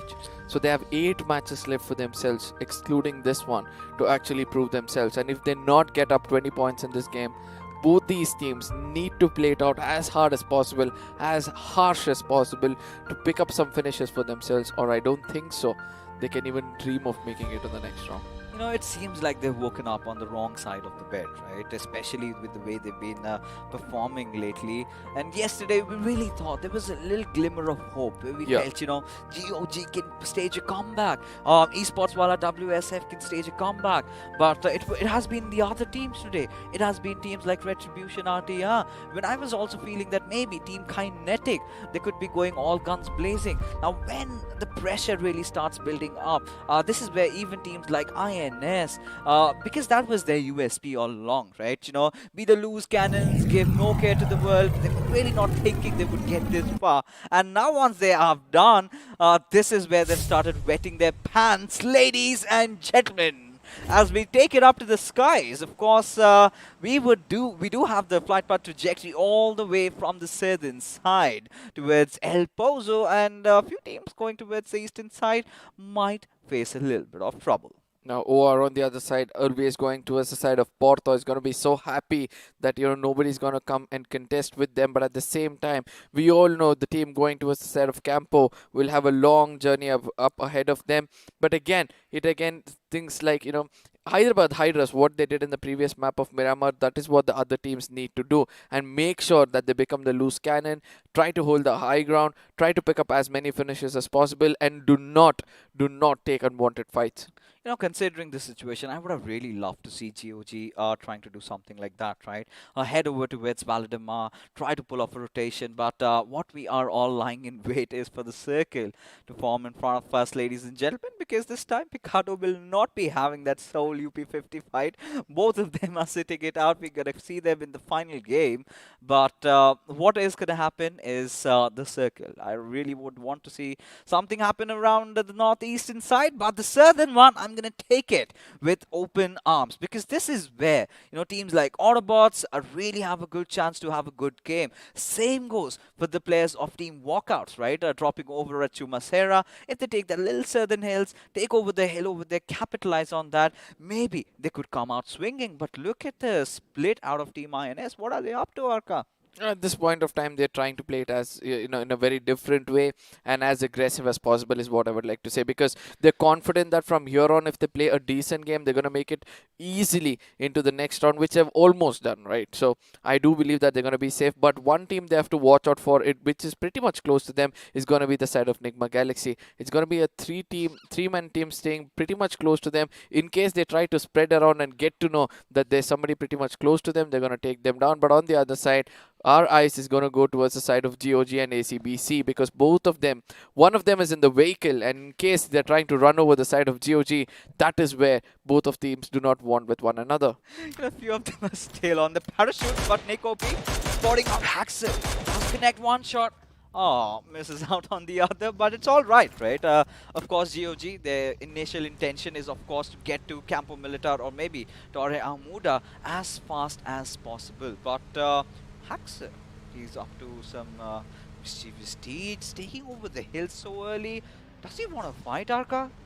I think he's just trying to give information to his teammates, telling that, you know, this is where the teammates are. You guys go get yourself some looting and come back. And I know GOG would not bother or would not even think of going in for a fight at this point of time. They need to get those resources for themselves, as they're going to be heading in towards the side of Campo Militar, from where they're going to have a rotation coming in from the northern eastern side of the map towards the side of Impala, and then make it inside the side of Los Leones. Now, this is where we have two contrasting sides, right? We've got cluster down towards that southeastern areas. We've got cluster up at the northwestern areas. Now, the big question is, how do these teams decide to rotate in? Now, we've got our attention at few of these teams, and Team MG has to be one of them, right? Dropping over at Crater Fields. Now, the only nearby threat that they have is in the form of Global Esports, who are sort of looting around the La Cobreria region. And my only thought of concern for them is, while rotating, if they lock horns. Now, Global Esports is not one of those teams to back out. Now, this is where Team MG have to be very particular about the timing of getting inside the circle. At the same time, early rotations will be the key for the side of Marcus Gaming, right? Because at this point of time, try to hold back and come late into the circle, where most of them will be playing for placement points, as they're all spread around in the northern side of the map. That's going to be hard. And once you jump off the flight, you will be looking out around to see who else jumped around with you. And they have a vague idea of at least 3 to 4 teams trying to jump in with them. And that could be the point of concern. So if they take that, you know, highway next to El Pozo, come down way towards the side of Valdemar, I think they're going to be safe in Los Leones for a really long time. Los Higos, I'm so sorry, for a really long time, and then try to take the fight from the side of Minas. I think this is where I'm gonna, ask a few questions, right? One of them, which Team Blind, they finally realize they need to wake up from their slumber. They've been messing up, and if this goes on, then they might have to say goodbye from the iQOO BMPS Grand Finals. And could, or rather, do you think Rage is going to be the one making all the difference? Do you think Blind is going to have a good one at this one? Absolutely. If he's given that opportunity to go in and slay some people, he's going to do it in style. He's going to do it with so much happiness. But all they have to do is give him the right kind of backup. We all know Williams as well as Deadpool has always been behind his back. Try to give the right kind of cover whenever required. And if that's the case in this game, where they're placed in a very, very good position towards the side of Land Vendetta, I think that, you know, it's going to be much more easier for them. But let's not forget that there's going to be a lot of retaliation coming in from the center of the map, and also from the northern side of the map, from the side of Team RCR, as well as the eastern side of the map. That's going to be EWSF. So let's see whether they'll be able to, you know, hold on to it and pick up as many finish points as possible.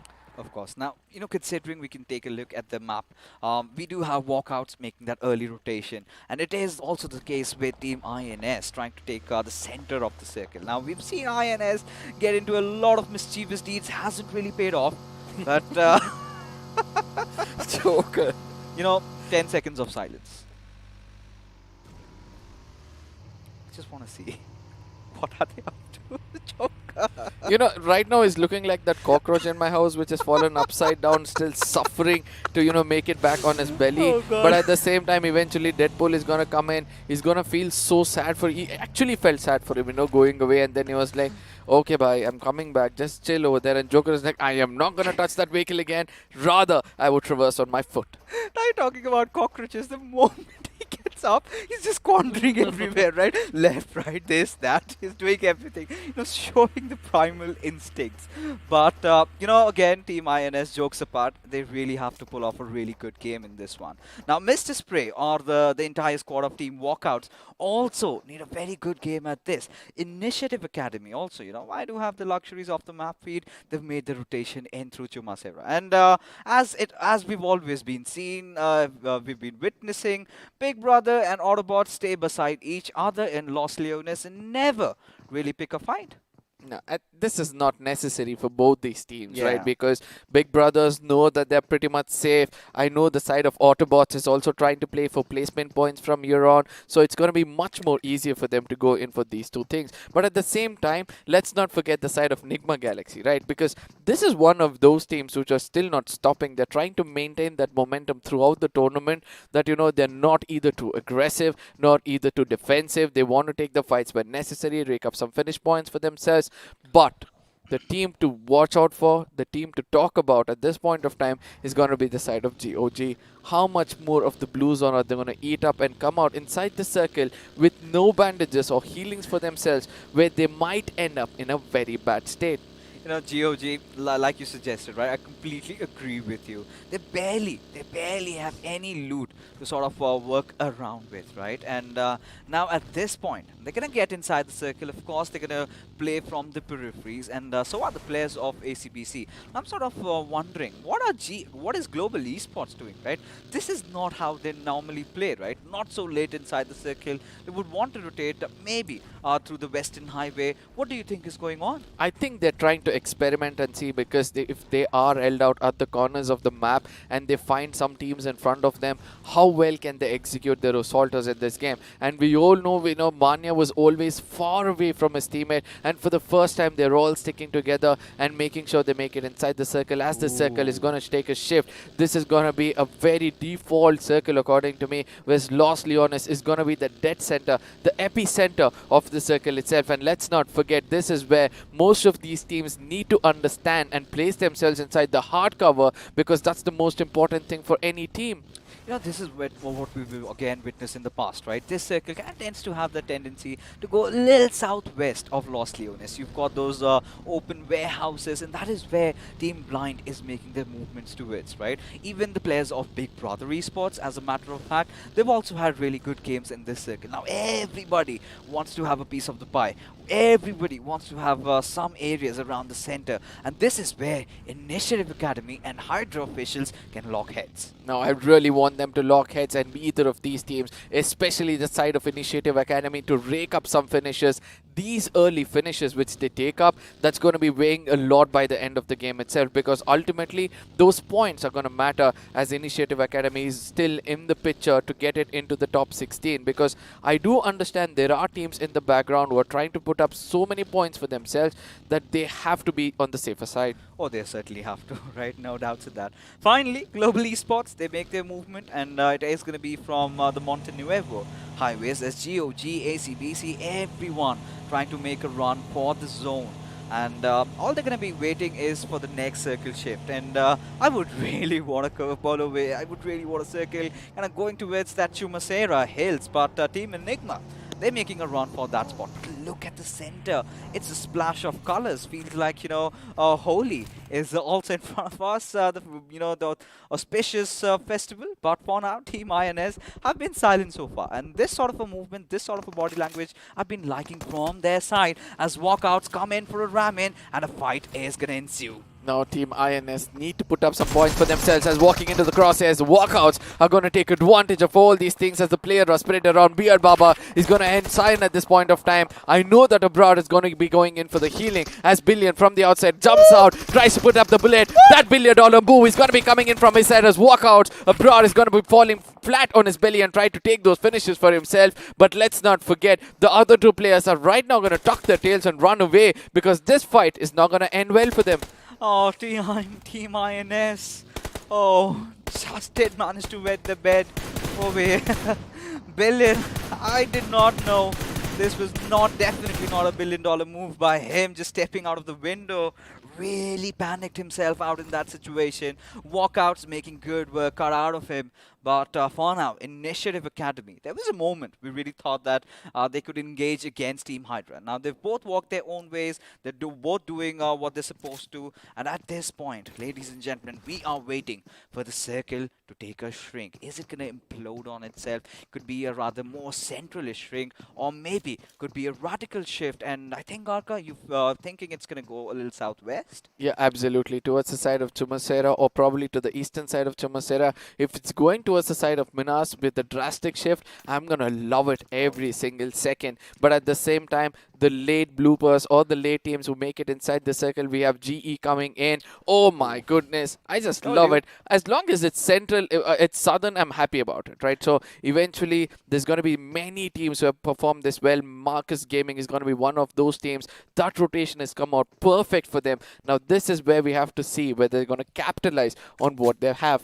You know, this is what we were talking about, right? We've seen instances where the circle kind of rotates a little southwest every single time it is around Los Leones. That has been the sort of meta. But Team OR Esports, I think, did they have one of their players already bursting out? Yes, indeed. Aru, the support being taken down again. And this is where the backbones have been broken, right? And this is it's going to be so difficult for OR to recover from this loss. But again, so many teams down south. MG, I really love the rotation in this one. Team Hydra officials, Initiative Esports, everyone present over there. Team Enigma, I'm kind of waiting for the entry to the circle, but Global Esports finally have to have a little bit of a time to get inside the zone. Another instant replay comes in where Dawn was the person who got taken down, almost got taken down at this point of time. But eventually, look at that, he was saved by the dunes itself. But again, you know, when we speak about Joker every single time, right, there's one other name which lingers in my mind, and that's going to be Zen OP. Because the kind of performance is given for Big Brothers every single time when required, I do believe he's going to be one of the other players to watch out for in this game. Are you talking about Global Esports' Joker? Because INS Joker, he's off to some... Obviously, Global Esports Joker, as well as, you know, it's Zen OP from Big Brothers. These are the only comparisons we have at this point of time. You know, again, for teams like Big Brother, Zen OP during week 1, he was phenomenal, rather astounding. But when week 2 did come in, right, they were taking a little bit of a dip. And ever since, even on the Fragger boards, we had Hellgod also picking up pace, right? He's in the mix, he's in the top 20 list, and Zen OP seems to have fallen down a little bit. But again, figures and facts do not show for what he contributes inside the game, and clearly could be the case, right? Now, taking a look at this particular circle, now we kind of witnessing 61 players still alive. Now, this is still the 3rd circle, right? Imagine the 4th circle, finally, maybe we get that little curveball towards that western side, and we're all going to lose our minds. Now, I just hope it doesn't happen and again implodes down to the southern side, which I love to see more. But finally, it's going to be GOG trying to get the right kind of rotation for themselves. But on the other side, RTR is going to be opening up against the side of Blind as Shadow gets taken down. It's going to be RTR trying to pick up as many finishes as possible, as Chonu is going to be cooking up a molly towards him to burn him and finish him off in the game. Team Blind, you told me, Orca, this could be the game changer. Rage could be the answer, but Shadow has been taken down, and that's not good signs. Now, this is where Team Blind realize the gravity of the situation, right? They know that they have to get inside the circle, which has rather shifted a little down south. Esports Wala WSF do have the epicenter of the circle. Now, Arka, do you think this is the game that they've been waiting for? I guess so, because there are a few other teams as well. Let's not forget the side of Marcus Gaming. Let's not forget the side of GOG. All of these teams badly need this game in their name. But let's not forget that when these big cats start to fight out with one another, the big tigers are coming and snatch the biggest of the pie. And that is where things can actually go wrong. But look at this. ACBC seem to have spotted out the players of Retribution RTR. Caprin might fire a few bullets, but Craniacs gets into cover in due time. Now does good decent damage though, but Duty, he is going to be tossing yet another grenade as a grenade comes his way. Does manage to get into cover as the fight. I mean, at this point, I do not know if this is the right decision to make, as Crazy Soul might just get blown over as Knuckle just comes out, sprays at his direction, shots connecting, his head goes bursting out as Global Esports, well, put an end to Team INS. Now this is what Team INS did not want throughout the game, right? They had to survive. They did not have much points yesterday, and I don't think so they've raked up enough in today's game as well. But now ACBC heading towards the side of BB, I believe, is going to be one of the other fights to watch out for, because Scream is going to be welcoming a lot of people with the lead. He's got the firepower. He's got... Let's see whether that's going to be the case as the fire goes in against the side of XR. Again, another person saved by the Dunes. So is it going to be the same for the side of Kepra? No is the answer, as on the other side it's going to be RTR coming in, and Scream is going to be spraying bullets after bullets. Look at his micromanagement. Look at how he's positioning himself in this fight and does not shy away from it, as well as Rage finally again being on the entries over here is cooking up a grenade, does toss it over at Rain, but he is not overextending, does understand the players of Retribution RTR can also overstep in this situation, as the Dunes, they're going to be burning with fire, and Rain somehow is still alive. Now Rage, he has to put his crosshairs over the horizon, trying to take down other players, which is more necessary, as Scream at this point of time is cooking up grenades to take down Craniac. But let's not forget, if Scream switches to the guns itself, and that is where things can be much more better, as his grenade connects, and Hellgod is going to be unleashing that deadly grenade. Oh, he certainly can be. Hellgod has been such an instrumental player for Big Brother Esports at this particular moment. Retribution RTR, Chonu spots out Scream right in the very open, still shows some trigger to split, finally breaks open as he gets that knock. Hellgod, little late on providing that cover fire. Retribution, Chonu, he wants the K. Oh yes. No. Oh He yes. stops himself just a little bit, lobs that grenade. Is it gonna connect? Oh, does not. Oh, but at the same time, it's enough for Chonu to relocate at this point of time. The smoke coming in from the opponents is going to restrict their visibility, and that is where Chonu is going to dominate against them. But Beast OP on the other side is going to pick up smokes everywhere else, as Scream needs to come back on his feet. But how long is this going to hold back, as Rage on the other side has opened fire towards the side of BB? And now Team Blind. They still do have 2 finishes though. Did lose out on Shadow, but at this point, they have to somehow deny the entry of Big Brother inside the circle as the next shift takes. As Autobotz, they're right out in the open. They're definitely not looking to rise as they have fallen. As another bad game, and Enigma Galaxy, OR Esports, everybody chiming inside the fight. And Initiative Academy, they've been spotted out. Atanki going out for the spray. Loki, after his mischievous deeds, wanted to rotate around. Somehow has made it to safe covers. Now, Aru again has got taken down, right? That is also one thing to watch out for Chonu at this point of time, getting damage, going in for the revival of Craniac. This is the moment where BBs are going to come in. It's going to be Scream and Hellgod. He's going to be spraying, putting bullets, every single thing. He's going to be throwables also coming into the picture, but they need a blessing in this, guys, from far away. Few shots they need to be connected, but Hellgod's grenade connects perfectly, as it's going to be easy for them to eradicate 2 other players of RTR. Retribution RTR playing way defensively at this point. A 2-2 split shows that they have no intentions of engaging in this battle. Look at the smokes being deployed, but right now Walkout, they seem to be on fire. As Initiative Academy, they have been packing their bags. They have been thwarted out of the server, as now Walkout's already 5 finishes strong.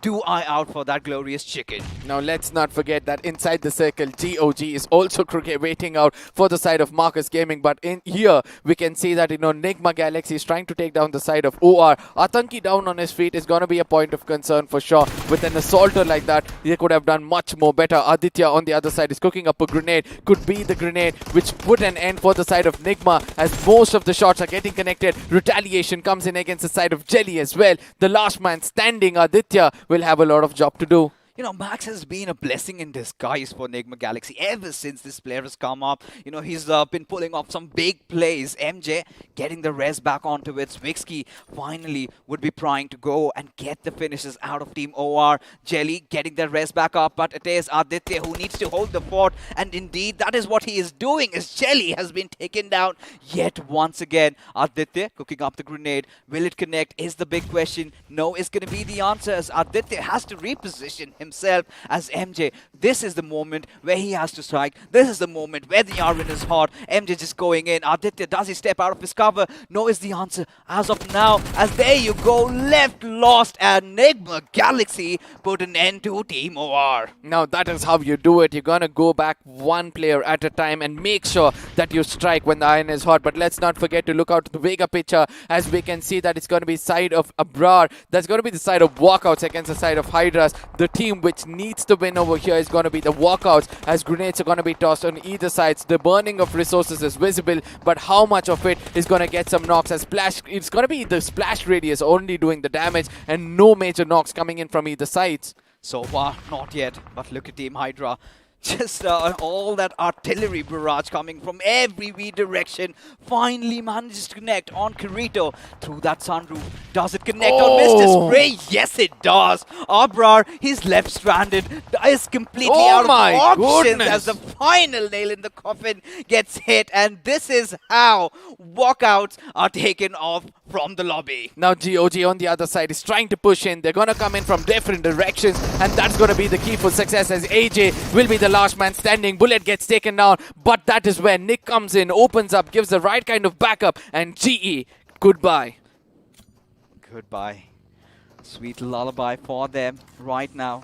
Team GOG do need to get the rest back up. A fairly good game for them, but look at how the circle has shifted right into the laps of the players of Esports Wala WSF. They've not done anything. All they have been doing is hold on to the center.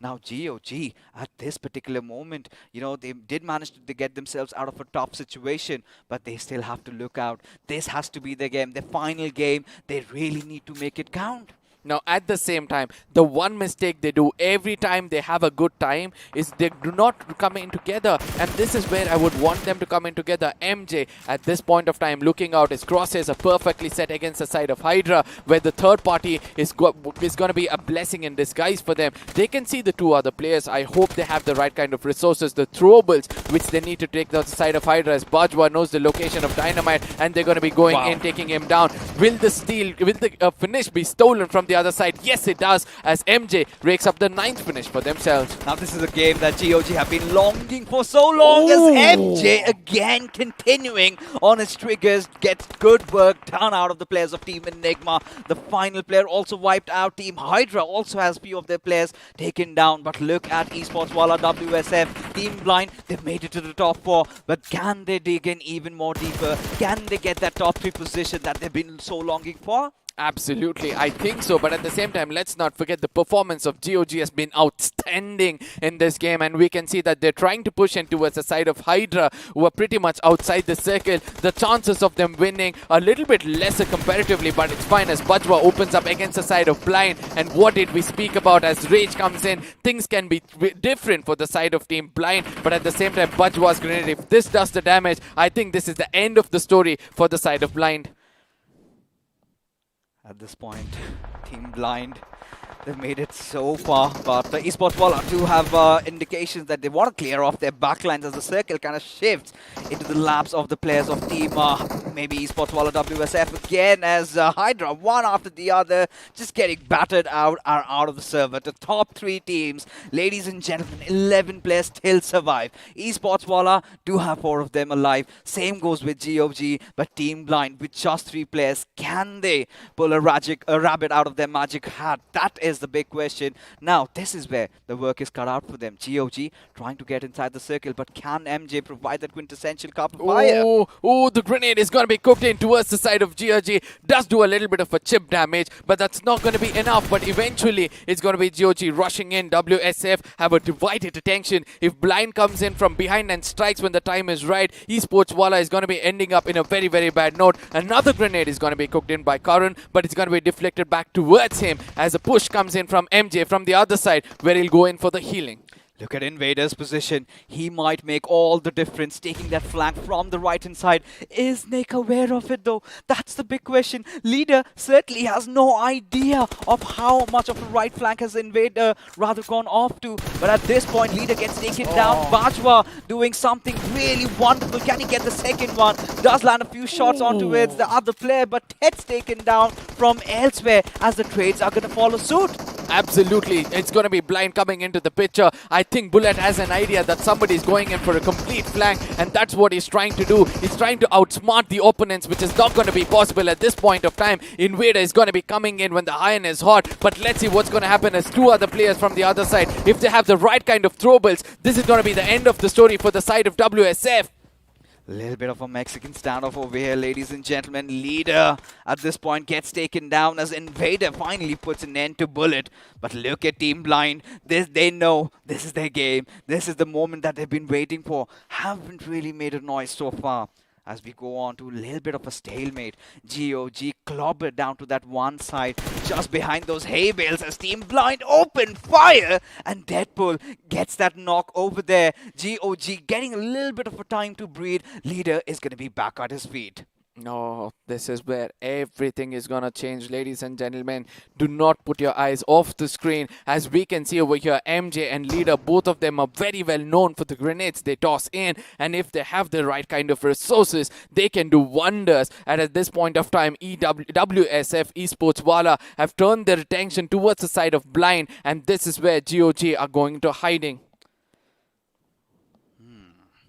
Esports Wala, WSF.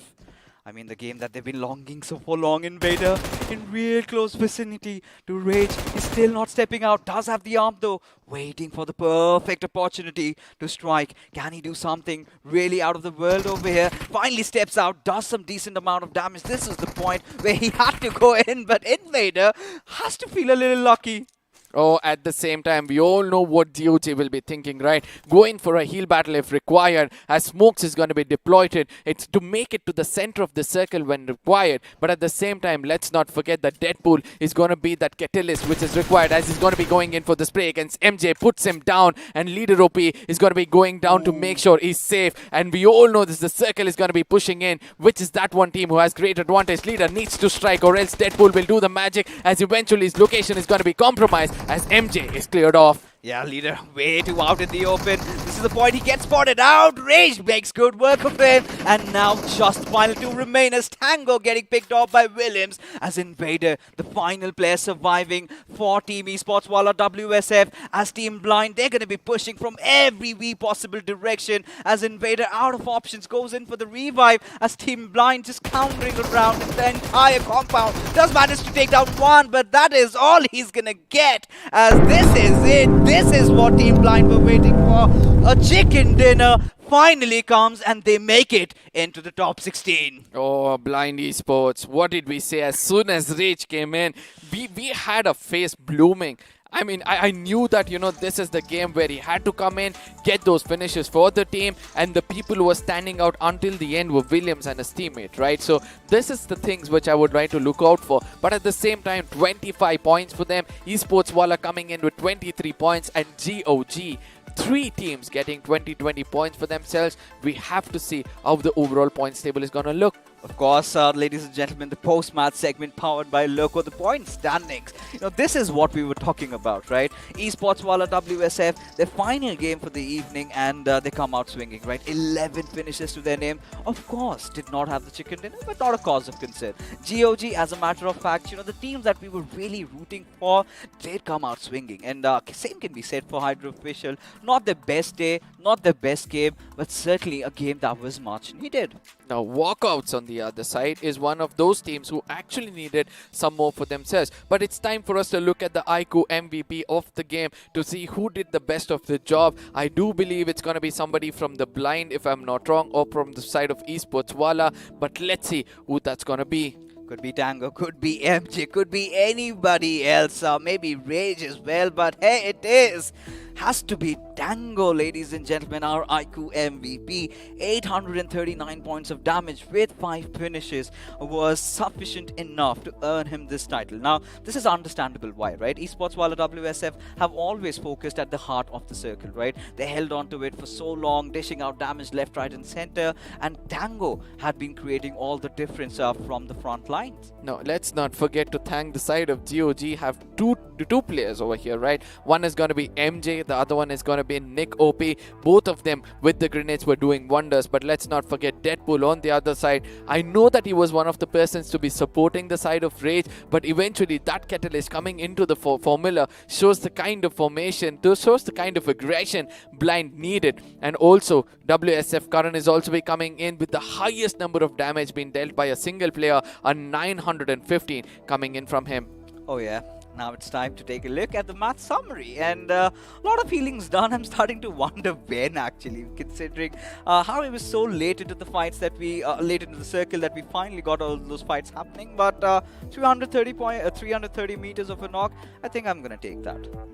When you have GOG rotating late into the circle, what can you expect? Oh, yeah. Healings, right? And there was two teams doing that. One was Marcus Gaming and one was the side of GOG. So obviously the healings are going to be high. But 330 long distance finish is something, you know, which I was looking out for. But the FD graph is going to show us who did a lot of hard work, and it's going to be WSF.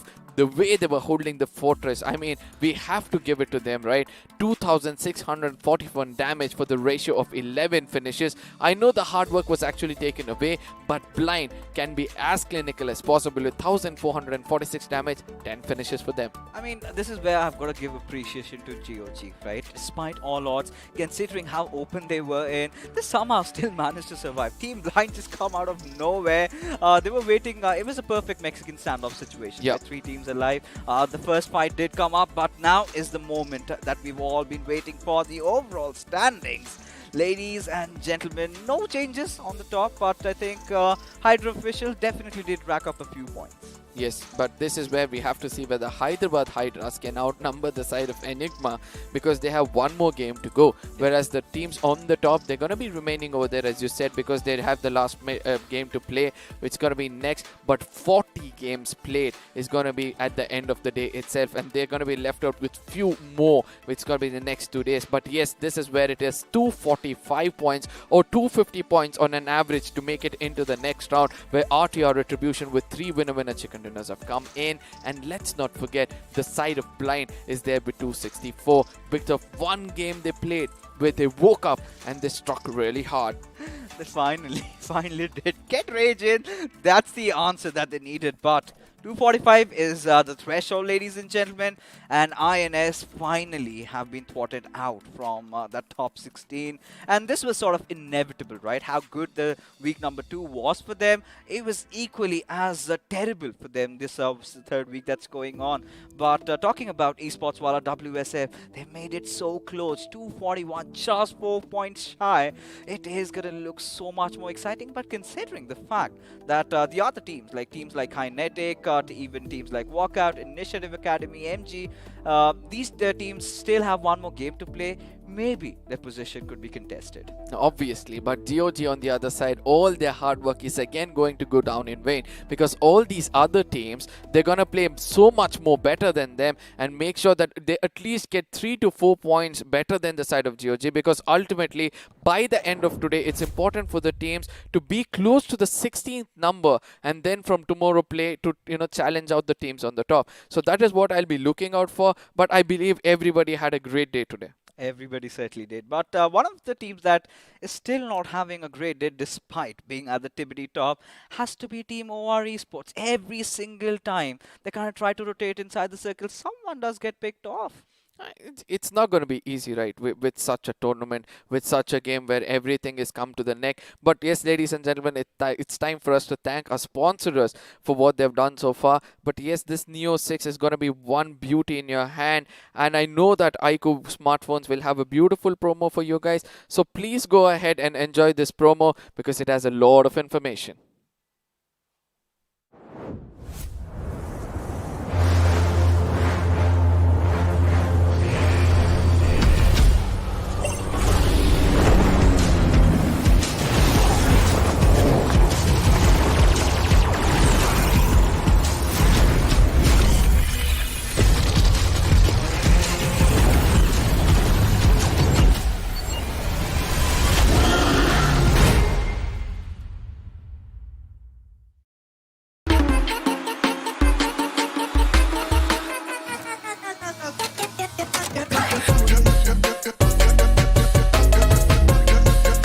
touch it, earn it.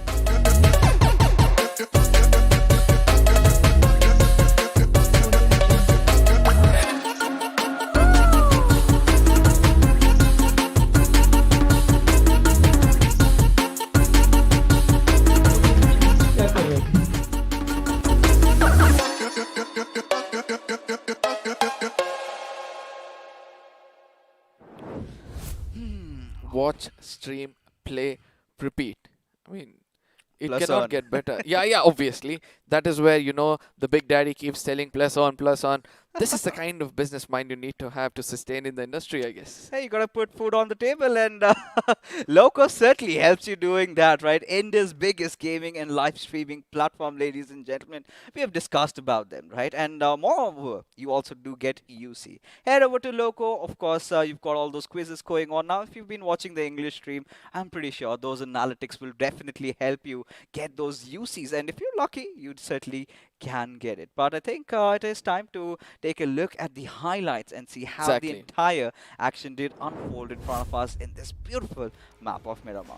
Walkouts starting it off against the side of INS, who did survive for a long time within the game, but ultimately, they ended in a bad note. They needed a good game, but yes, I do believe they raked up just a few points in this game.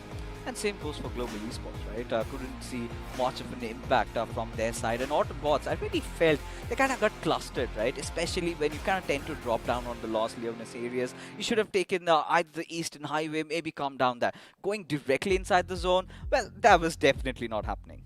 Now OR on the other side with those grenades were doing wonders, but this was the moment where MJ capitalized on, right? He knew exactly when to push in with the grenade, got a knock, and then he was like, I'm gonna get the job done with that ump. The broken gun rushes in and ends the story. This is out. Look at this. Walkouts, they were doing so well up until now, right? Everybody just clustered with that little broken heart. Those grenades keep coming down and kaboom, they go. Jackson making good work. But the next moment, they wanted to rush in at the Esports Wala WSF, which I feel was the right decision. But little did they know that they were being overwatched by GOG. Yeah, but GOG, the maturity of the gameplay, they finally look like a professional team who is striking to the right corners, placing their crosshairs every now and then. But at the same time, these are the small things we need to watch out for. Not be visible through those pixels, try to get the hardest cover possible, only take the fight in the final moments when necessary, just like this, pick up those finishes when required, and do not come out in the open. They learned the lesson the hard way, but they have come up and become a better team. Somewhere down the line, I still felt Esports Wala WSF could have really ended the fight a little bit earlier, right? Especially against GOG before Team Blind did come charging in. Because the moment Invader went out for a flank, which I did point out, right? Yeah. I really felt that he's going to catch someone off guard, someone with their pants down. Finish them off, and then when two would have remained, because Esports Wala WSF, they knew where Team Blind were. Absolutely, but at the same time, GOG could also have led the side of WSF and Blind fight it out, because there was a moment in the game where there was a smoke trail coming in.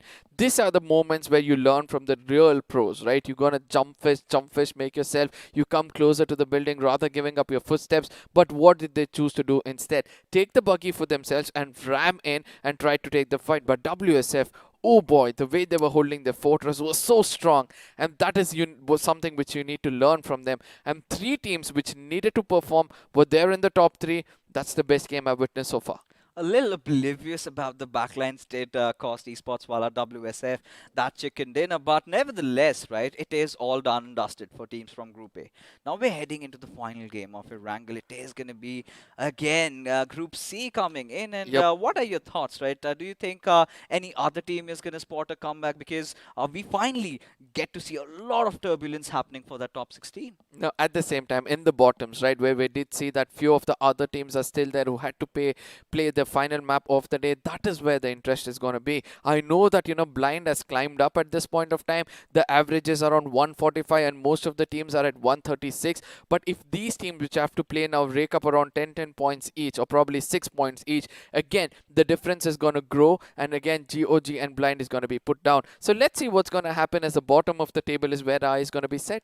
This is where, Arka, I have to ask you this question, because Team Kinetic, right? This is the exact same discussion I had with with XP. I would love to know your views about them. Yesterday was a day where they finally spotted a comeback, where they finally felt they were coming out alive and kicking. But today, something seems to be off. What do you think could be the reason for their fall? Yesterday, if you see that they had, a good balance of finish points and placement points, that shows that, every time the IGL put them in a specific spot, they were picking those finish points, and that is what you need to look out for. But eventually, Kinetics are not able to capitalize as they get into a proper place. So in case the firepower kind of increases, like how they are right now, I do believe that they're going to be back into the fray. And let's not forget that Kinetic is not just another team. They, in the beginning itself, left a huge mark to us, telling that, we are capable of taking the fight to the enemy's face when required. So I do believe that somehow they'll be making it into the top 16. I just hope so. But considering the kind of a form that the players of 7C are, maybe things could be all different. But right now, it is time for me to call it a night. As ladies and gentlemen, it is the pre-match segment powered by Loco as I go out and the big man takes over. Obviously, again, ladies and gentlemen, I need not repeat this. Increase your volume as the bass is going to hit the headphones. But at the same time, let's not forget to look at the teams which are playing out over here. All of a sudden, we have Hyderabad, Hydras, Soul, EXO, Team Kinetic, the team we just discussed about, our Esports, UP50, FSC Sports, and 7Cs coming back into the picture. This is where I have a few questions for you, XP. Just like Marcus Gaming, the previous game when they had everything under their control, the zone as well, they couldn't capitalize on it, right? So what could be the thing for the teams on the bottom? Is it the pressure which they're building up or the firepower not working out for them? Well, I think everyone at this stage... I just heard my voice too. A little bit of a bass over there, but every single team at this stage, they do have the firepower, right? We're gonna believe that. I mean, that is a fact. Now, the pressure is something that is going to mount on every single one who are going to be at the bottom. But again, that's the beauty of this game, right? And of course, speaking of the game, this entire tournament would not have been possible without BGMI Crofton and of course our sponsors, iQOO and Loco. So you know exactly what time it is. Let's have a look at that amazing video once again.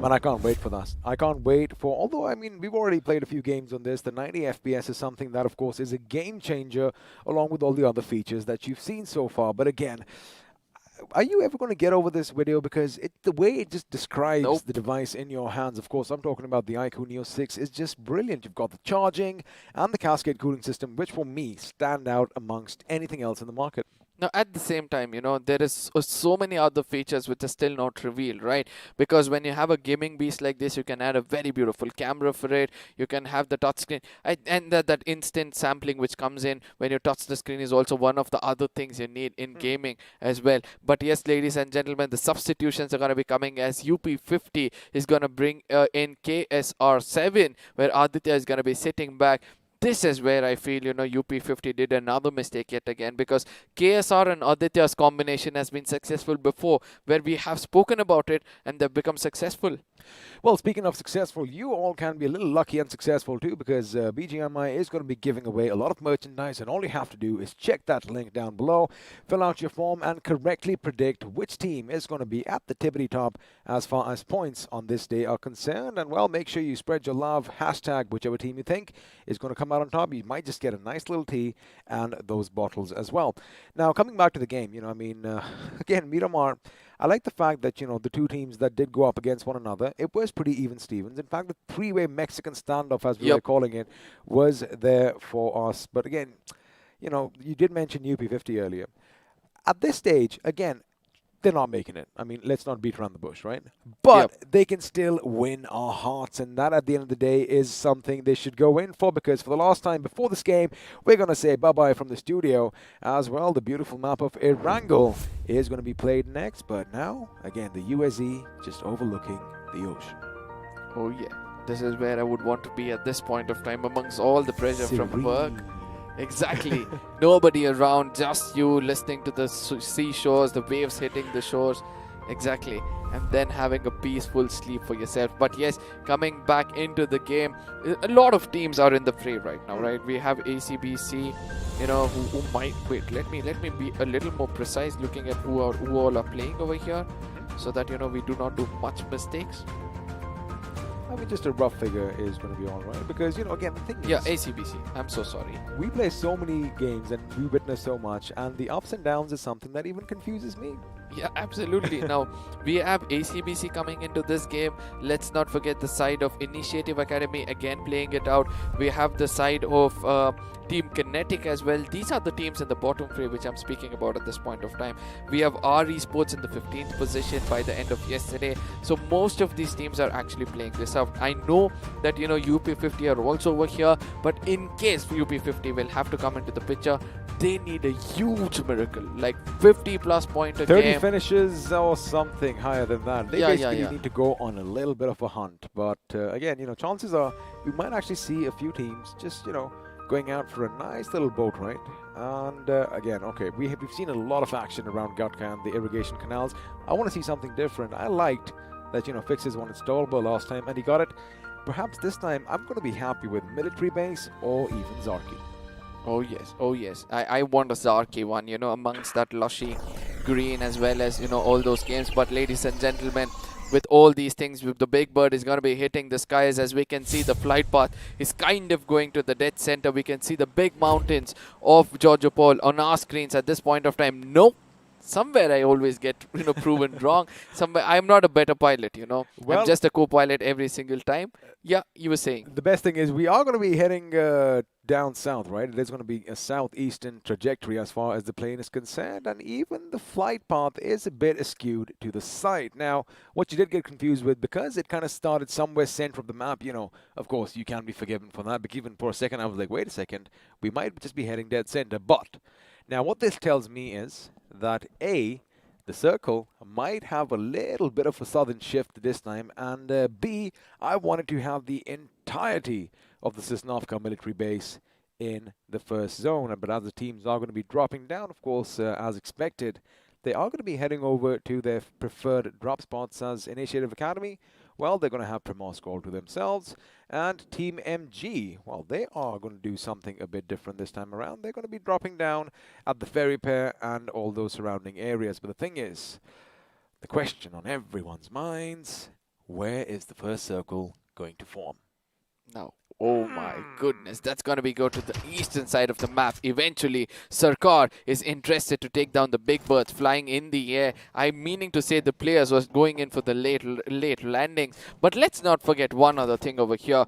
The side of UP50, which has nothing to lose at this point of time on our screens, could actually go in and ruin the party for many other teams, right? Is it the healthy sportsmanship they're looking out for at this point of time? Well, see, at this point of time, it's not about sportsmanship that I would be concerned about, because you got to look at it from two sides. Like, every single coin has two sides. Now, on one end, yes, we are saying positive things that, you know, go out swinging, boys, let's go, let's have a little bit of a show. But on the other, you got to look at it from the player's perspective, because trust me, I've been there. You feel so demotivated at this time because, you know, chances are you aren't going to make it, and you know, you just sometimes you might just think, hey, what's even the point of playing? But then again, this is where that healthy sportsmanship comes in, because even though you may be down and out, like I said, you can win a lot of hearts in the process. But as the circle is up on your screens, as expected, teams are going to be scattered around where they love going best. And, well, since INS isn't going to be in this game this time around, Team MG are going to have pretty much the gas station, ferry pair, and the surrounding areas all for themselves. Now, the northern side of the map, yet again, being abandoned completely. Nobody going in towards the side of Stolber, 70 and shooting range, where most of these teams actually need to go in over there. I like the thinking coming in from the side of Kinetic as well, right? They're going towards the side of Yasna, yeah? Trying to get the center of the circle itself. In case there's any kind of drastic shift, they will be at least in the corner of the next forming circle. But at the same time, towards the side of, talking about the side of Blind, towards the side of Pochinki, what a comeback coming in from them as soon as Rage comes back into the game. Again, we said this before. He is one of those gentlemen who has been instrumental in their success so far because, again, his firepower is second by none. And, once you do get a few knocks, once you get a few finishes, that is when all that confidence is infused and you feel good about yourself. So with Rage coming back in, they are going to be climbing up the leaderboard. And, of course, a few shots are going to be fired, making sure the guns work properly. They have been oiled, they have been cleaned, and, well, there are going to be no jams as far as Blind Esports is concerned. No, I believe this is the best playing for the side of Team Blind, where they have Rage, Shadow and Deadpool coming in. Shadow is going to be playing in the shadows, literally living by his name. Lurker. We have, Lurker. It's going to be Williams coming in as a backup with Deadpool. And, they shift every single time there's a formation. It's going to be Rage leading the fight as soon as he gets knocked. It's going to be Williams coming from the other side, trying to take the lead when it comes to the thing. And it's going to be Deadpool coming in and try to play a little different. I just love the team from 1 to the 4 they have standing. Of course, Deadpool, crowd favorite, I'm pretty sure. And not just the player, but of course the franchise on itself as well. But the thing is, he doesn't have those regeneration abilities because if he did, every single time he got back down, he would get right back up. But for Team EXO, it has been a little shifty today, I'm not going to lie. But again, since they are at the tippity top, it isn't going to hurt their little venture as they try and make it to the top 16, which again is one of the reasons they can kind of take a little step back and have a good time, as are the boys from OR Esports, because that is exactly what they are doing. They know the lead that they have surmounted for themselves is massive, and no one is going to be touching them, probably not even on day 3. Yep. Marcus Gaming on the other side is gonna be the talking point over here. They've got the least number of finishes compared to anybody else in the game itself. They've just got 75 finish for themselves in comparison to 129 placement points, which is way much better than the side of Blind Esports, who are way up in the 14th spot or probably in the 15th spot in the points table. So it shows that in case they come into a tie, even for the 15th or the 16th spot, they're gonna be on the top because of the position points they're holding. Well, speaking of Marcus Gaming, looks like Ghosty still hasn't found a helmet for himself. That is, of course, the risk. Just as I say that, I like how Ghosty now has a little bit of a vampiric aura all about himself. He does have his bat wings coming out. In fact, he's a little devilish vampire because I did spot some devil horns out of his helmet as well. Because, again, this is the risk that you take when you drop down in such places because, the compounds are a bit smaller. And, well, the loot isn't going to be as much as a big city such as Pochinki. So, again, they do gamble with that, and maybe they might just do something different if they make it to the top 16. But now, as one buggy leaves, I'm pretty sure Powerful and his teammate are going to be coming up in another. Now, the question is, most of the teams are already in the circle. If you have a look at UP50, they're going to make it easy. I'm pretty sure Hyderabad Hydras are still going to go a bit up north, somewhere south of the shooting range, and then try and get a hill for themselves. Now the question is, ACBC, they're going to be heading to the Eastern Bridge, and chances are they might just have a head-on collision with our Esports. Somewhere I feel that, every single time ACBC has tried to cross that bridge, they have done it successfully. Nobody has restricted them. Whereas our Esports on the other side, they come in late inside the circle. They do understand when the second circle comes in, everybody going to prioritize the zone. Nobody's going to be gatekeeping them to the other side of the bridge, and that is where they try to come into the circle. But let's not forget to see which other team is on the northeastern side of the map, or northwestern side of the map, sorry. That's going to be Hyderabad Hydras as well as UP50 who are coming into the circle. Few predictions coming in from your side where the next circle going to be forming in. Well, we're going to have to wait for that, but again, I do like the fact that, again, as expected, Hyderabad Hydras, they aren't going to take any chances just yet, because they know, usually, walkouts, they land somewhere north of their position. They know UP50 are going to be landing on the containers right next, so they've done what we kind of thought. They are going to be heading up north, they're going to take a sharp right somewhere along the shooting range, and possibly take a hill just to the south. Now, UP50, I'm pretty sure they might have spotted a little bit of movement as they were traversing across the map, because, they are going to have those compounds all for themselves. And speaking of ACBC earlier on, and the fact that you mentioned, it's never been an issue for them to take the bridge, they do stagger themselves, right? First of all, one of the gentlemen is going to go forth, making sure that, hey, even if he is going to be shot at, maybe he has the best driving skills, maybe he has the best reactions, and, sometimes they go back and come back the other way. Now, this is the most beautiful thing about this game, right? All of a sudden, when the game comes in and you have little walking path next to those bridges, somebody retaliates from the other side. You're just going to park to the left, get down on those stairs and try to traverse through either by waters or by foot. That's going to be one thing. And the second thing, let's not forget, once you're coming in with the buggy and you get retaliation, you're just going to fly out of that bridge and get into the waters, try to swim back to your team, and telling them that there's somebody on the other side are two different ways of making sure your team is safe. And I do believe they're very successful in that, and that is why nobody wants to restrict the team coming in from the bridges and waste time and resources over there. Well, the circle is going to be imploding in on itself, and looks like the mansion is going to be at the center for now. I do hope, actually, the action does kind of skew a little to the east towards Lipovka, but have a look at the color on your screens. It's like a kaleidoscope right now, as every single one is going to be driving past one another. Now, this is where shots could be fired. I do believe 7C Esports have been spotted down below, and just going to make sure he gets the right angle on it. He does shoot. Maybe if he was just a bit further up, he could have got a knock over there, but Spray God could be in some trouble. And through the split over there, he is going to make sure his accuracy counts for something. As Scream is going to be brought down, and Hellgod is down on his knees as well. Another thing is Sarong is going to be pushing up, of course, as expected, because he wants to close the distance as much as he can.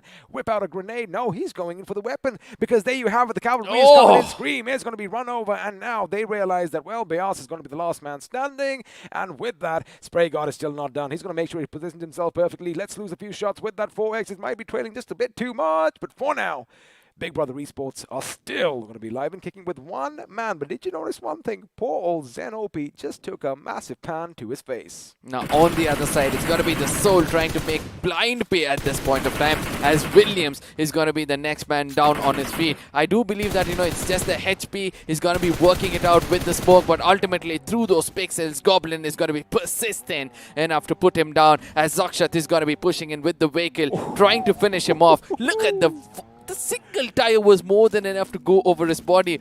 Perfect drifting coming in from the side of Akshat. Picture yourself, if you have one tire go over you at that speed, chances your entire body will just turn to jelly. And speaking of jelly, he is going to be coming in the crosshairs right now, but looks like Soul's own smoke is going to obscure his vision. Now, Jelly's going to make a little bit of a runaway over here, as Akshat is going to be looting to his heart's content. Now, Soul also making quick work, but looks like they might just get shot at from behind because, well, I'm pretty sure they didn't check their blind side, because Team Blind still have a few members up and running. But what I'm seeing right now is perfection. We might just switch over to the perspective of Omega, because what he's done is he's gone all the way around behind them to set up a little bit of a Frank to try and cast them off guard. In fact, he might be coming in hot. Ladies and gentlemen, looks like we could be switching over any second now, as Team Soul are going to be making a move. Have a look at that. If you just notice on the right side of your screen, you did see a member of Team Soul go by, and he's just going to keep them guessing. Now, this is that instant replay. Look at 7C Spray God. I mean, Scream knew where he was. However, the reaction on this guy was just a bit too quick. I love it. I am a huge fan of Spray God from the side of 7Cs, because every time his 4x comes into perfection, if that recoil, if his fingers are going to be warm enough, the way he's going to maintain recoil of that 4x is going to be so strong. He can challenge Goblin, especially on a frontal battle. At this point of time, Goblin proving to us that if you're persistent enough and through those pixels, if you're able to put 1 or 2 bullets, you can bring down people like Williams and put an end for another player of Blind. Well, of course, Blind going to be in a bit of trouble overhand, reduced to a 2-man squad. And now the thing is, their position is definitely known by Soul on one end and 7C Esports on the other. Have a look at that. Team MG are going to be rotating in north of the fjord, and, well, they are going to make it in, as are the boys from IA. Now the question is, where is the circle going to go? You think it might be a bit to the southwest. I think it's going to go towards Lipovka, and, well, Lipovka is going to be where the action might come in, but it looks like shots are going to be fired because Team Soul, one of the members, just went flying, and Relaksha did lose a little bit of HP, and Blind raises grenade. Oh, that could actually be good. However, the thing is, had it been on the first floor, it could have been a bit more instrumental. Now he's going to make sure that he keeps the enemy at bay, but he's got to be careful because a lot of grenades are going to be coming in. Now Shadow could be the difference, right? He has to put his process perfectly to where Goblin is going to be coming in, and eventually Goblin comes out, gets exposed, but still no shots coming in from the side of from the side of Shadow. Could be a mistake from the side of Blind itself. This grenade is going to go kaboom. No, Blind is going to be escaping. That's going to be Rage. This is the frontal battle we keep speaking about. He does do the damage. What is Shadow still doing? Staying behind. He could have come in and helped him out as the grenade is going to be cooked in from his side. Is this the end of the side of Blind? Well, the thing is, Akshat knows his position. There you have it. He moved out in the nick of time because Akshat did have an idea, did have an inkling exactly where he is. In fact, he did get a little bit of a visual as well. Now, Rage, they know they only have one man to contend with, so they don't really have to worry about, you know, finishing off the knocked person over here. They want to make sure they go in as a team and are going to be flinging everything they have. There you have it. Shadow now, all he can do is patch himself up, but this is when they are going to come in full force. Two members are going to be rushing in, and well, two guns are going to be enough for now as Blind Esports have been sent home in the 16th position. Not the kind of game Blind was looking out for, right? Because they needed to put some more points to be on the safe side, but ultimately they got challenged by the top team itself. It's going to be Team Soul. When these scavengers have their eyes set on somebody, they're not going to stop until they slay them down. But on the other side, we can see that the side of Marcus Gaming, Walkouts at this point of time, challenging out one another, as we can see that there's another team, right? FS is also passing by. And also, Walkouts are going to be spraying them with lead as they did go past, and looks like one of them is going to lose his life, which means now Team MG, again, they need a good game. They are going to be reduced to a three-man squad. Now, 7C, well, they've been doing good. They're going to make it inside the circle as well, but the Walkouts do have the North all to themselves. And speaking of Team MG, looks like they just walked in right towards ACBC, if I'm not mistaken, and now there you have it. Dionysus, the god, hath fallen, as he's going to be on his bloody knees, and, well, looks like Capron might just get an angle from the right of our screens right now. Now, you got to keep one thing in mind. Another team just bit the dust in a matter of seconds, and that team were the boys from Big Brother Esports. We would have loved to see what happened over there, right? Because they have one of the best assaulters over here, but still 7C Spray God. Look at him. Now he's converted this as the push comes in from the side of Savitar. They know that they need to pick up these finish points, and they become wild as the fire goes towards the side of Atanki, as Soul on the other side is also formed them out in this rotation clash. And I do believe the knock came in from someone else, but Team Soul took that finish for themselves, and now Goblin's position has been given away. Spray God, the god himself, he is going to reload. One more bullet might just do the trick, but look at him, they know their angles, and he's expecting someone to come out over the rocks over there. Lucky for Team Soul, they still have a little bit of maneuverability in that zone, and just as I say that, OR Esports are going to try and choke them out with everything that they have. Of course, snuff out, cut out the oxygen, and well, chances are Team Soul might just fall, but I like what they're doing now. They're heading straight from the enemy, and in fact, they're going to catch 7C Esports off guard. And speaking of catching off guard, Team Kinetic take the fight to UP50. Sarkar with the molly in his hand. I don't know what he's waiting for. I know that he'll be trying to be as safe as possible, as silent as possible, not allowing anybody to push in towards him. I know God at this point of time is cooking the perfect grenade, but it has to be placed perfectly because the crosshairs over here could take a player down. But on the other side, it's going to be 7C taking down the side of Team Soul, as Goblin far away is going to be in the crosshairs of Aladdin anytime soon, as the location has been compromised. But it's going to be Savitar on the prowl, as he's going to be pushing in again and again.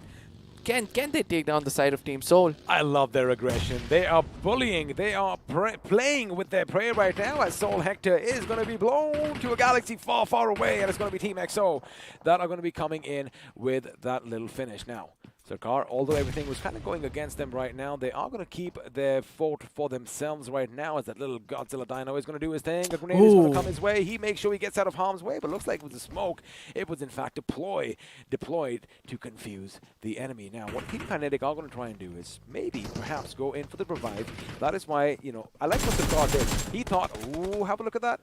Bayo is going to make it to his teammates, and now he is going to be all by his lonesome in this house with his AKM, and there you have it. He has an idea exactly where they are. If he gets that molly out perfectly, it is going to make sure that the revive is kind of delayed, but a hop, skip, and a jump by Bayo is going to negate that. Now Sarkar can come out, right? He has a little bit of a open space in the first floor where he can come out and jump in from another angle and take down the side of Kinetic. He's given more time for them to become a pack of scavengers at this point of time, as the rush comes in, does the damage. It's going to be God. He's going to show his back, and eventually has to pay a hefty price from far away. Retaliation did come in through the windows, but it was not far enough for them to take it home. I wonder if you noticed something when I did chuckle out. Now, the map did come up for a split second, and we did see Soul suddenly head down south. south past 7C Esports. Now they've gone back up north past 7C Esports once again. They are basically reversing the tables on them, but now Savitar, we know that this is the gentleman who loves going up again. He loves chasing down his prey. He has been knocked down, but he's got to be careful because Fierce knows exactly where he is, and one good grenade could bring down two of their most powerful players. The grenade has been lobbed, it has been cooked, it has exploded. Unfortunately, it was just a wee bit too long. Now Sarang on the other side has got information as to where the enemies are, and we all know this man in a frontal battle is the best, and this is why I love the side of 7C. But Sarang on the other side is just going to wait it out. He knows that Sensei is going to be the big brains. Like if you cut off the head of a snake, it's going to be so easy for you to kill it one by bit. Well, bit by bit, but the problem is now Team Seoul are going to find themselves in a similar predicament because they, again, remember, went back up north. Once again, they might be between 7C Esports and OR, but 7C have problems of their own because Team XO are dangerously close by. Now, this fight has been continuing from a long time, right? But also, from the other corner, Nigma Galaxy is also trying to come into the picture. They're trying to spray around them as well. But let's not forget, on the other side, Goblin gets taken down. I think that is the end of Team Seoul. Yes, with 5 finishes, gets eliminated by the hands of another team. But let's not forget the damage done by the side of 7C's Ayush, the last man standing for the side of IE. Pretty much closer. I wouldn't say last man. I'm so sorry. Pretty much closer to the enemies. Can actually strike against Canary, but eventually gets detected. At this point of time, throwables will be the key for him. Well, right now, I don't think he can do anything because Loki, his teammate, was run over by a vehicle while he was blown to bits, and it looks like Jadu is going to make sure he puts that final nail in the coffin, and ACBC from the other end is going to come in and, well, steal a few finishes for themselves. Ari's Rockstar making sure he makes quick work, which means then there was just one. And looks like DG's position might just be given away. Of course, a Molly is going to be thrown in, which is going to force DG to come out. In fact, I do believe he is going to be on fire. Looks like he does survive that, as another Molotov is going to be thrown in his place. But OR, on the other hand, are going to be at the receiving end. In fact, OR Esports, ladies and gentlemen, have been completely wiped out, and looks like Team Kinetic are finally showing their potential. Now, this is where all of these teams had to prove themselves, and they are doing it, as our Esports are going to be heading into the circle, leaving away the last man of IE. They had an opportunity to strike him with the bullets, but rather they chose to go for the throwables, where that's become a little bit of a blessing in disguise, as now they're going to be walking into the wrong crosshairs, as they're going to be taunting the side of 7Cs, and now Spray God is going to put up the smoke screen to avoid his teammate getting finished off. I do like the position that they have chosen at this moment. They are going to work with this little dirt path because it is going to have a little bit of rise on either side. And now our Esports are going to come under heavy fire, but that is going to be precision shooting from their part, as Saurang is going to have to hit the deck. Remember, Savitar is still going to be alive and kicking, but the fact is they weren't anticipating anyone coming in from behind. And even from behind, looks like our Esports' position is going to be noticed by Team XO. However, this is the Team XO. If they look a bit to the right, maybe 7C Esports might just come and do something. But wait a second, a massive grenade comes in from Sarang, and he lets his bullets do all the talking. Our Esports around. I'm going to come back to that in a second, as Team Kinetic's position is going to be contested by Walkouts. Now, Walkouts are going to be survived by one last man. It is going to be a one-on-one situation. However, it is going to be Onyx, 2-on-1, I beg your pardon, who do win. But oh my goodness, our Esports blown to smithereens by the combination of Savitar and Sarang. Now that is 7Cs for you, ladies and gentlemen. They're still not out of the game. The kind of aggression they're showing, but a good grenade comes in from the side of HH. The Grenadiers of the game is still pushing in. That's going to be Manti, who doesn't bother what kind of resources he has. He's going to be stepping inside. Oh, he's get clutched right in front of him, but eventually jumps down to take down the player. Retaliation comes in from the other side. This is where FS has to be very, very careful. They can eradicate the side of HH, as the final person is going to be in the crosses of 47S, one of the strongest assaulters for the side of FS. Keep in mind, I do believe Manti was taken down by ACBC on the other side, so means it K47 just might get shot in the back, but he is going to go for Ace Black. In fact, he lets loose with that butterfly. It isn't going to be enough. He does go down the ADS way, and now the M4 is going to be coming out, but Ace Black, again, as expected, he was going to be shot in the back, and ACBC, oh boy, they really dug that knife deep in his back. And speaking of Spray God and the boys from 7C Esports, they are not done yet, but looks like their days finally might be numbered, as ACBC once again from the distance could be playing spoil sport, but oh my goodness, Dream finally is going to be in a little bit of a dream world for himself. Now Dream is actually shattering the dreams of the opponents at this point of time. Let's see whether he'll continue to do so as 7 Seas gets another blessing in disguise where they could have been eradicated by the hands of ACBC. Nigma Galaxy have got their crosshair set to the ACBC at this point of time. They're going to pay the price. They're going to be tasting their own medicine as Dreams has taken the second man down. Again, remember, smoke can only obscure your vision, not stop bullets, as looks like Snacks is going to be taken up by another vehicle. I'm telling you one thing, we're going to have a lot of vehicle finishes in this game. Spraygard hits the deck in the nick of time, and of course he's going to get back, making sure that his teammate is going to cover him. Now, I think he spotted him. Oh, sorry, you might just see something running around in that smoke. There you have it. The visualization is going to come in right about now, but unfortunately, he was still zoned in that smoke. Elsewhere, UP50's K7R is going to be brought down, which means Ranveer now is going to be the last man standing. A grenade has been flung. His position could be given away, but this is going to be ACBC from the distance once again, being a thorn in the side of 7C Esports. Now Savitar on the other side again gets taken down. It's important for UP50 to play it very safe as shots are going to be coming in from the side of Nigma Galaxy, who's been dominating to every nook and corner of this map.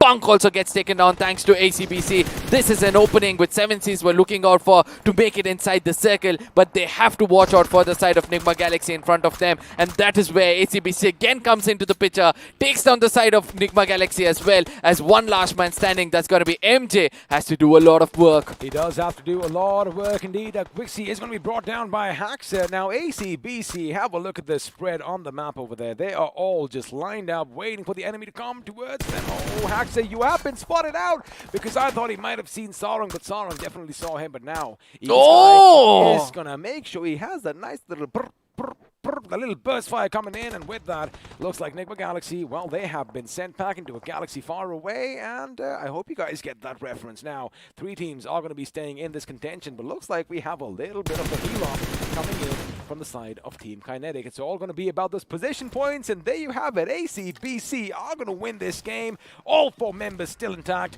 12 finishes to their names. Now, this is the way you take the winner chicken dinner, right? You need to take it when necessary. They have no clue that Kinetic is far away. KU thought out of the box, is surviving, getting the most valuable 12 points for the team, and that is what I love the most. And let's not forget, they've got 6 finishes for themselves, a total of 20 coming in, and this is one of the teams who needed it the most. The second team which needed it the most is going to be ACBC on the other side, who are getting that winner chicken dinner plus 12 finishes with it. That's going to be almost 23 finishes for themselves. Well, it is going to be amazing, and they're going to end up with 27 points, and Team Kinetic, of course, are going to end up with 18. Mind you, of course, you get 12 points for the second place. I'm so sorry. It happens, and there you have it. He knows the camera's on him, and there you have it, a kiss goodbye. He sees his enemies ahead of him. He's like, you know what?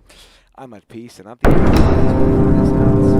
ACBC have won the chicken dinner on this day, and let me tell you one thing, it has been an amazing time for them, but the winners' reactions is what we are going to have a look at. They knew it, right? They knew it, because as we are going to move into the post-match segment powered by Loco, the points speak for themselves. Oh, it's going to be 3 teams dominating over there with the finish points, right? 3 to 4 teams to be specific. One amongst them is going to be ACBC, obviously with 12 finishes. Then we have Kinetic, 7 Seas and Nigma getting an average of 688 respectively. But let's not forget that FS Esports and Walkouts with Team Soul did rake up some finish points for themselves. But for me, the team standing out right now is going to be Hyderabad Hydras. They were able to put up 8 position points amongst themselves because they were having a very rough time in the circle, right? They had just few survivors left, but still they could get 10 points. Then there was one, because that is what happened with Ace Black, right? I mean, you got to keep in mind, ACBC were hitting them hard from behind, but now we already have an idea who it's going to be. He does have a bit of an evil eye on his side. I do believe it's going to be Evil Sky from ACBC Esports, who's going to be crowned the iQOO MVP in the last game, Day 10 League Stage Week 3.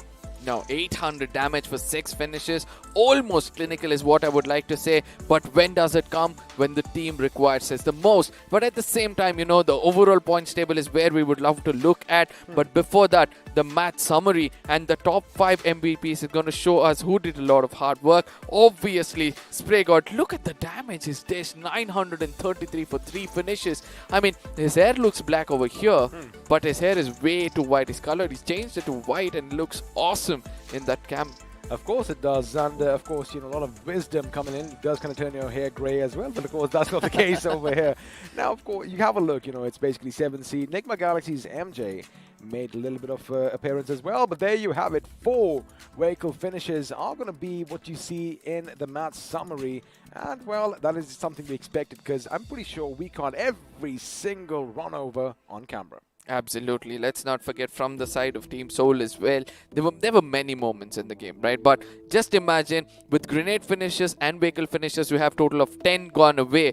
The rest of the finishes of 48 have come because of those, you know, firepower itself. And 7C's on the other side doing most of the damage, but not rewarded as much as what they've done, which is going to be 2,378 damage for 8 finishes for themselves. Now, ladies and gentlemen, this is going to be the moment of truth because we've seen 7C Esports put up one heck of a match as the overall standings are popping up, and there you have it. They've made it to the top page as now 7C Esports have the 7th position in this tournament. Oh, it couldn't get better, right? 7th position for 7C, where they have almost 336 points specifically. But at the same time, let's not forget that, you know, all these teams from 1 to 8 are the pros who have been playing over here, are the invited teams who came in over here and proving themselves that, you know, they need to be there in the top 8. But at the same time, the second page is where it's going to be a lot of contests coming in, because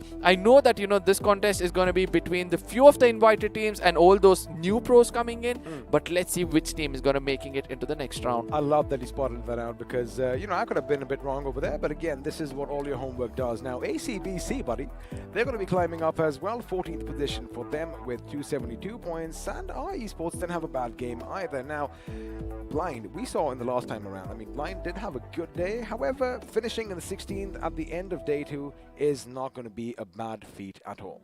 Yep, and an average of 265 points is what the teams below need. And let's see the distance between themselves and the team on the 16th position. Team Kinetic is going to be happy, right? This game also kind of went in their favor, right? So they have played really well, and we can see the chicken dinners until now. Every single team had at least one winner chicken dinner for themselves. There's going to be only one team in this table who's been betrayed with a winner chicken dinner. That's going to be the side of GOG. And in case they get it tomorrow with around 10 finishes for themselves, they're going to jump 30 points, which is more than enough for them. 155 points was the average, and we're going to continue with that. Well, the only team that I am kind of worried about right now, and I'm going to be honest, is Team INS. They haven't had a good day 1. They haven't really had a good day 2, barring that one match where they did come out with 7 points, and 6 of which came from finishes, which again, now here's the thing. We have 2 more days of gaming left.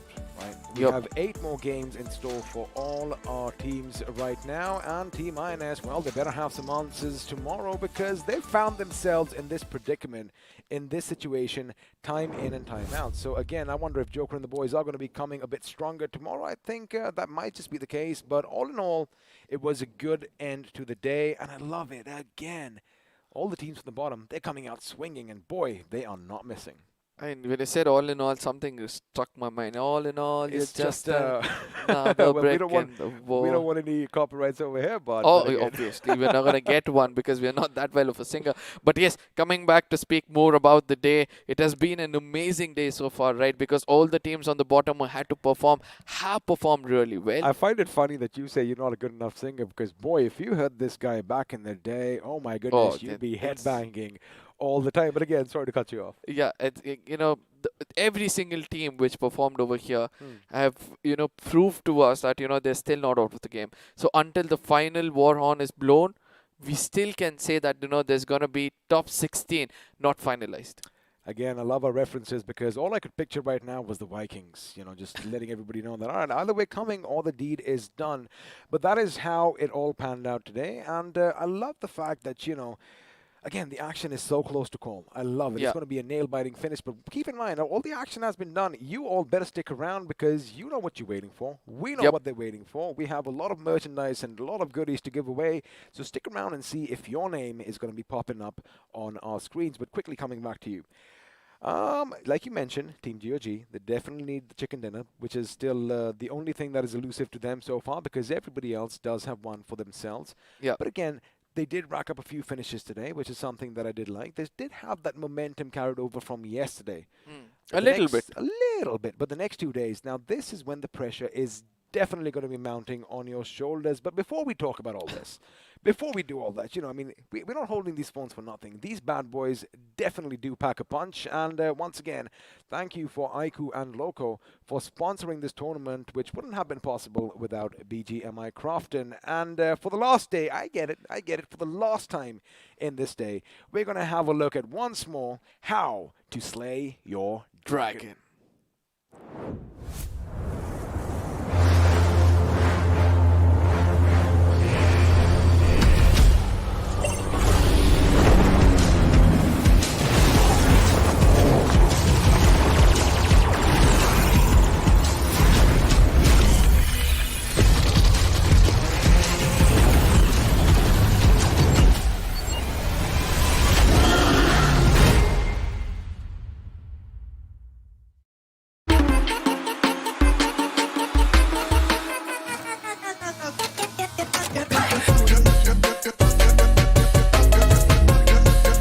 Watch it, earn it.